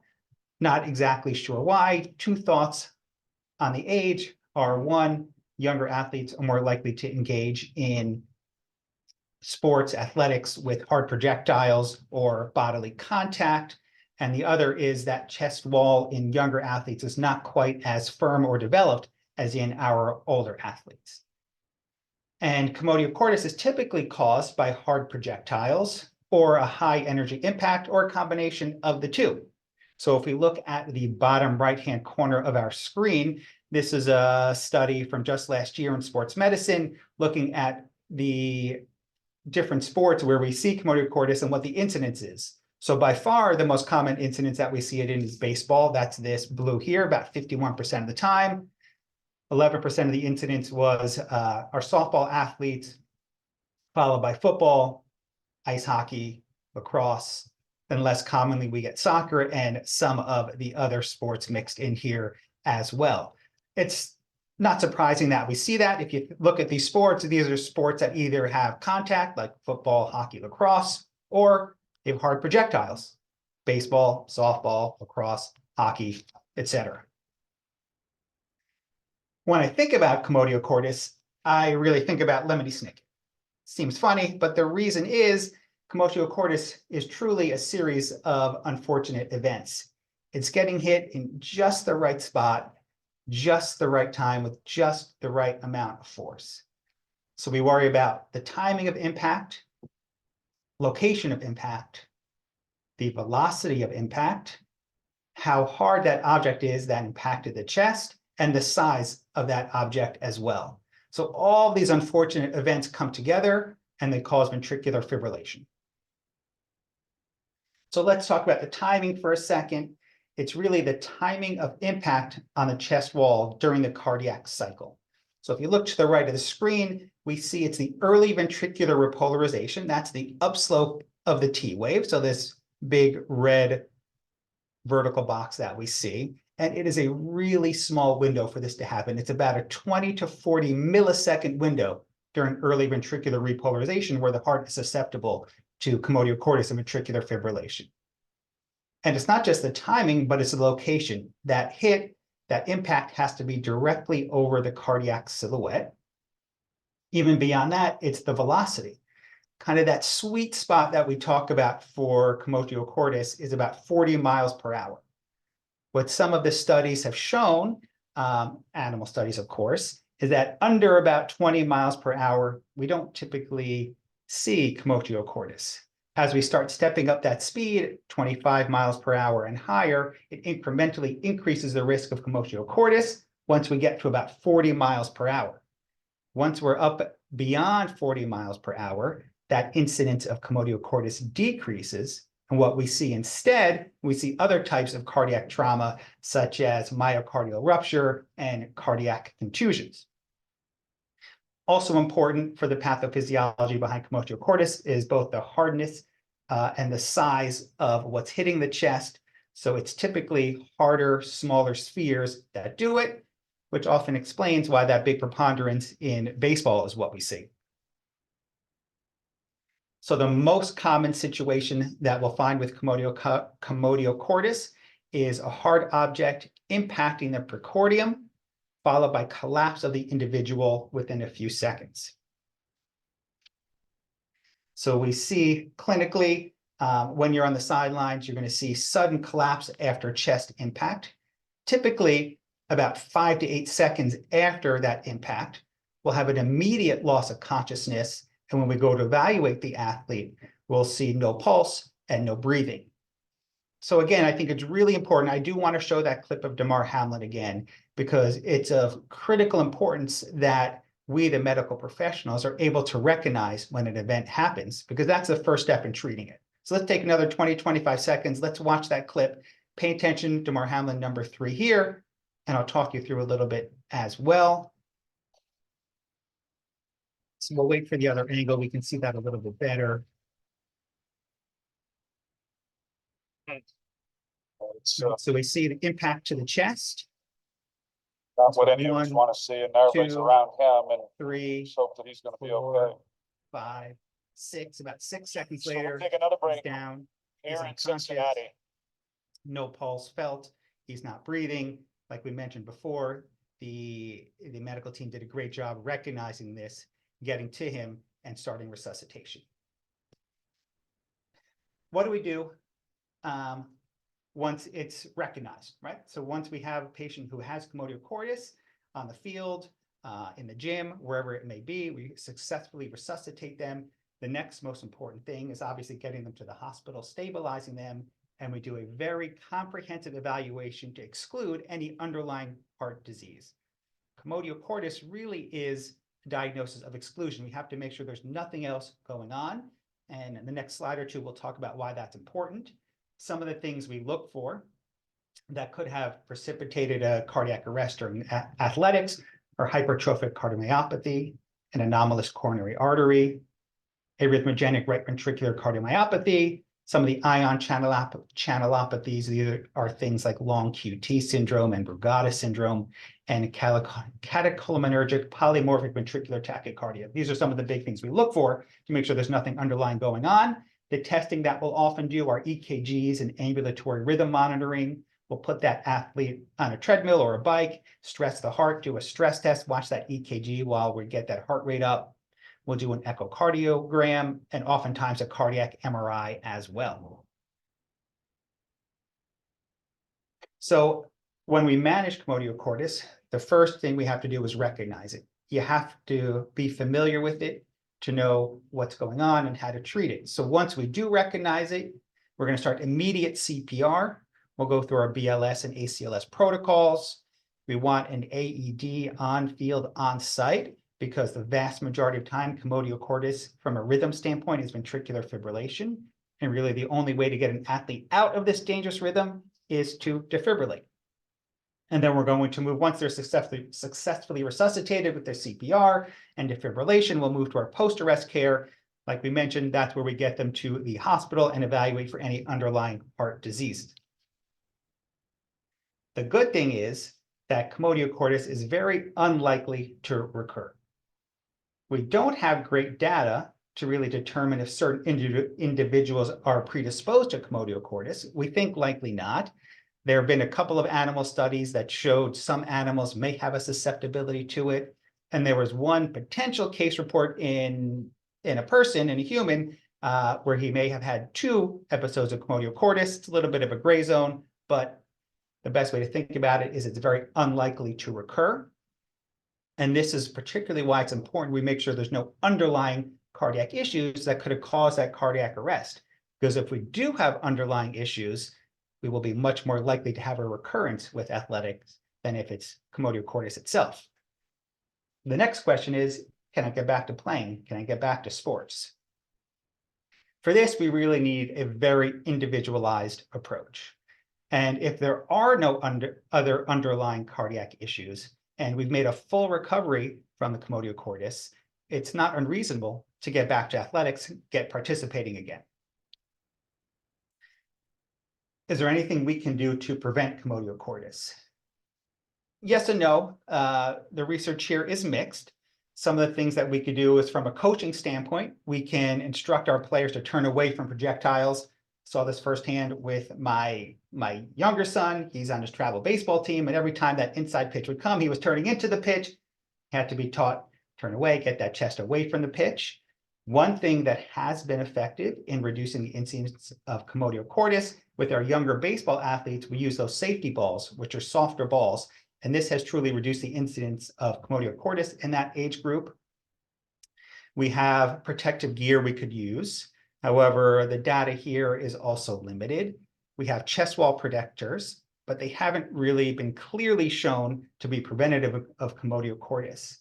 About 1/3 of all confirmed cases have happened in athletes who have the appropriate chest wall protectors in place. We have some organizing committees, for example, the National Operating Committee on Standards for Athletic Equipment. They put their stamp on certain chest protectors. With my older son, he plays lacrosse. I see this with his gear. He had to have certain chest protector that met standards. Is this effective or not is a different story, but regardless, the athletes, they have to use it. And no matter how good our prevention is, we're never going to be 100%. So there's always going to be cases that come in that we see with commotio cordis. So it is crucial that we have an emergency action plan in place to deal with this. Not only should we have an emergency action plan in place, but it's important it must be rehearsed on a regular basis. So not only do we have that plan in place, but everyone knows their roles and exactly what to do in case a cardiac emergency arises. So with that, I will pause. Thank you for your attention, and I am happy to answer any questions. Please feel free to email me as well. You can see my email address here on the screen.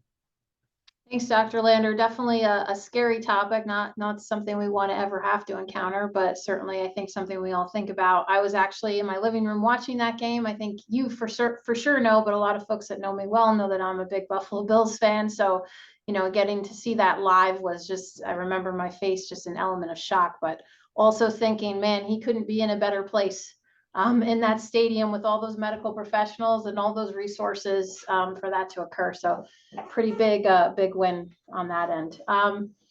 Seeing if we have any questions come in. I know you talked a little bit about the equipment and the gear. Somebody asked about, you know, preventative advice for little league catchers.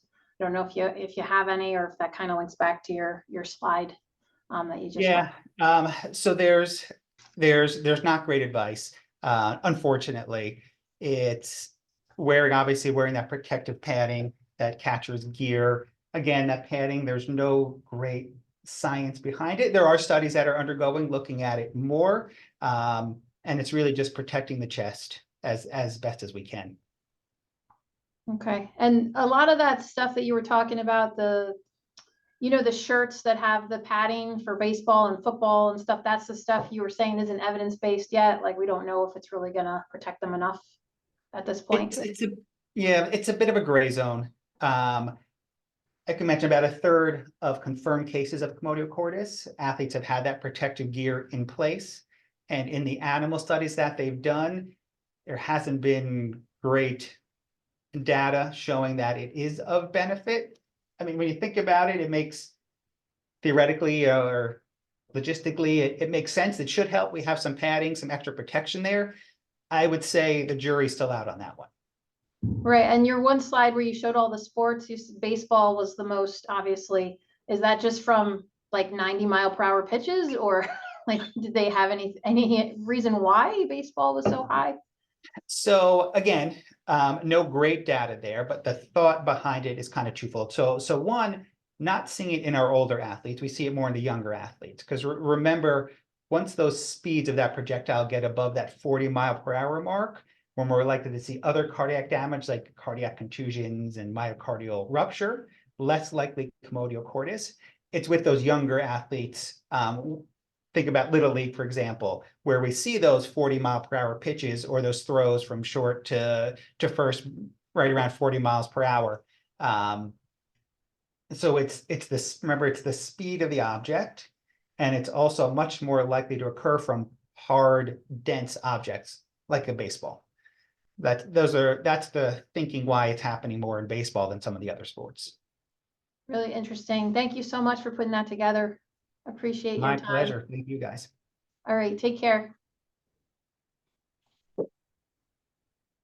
Okay, thanks to Dr. Lander. So we are now going to move into 2 presentations from our athletic trainers that are on the panel today. We have Dave Borchardt, who will be joining us next, and he will be covering sideline trauma management.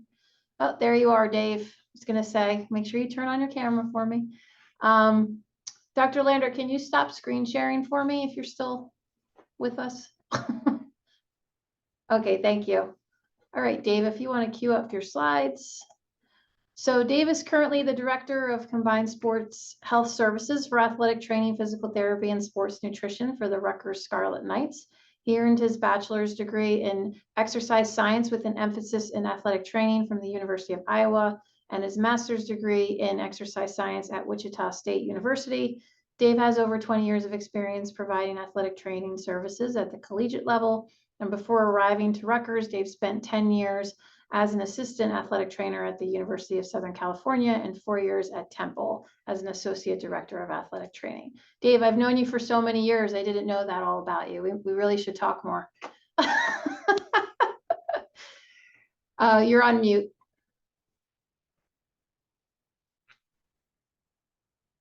There you go. Thank you. Yeah, I was going to say, or just talk less business when we do talk, I guess, is the approach to that. Yeah, exactly. Am I showing presentation or am I showing full screen here? Full screen, or not full screen, sorry, it's presentation mode. So if you want to bring it up to full screen. Can you can see like all my notes and stuff? Yeah, I can see like all your slides on the side. So I think you just want us to see one slide at a time. Yeah, sorry, trying to figure out how to. You do from beginning. There you go. Perfect. All right, well, appreciate being invited here to speak. This has been a great morning, a lot of great topics. And I was laughing throughout because different presenters were mentioning things that we're going to kind of come up in more of a higher level topic from me. And then Dr. Lander and Diana both queued up my presentation really well with a couple of the comments they made. And we'll get to that a little bit as we go through. But we're going to look at kind of what this response to trauma on the sidelines looks like from an interdisciplinary approach. So when we have multiple people at our disposal, when we have several different providers from different disciplines coming together to act on behalf of our athletes when these traumatic injuries occur, and what that looks like. Now, we know that oftentimes, based on resources or the situation, it may only be one responder, whether that be an athletic trainer or maybe just EMS on the side of a camp or something like that. And so we're going to talk about how the increase in resources can kind of be integrated into that and really kind of help with this response. So no disclosures, and really only put this slide in here because I feel like this needs to be seen by everybody today. So if for no other reason, there's that.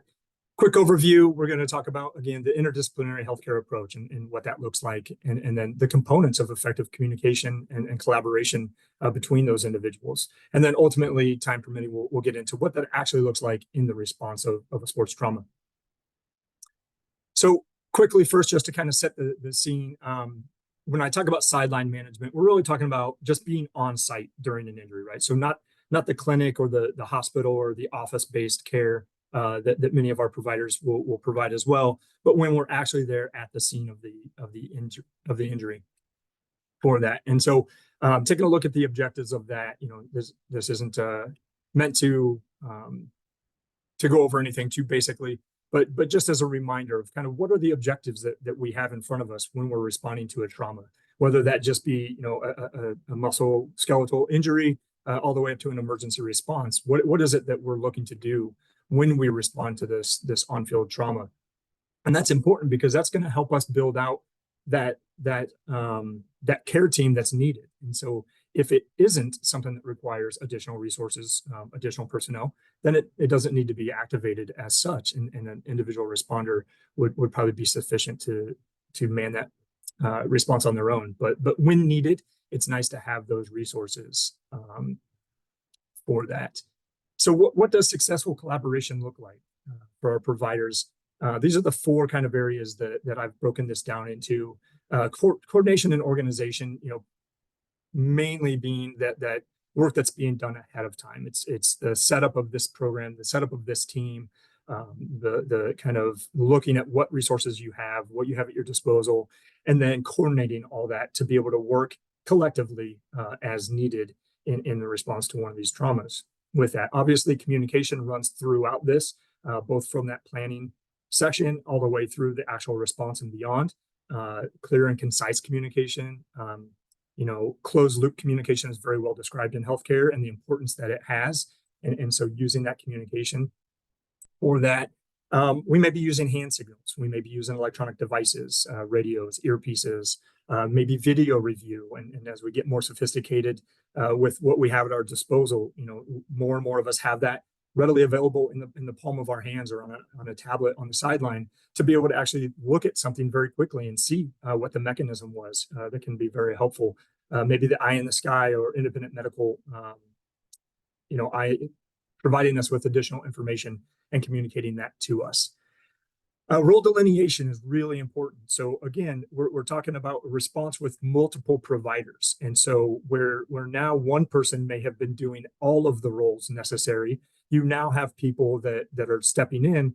And as that happens, now those roles can be divided. And there's a strategy to doing that, obviously to the right people. But that should be also discussed ahead of time, right? We should not be responding and drawing straws or flipping a coin to see who's doing what. That needs to be something that we've already talked about and we've already put in place as we go into it. And then again, putting all this together and then training and rehearsing. And that's come up in a number of the talks today throughout this morning. And Dr. Lander just mentioned this as well very recently. The education and the training of the providers, obviously to meet the needs of that response, but then also the training of each of those people together as a collection of the various disciplines so that they understand how each other work and they understand the communication that's required between them. The use of communication in the emergency department may be very different than what it is amongst athletic trainers on the field. And so being able to rectify that together as one group with one goal is very important to avoid any mishaps with that. So conversely, now kind of looking at this on the backside is what could actually lead to unsuccessful collaboration. So as these providers come together for the response, what are some things that we could be concerned about with this? Well, we talked about the role that each person has, and typically, especially in emergency management on the field, but also just as much with even just a non-emergency response is the clarity of those roles typically is made by the level of training and education, right? So that individual with that highest level of training typically elevates to the lead of the response. Now that could be the global response, right? The lead of the entire response, or that could be just the individuals kind of gravitating towards the role that they've been trained in. So an athletic trainer who has been training their entire career to help stabilize C-spine of a football player with a helmet on, right? I would want no other person handling me in that scenario than that person that I know has been trained and rehearsed that repetitively. Whereas maybe the team physician hasn't done that, right? Because they have other areas that they've concentrated on, and they've just never been that person that's spent that much time actually down there in that position doing that. And so with that, you might have some power struggle, right? So you may have ego that comes into this, and in the moment, everybody wants to do what's best for that athlete. But if you haven't coordinated those roles and that dynamic, you could have something where multiple people are trying to do the same thing, and they may think that they should be doing that. And so again, trying to alleviate that through prior planning with that, and ultimately, we really want to promote a culture of mutual respect amongst each person that's contributing, and really a shared decision-making setting to where, again, everybody is working together, as opposed to maybe a multidisciplinary or a multi-professional approach to healthcare, where each person is seeing an athlete kind of in parallel, maybe from their own offices at different times in the response to an injury, with their independent goals. This is everybody working, in sync at the same time towards that common goal. So who is this team? This is obviously not an exhaustive list, but kind of the 4 players that we look at. With this, we have the athletic trainer, who's oftentimes that first responder to the scenario, especially as state and federal laws are implementing more legislation around having an athletic trainer present at activities. The team physician, especially our sports medicine physicians that spend a lot of time at our events, the EMS that may be on site or called to the site in an emergency situation. We have a slew of sports medicine specialists that come to mind here. We have our orthopedic surgeons, who we've heard from today. We have our ophthalmologist. We have dentists oftentimes available. We have cardiologists. We have physical therapists. We have x-ray techs. And again, this is all based on the resources that we have available. We typically don't have an x-ray tech at the ready if we don't have access to x-ray. And so, obviously, as the organization and the resources available change, this team is also gonna grow with that. We have our sports psychologist, and again, it was great to hear from Dr. Pete today. I think it's important to know that even in this response, their role is very important, either because of some of the groundwork that they've laid out in advance with our athletes, right? So maybe some of those principles that they've already introduced the athletes to, so that if and when this should happen to them, they can kind of lean on some of that training and education, all the way through to maybe even on the sideline, where we have our sports psychologist present to help coach the athlete that's injured, and or the responders or the staff and the coaches who are present for that. So a lot of people coming together to help. Diana, you had actually mentioned that, what a great place, what better place for an athlete to get hurt than at an NFL game.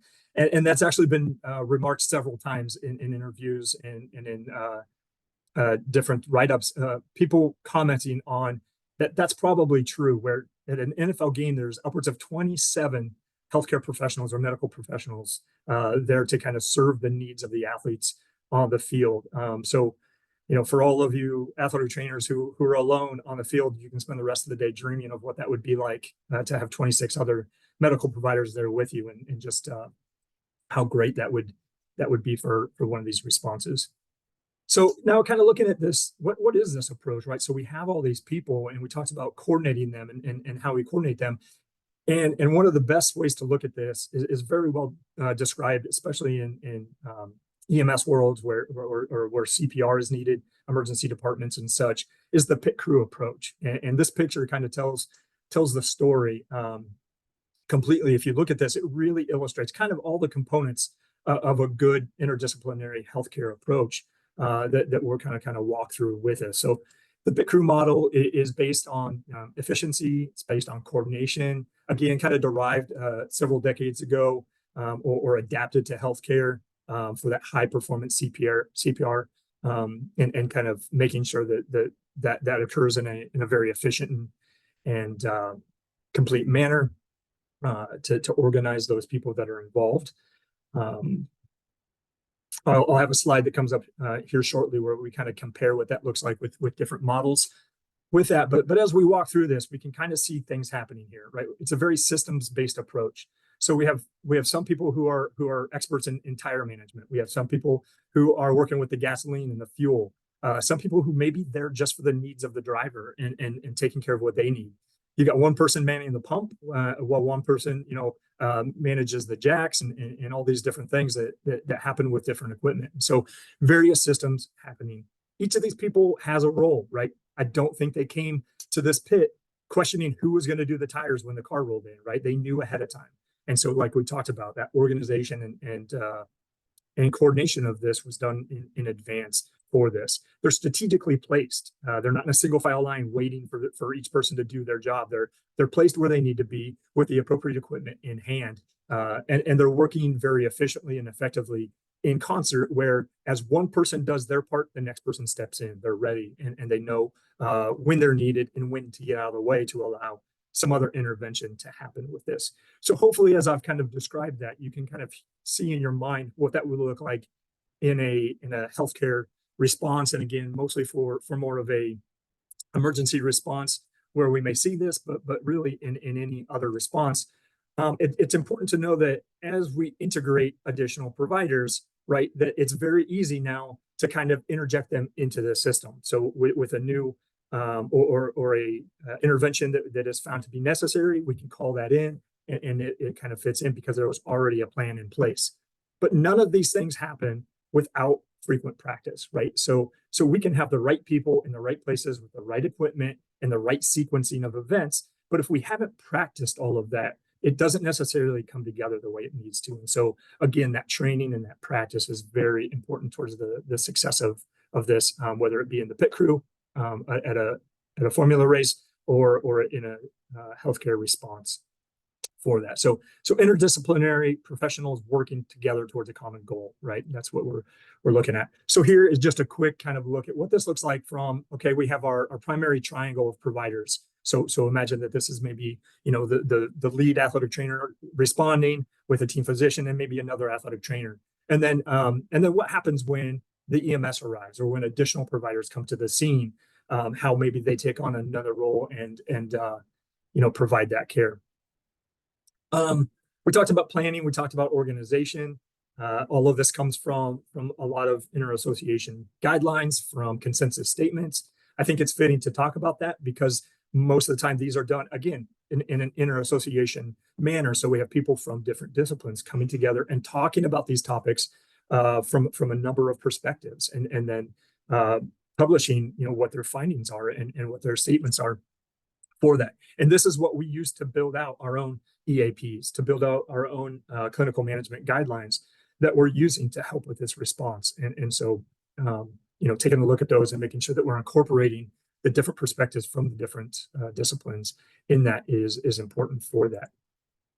So now we're to the actual response, and we're looking to actually provide care for the athlete using some of those principles that we just talked about. What does that look like, right? So we're going to assess the patient, obviously, from the time we see them go down on the field of play to the time we get to them and begin a focused assessment, really to determine that level of response. So when they're on the field and we're responding to them, we want to know what we need to do next, right? So we're going to go through our different assessment tools, the ABCs of the patient, the march, or maybe looking more at the extremities through the DCAP bottles, acronyms, whatever it is that you're using. We're trying to figure out, what do we need to do next? Am I activating EMS? Is this a life-threatening injury? Is this a limb-threatening injury? Do I need to kind of expedite that response? Or is this something that can be managed, without activating that EMS response? Maybe a joint reduction is necessary, as Dr. Gadd had mentioned, and I think maybe somebody else had mentioned earlier today. What type of immobilization is needed? Is this a global, whole body immobilization situation, spine boarding, and that obviously is going to require different resources than just maybe using some vacuum splints or some other type of a local or extremity splint for that. And then how are we going to transport that person? And where are we transporting them to? Again, is this somebody that's going to be carted off? Is this somebody that's going to be taken to an ambulance? Or is this somebody that we're just taking to the sideline? And so beyond the field of play, or colloquially, referred to as sideline management. So now we're not on the field of play anymore, but we're off the field on the sideline. What does that look like? So now this is our more comprehensive assessment, right? Now we're spending a little bit more time looking at the specific injury, looking at the limitations that may present themselves, and maybe we're treating. Now we're starting to do a little bit more of that downstream treatment, monitoring. If it's in the case of a concussion, You're right. Maybe we have an extensive battery that we're going to go through. This might happen there on the sideline. This is a picture of a medical tent. I thought was funny. It came from an article kind of somebody had wrote about what exactly happens in that medical tent, you know, at an NFL or a college game. And I think it's funny to see a chainsaw kind of going to work in there. But this may be at a school where you're going around the corner of a gym to a hallway or a quiet room or an athletic training room. Maybe you have a medical facility there with X-ray and that. And so this is going to happen in that area. I know typically our wrestling athletic trainer is really good about getting away from the noise of the arena and into a quiet place to be able to do a concussion evaluation and using whatever space is available to them in the venue that they're at. It's important to talk about the equipment, right? So if we have multiple people that are responding and they have access to a plethora of different resources for equipment and supplies, where is that equipment located? I don't need to carry everything out on the field for things that I'm going to do on the sideline, right? Or if I'm going to go back to a locker room, I don't need to have things on the sideline that I'm going to wish that I had in the locker room with me.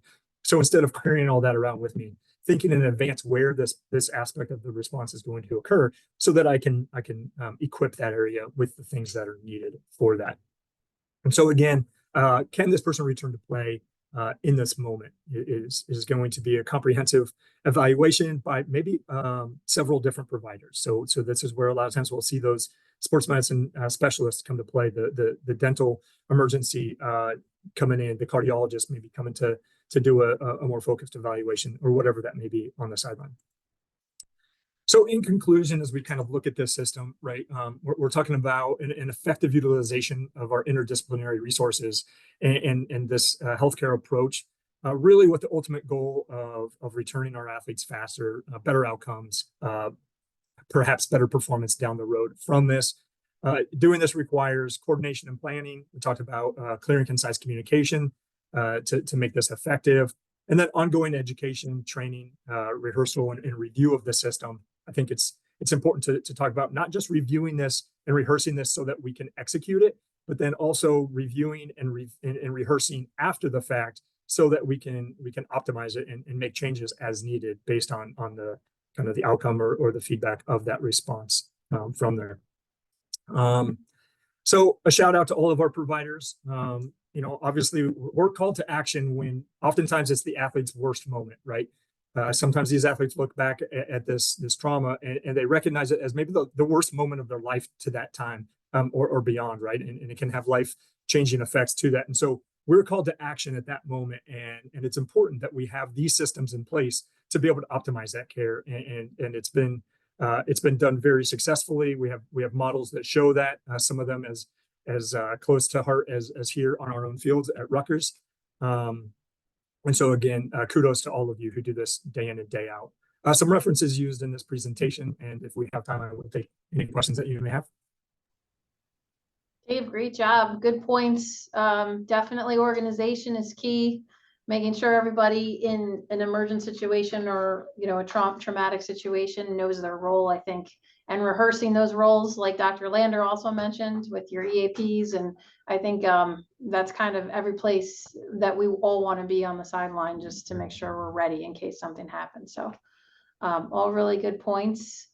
And I do like your reference with the race car, very applicable. So nice. Wish I could take that as my own original thought, but unfortunately it's not. I'm absolutely loving the South Park reference. I was waiting for it, Dr. K. I knew that was coming. Love it. All right, Dave, I don't see any questions for you that have come in, but thank you so much for putting this together. It was really informative. Appreciate it. Great, thank you. Okay, so Kristen, you are taking us home. I think I see you. Can you hear me okay? Yes, I can hear you. I'm going to start my video up. Okay. Perfect.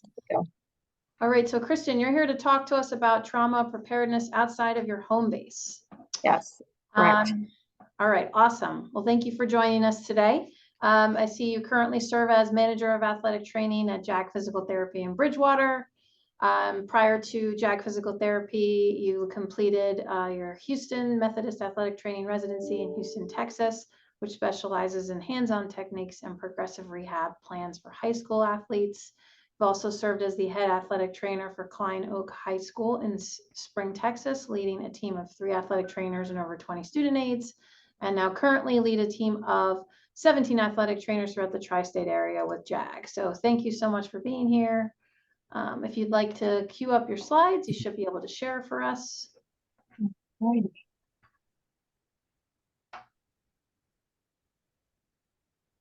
Okay, let me just full screen this and we should be good to go. Okay, how's that looking? Perfect, thank you.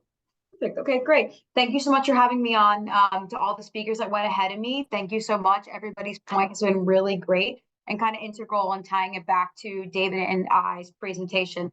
As you know, I'm an athletic trainer and David was as well. So it's really nice to be able to hear all the perspectives and conversations happening with the doctors and now being able to lead into it of how it's applicable to our athletic training team and how we can really use this inside of our work. So today I will be talking about trauma preparedness outside of our home base. So in this topic, you know, we have our home events, we have our away events. This presentation is really going to focus on events that are really outside our home event. So not at our local high school down the road, not at our college conference, but more items that we might having to be flying to. So whether it's away games, tournaments, you know, opportunities for travel abroad with the team, that's going to be the focus of most of this presentation. So to start off, I do not have any, you know, disclaimers I need to disclose. So I'm just throwing that in there, but I do not have any. So we will continue. Okay, so to start off, I want to start off with 2 quotes I like a lot, but as you can see, they kind of contradict, but especially in this topic in a lot of our industry, you know, we really do need to bring in these topics into both of our thoughts when we talk about preparation. So my first one we're talking about is failing to plan equals planning to fail. Second one that I also like to think about is expect the unexpected. So as you can see, you know, these are pretty contradicting statements here. Number one, we're going with, we need to plan as much as we can, but then we're also going with, okay, we can plan, but we also need to expect the unexpected. So we want to really gather as much information that we can ahead of time, take our actions we need to go into, prepare our team, prepare ourselves the best. But we also understand that, you know, when we are away, we are out of our home element. You know, we are the away team. We're in an environment that might be completely new and unexpected to us. So we have to, you know, essentially be able to roll with the punches and get ready to act, because no matter what, if we're in our most comfortable environment or not, if an athlete gets hurt, you know, we have a duty to act. And we will, according to all of our plans, policies, procedures, and everything that we really prepared ahead of time. So I'm starting this off with a story. This was really the story that kind of got the entire topic of this presentation going. It's funny looking back on, but in the moment it was very stressful. So this will be a story time. Over the summer, I had the opportunity to travel with a team abroad to Denmark. It was a really cool experience. It was for a soccer team, and it was different because, of course, it is abroad, right? So when we're traveling with a team abroad, we need to get a lot of things in order. We need to do our due diligence, making sure we're familiar with all the athletes, all their medical conditions, really anything they might need prepped ahead of time. So, you know, we did that ahead of time. I was sure to obtain the medical cards, obtain any medical information regarding, you know, conditions, medications, allergies, how we have not. But as Murphy's Laws had it, you know, we were really diligent on getting all the information, but we had an athlete with kind of a spontaneous allergic reaction. We're not even sure what it was to, but essentially she just got progressively worse throughout the day, not to the point of anaphylactic shock, but pretty close. So essentially we did have to activate EMS in this area. But as you would imagine, there are a couple barriers, right? So we have our language barrier. We have not knowing the country, not knowing maybe where we are in that point, right? So if we were pretty further away, and especially not even knowing how the hospital system works. So thankfully we did have our translator. We did have all her information, but it definitely caused some roadblocks, just being in a new location, being in a new place. Even the fact that their hospital system does not work the same as the US, right? We can't just walk into an ER there. You have to be essentially routed to where you need to go. So we did have a lot of roadblocks with it. The girl ended up being okay. I'm still not sure to this day what has caused this almost anaphylactic shock, I will call it. But essentially it all worked out okay. But, you know, it really made me think about some things that need to be prepared ahead of time, especially when traveling to a new location.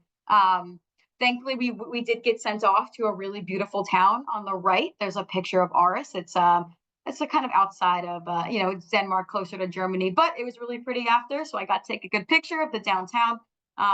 But again, things had to be thought about afterwards and how we could better prepare for next time. So I have some items to consider. Some items we want to go and consider are, number one, the location of your event. So are we still in the country? Are we in our home state? Are we far away? So even just having, if we're across the country or not, we might have to act differently. We should be pretty familiar with the hospitals in the area, the urgent cares in the area, any other x-rays, MRIs, anything we might need to get. We should be pretty familiar with who are our big hospital systems and who are some easy and good providers to go to in case we do need something. Let's say we are outside of the country. Do we have a translator, right? So we can all use our translating apps as best as we can, but sometimes we really do need somebody who does speak that language. So do we have somebody who is able to easily translate? If so, can we delegate them inside our emergency action plan to help us, conversate with local medical providers and everything of that sort? Something else we also want to consider is our facilities. So just how we would in our home emergency action plan, we want to know our field layout. So where are we going to be located? Are we going to be located in a field that's in an obscure location, kind of difficult to go to? Or are we going to be located where it's pretty easy for EMS to get to? Of course, the local medical providers, they might be familiar with it, but they also might not. So we need to be prepared to give them directions to our exact location.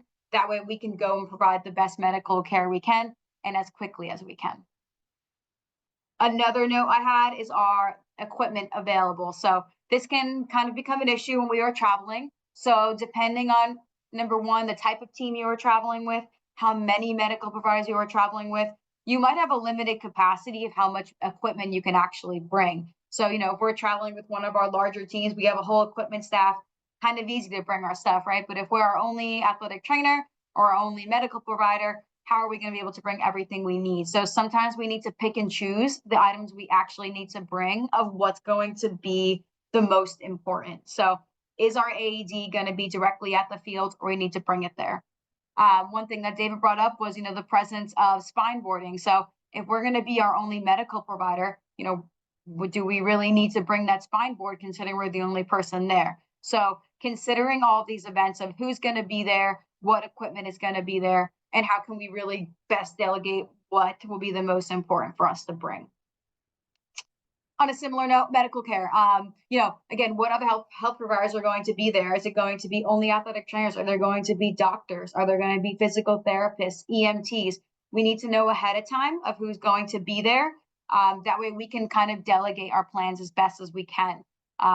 Even including those people inside of our emergency action plan, making sure we have our medical timeout before our event, getting all those people on board is really vital. As we know, the more we practice, the more we repeat, the more we communicate with all of our providers, the better off ourselves and our athletes will be. Another note previously mentioned, again, our local hospitals and urgent cares, know where they are. And overall, again, know how our system works. If we're outside of the country, how can that work going abroad? If we have our athlete travel insurance, are there certain elements that are covered or not covered? Of course, we're going to treat our athlete and get them the best care that we need, but sometimes we can help avoid some, legal run-ins, anything of that sort, if we are pretty familiar with either our school secondary insurance, or if our team has purchased something such as athlete travel insurance that might kind of provide a broader scope than what our insurance typically would cover. Last note I have on here is to consider travel fatigue and jet lag. Sometimes when we are planning these events, we of course plan for our events, but we don't plan for our bodies. Traveling does take up a lot of energy. The jet lag is real. We've all combated this in our personal selves. And we know this when we travel with our teams. We know even the lack of sleep reduction, that can really have an effect on our athletes as well. So we want to really make sure we have a good plan going with our coaches and any other people who might be involved in this. What's our plan to kind of tackle our travel fatigue and our jet lag? Theme here is anything that we can control, we would like to control, even if that means making sure our athletes have the best sleep so they're not at a higher state of stress prior to their athletic event. That would be something that would be really beneficial, helping to prevent any other injuries that can kind of go along with that. So our last slide, we have some items to consider, but now we're really at some items to prepare. So ahead of time, what are some things we are really preparing? So number one, emergency card. These are kind of a given. We know for when we travel, we always want to have our emergency cards. A note I have on here is trying to make sure that they are paper, right? So when we're traveling, phones die, we might not have internet connection, whatever it might be. So having these emergency cards on paper is really beneficial. Just in the event if anything goes wrong, we have our binder of information and we are set and we are ready to go. For the most part, if it is our home team athlete, we should be knowing these things. Athletes who have allergies, asthma, diabetes, but taking in a special note for this when traveling, because all of these conditions, they're going to need some sort of secondary medication or whatever kind of tool they might be using. So are we sure our athletes have their EpiPens? Are we sure that they have their asthma? Their inhalers, right? Are we sure they have extra snacks, have all their insulin set? So we want to make sure all of these things are provided, by the athletes for themselves. But if we do have the facilities to bring backups, have an extra set of something, that would be something that's really beneficial. Of course, we want the athlete to be able to bring this and provide these items. But as we know, they have a lot to pack. Sometimes they forget things. We want to make sure if the primary, resource is missing, there is some sort of secondary, that way we can avoid some kind of athletic event. Athlete insurance card, again, making sure their primary insurance is printed out. Sometimes those secondary insurance we can also fill out on paper. Sometimes that does make our life a lot easier. In the event we need to bring somebody to the hospital, we can have our insurance form already printed out and ready to go, just to avoid any further headaches. Anything on paper is pretty beneficial. Lastly, equipment. So a lot of these equipments, it can or cannot be involved for emergency. The topic of this presentation is trauma preparedness. It can kind of be related to both.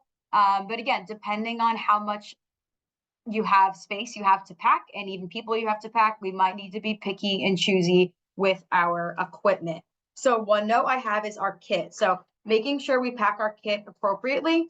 And one note I have in here is thinking of those items we might be taking for granted that we typically have in our athletic training room. So ice bags, we always have a roll of 1,000 ice bags in an athletic training room, but we're in an away game, we don't have that. So bringing our ice bags, bringing our cold wraps, even our wrappers, anything like that, something that we're taking for granted, we might want to make sure we are bringing extra of, because of course we are not at our home site. Braces, wraps, sleeves, splints, again, depending on space, might depend on how much of the stuff you are bringing. There are definitely some easily packable items, our braces, our wraps, our sleeves. Sometimes splints, not so much. Sometimes you might have some better luck with these cardboard splints. They're pretty easily packable. They fit in a bag pretty well. So if we can't bring our large splint bag, those might be a good option for cardboard splints or our SAM splints. Same thing here, rehab equipment. What is some smaller rehab equipment that we can get the most bang for our buck for? Whether it's our stretching straps, our TheraBands, our lacrosse balls, anything like that. Again, although this is not exactly trauma related, as we know, our athletes do have our bumps and bruises we need to take care of. So how can we properly pack this and fit this into our items? Lastly, for equipment, I have over-the-counter medication, and you can see there is a question mark. So this is always going to depend on your standing orders as an athletic trainer and your current policies and procedures. So no matter what your policies and procedures are, just make sure that our coaches and our athletes are pretty transparent. If we're in the state where we cannot be bringing ibuprofen, Tylenol, anything of the sort, our athletes should know that. That way they can supply it for themselves. Our athletes might be coming to us on our away trips. Hey, I have a headache. They're jet lagged. We're dehydrated. But if you're someone who cannot carry over-the-counter medication, we don't have that for them. So if they need to supply their own medication, that's something that they should definitely know ahead of time, because as we know, odds are they will have it themselves. They just need to simply bring it. Last one for this, international data / translating app. So just be mindful of this.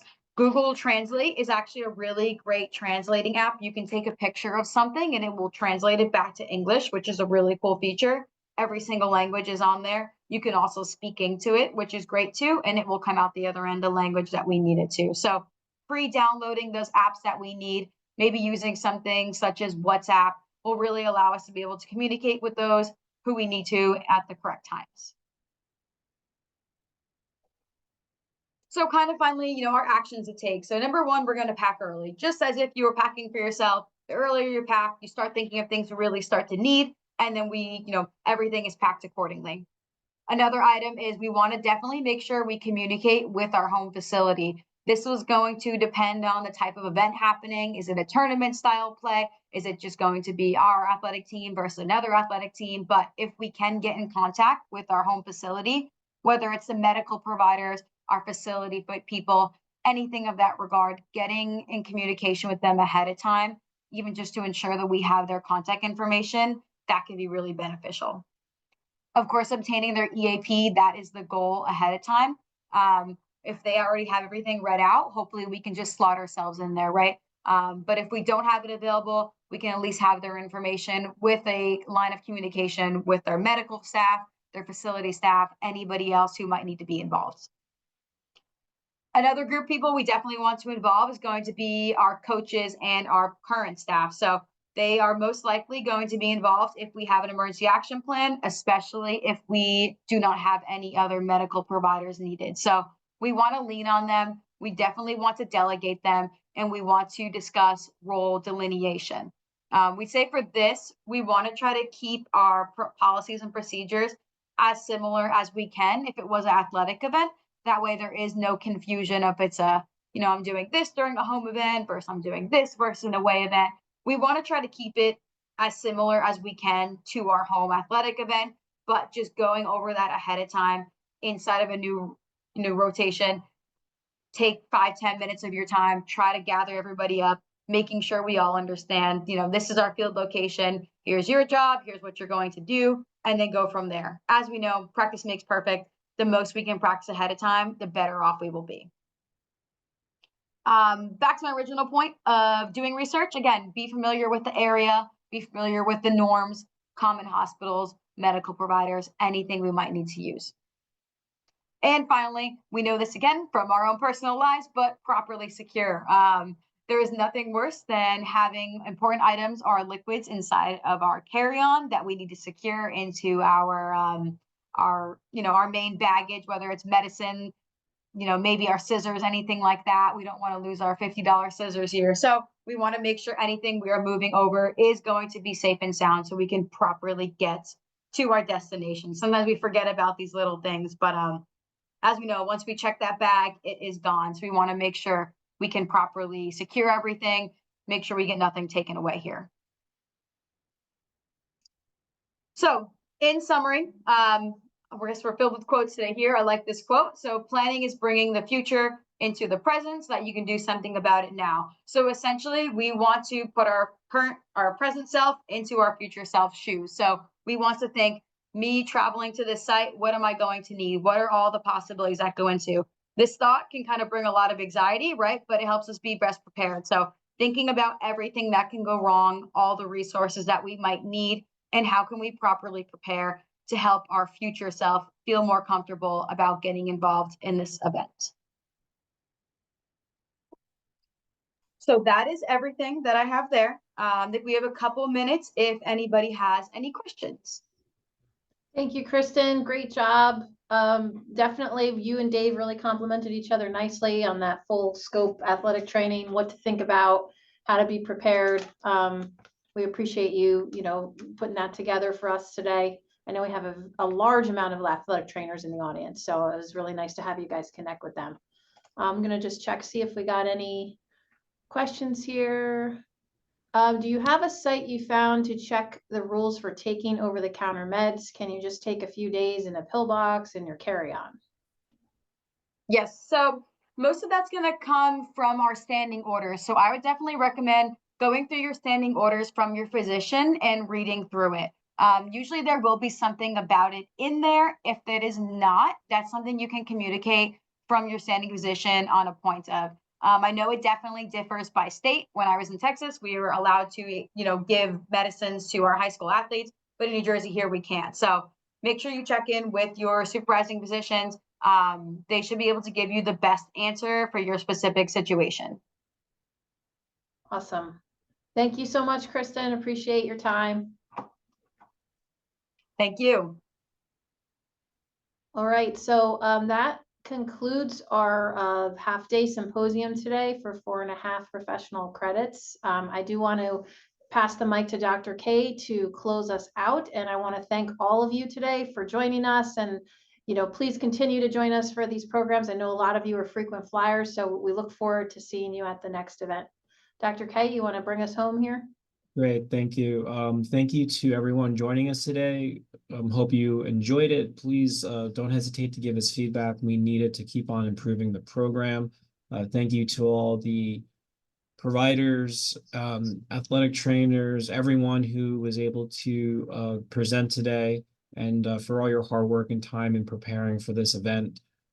Again, we're going to be doing this on a yearly basis. We usually throw in some grand rounds as well, but for next year's symposium, we will be focusing on orthobiologics and sports medicine, which is a hot topic. I know it's a year away, but it gives us plenty of time to give you guys some great content for next year. So again, thank you for everyone's time, and hope you have a great rest of your week and weekend coming up. And please don't hesitate to reach out to us for anything you need, okay? Thanks again. All right, take care, everyone.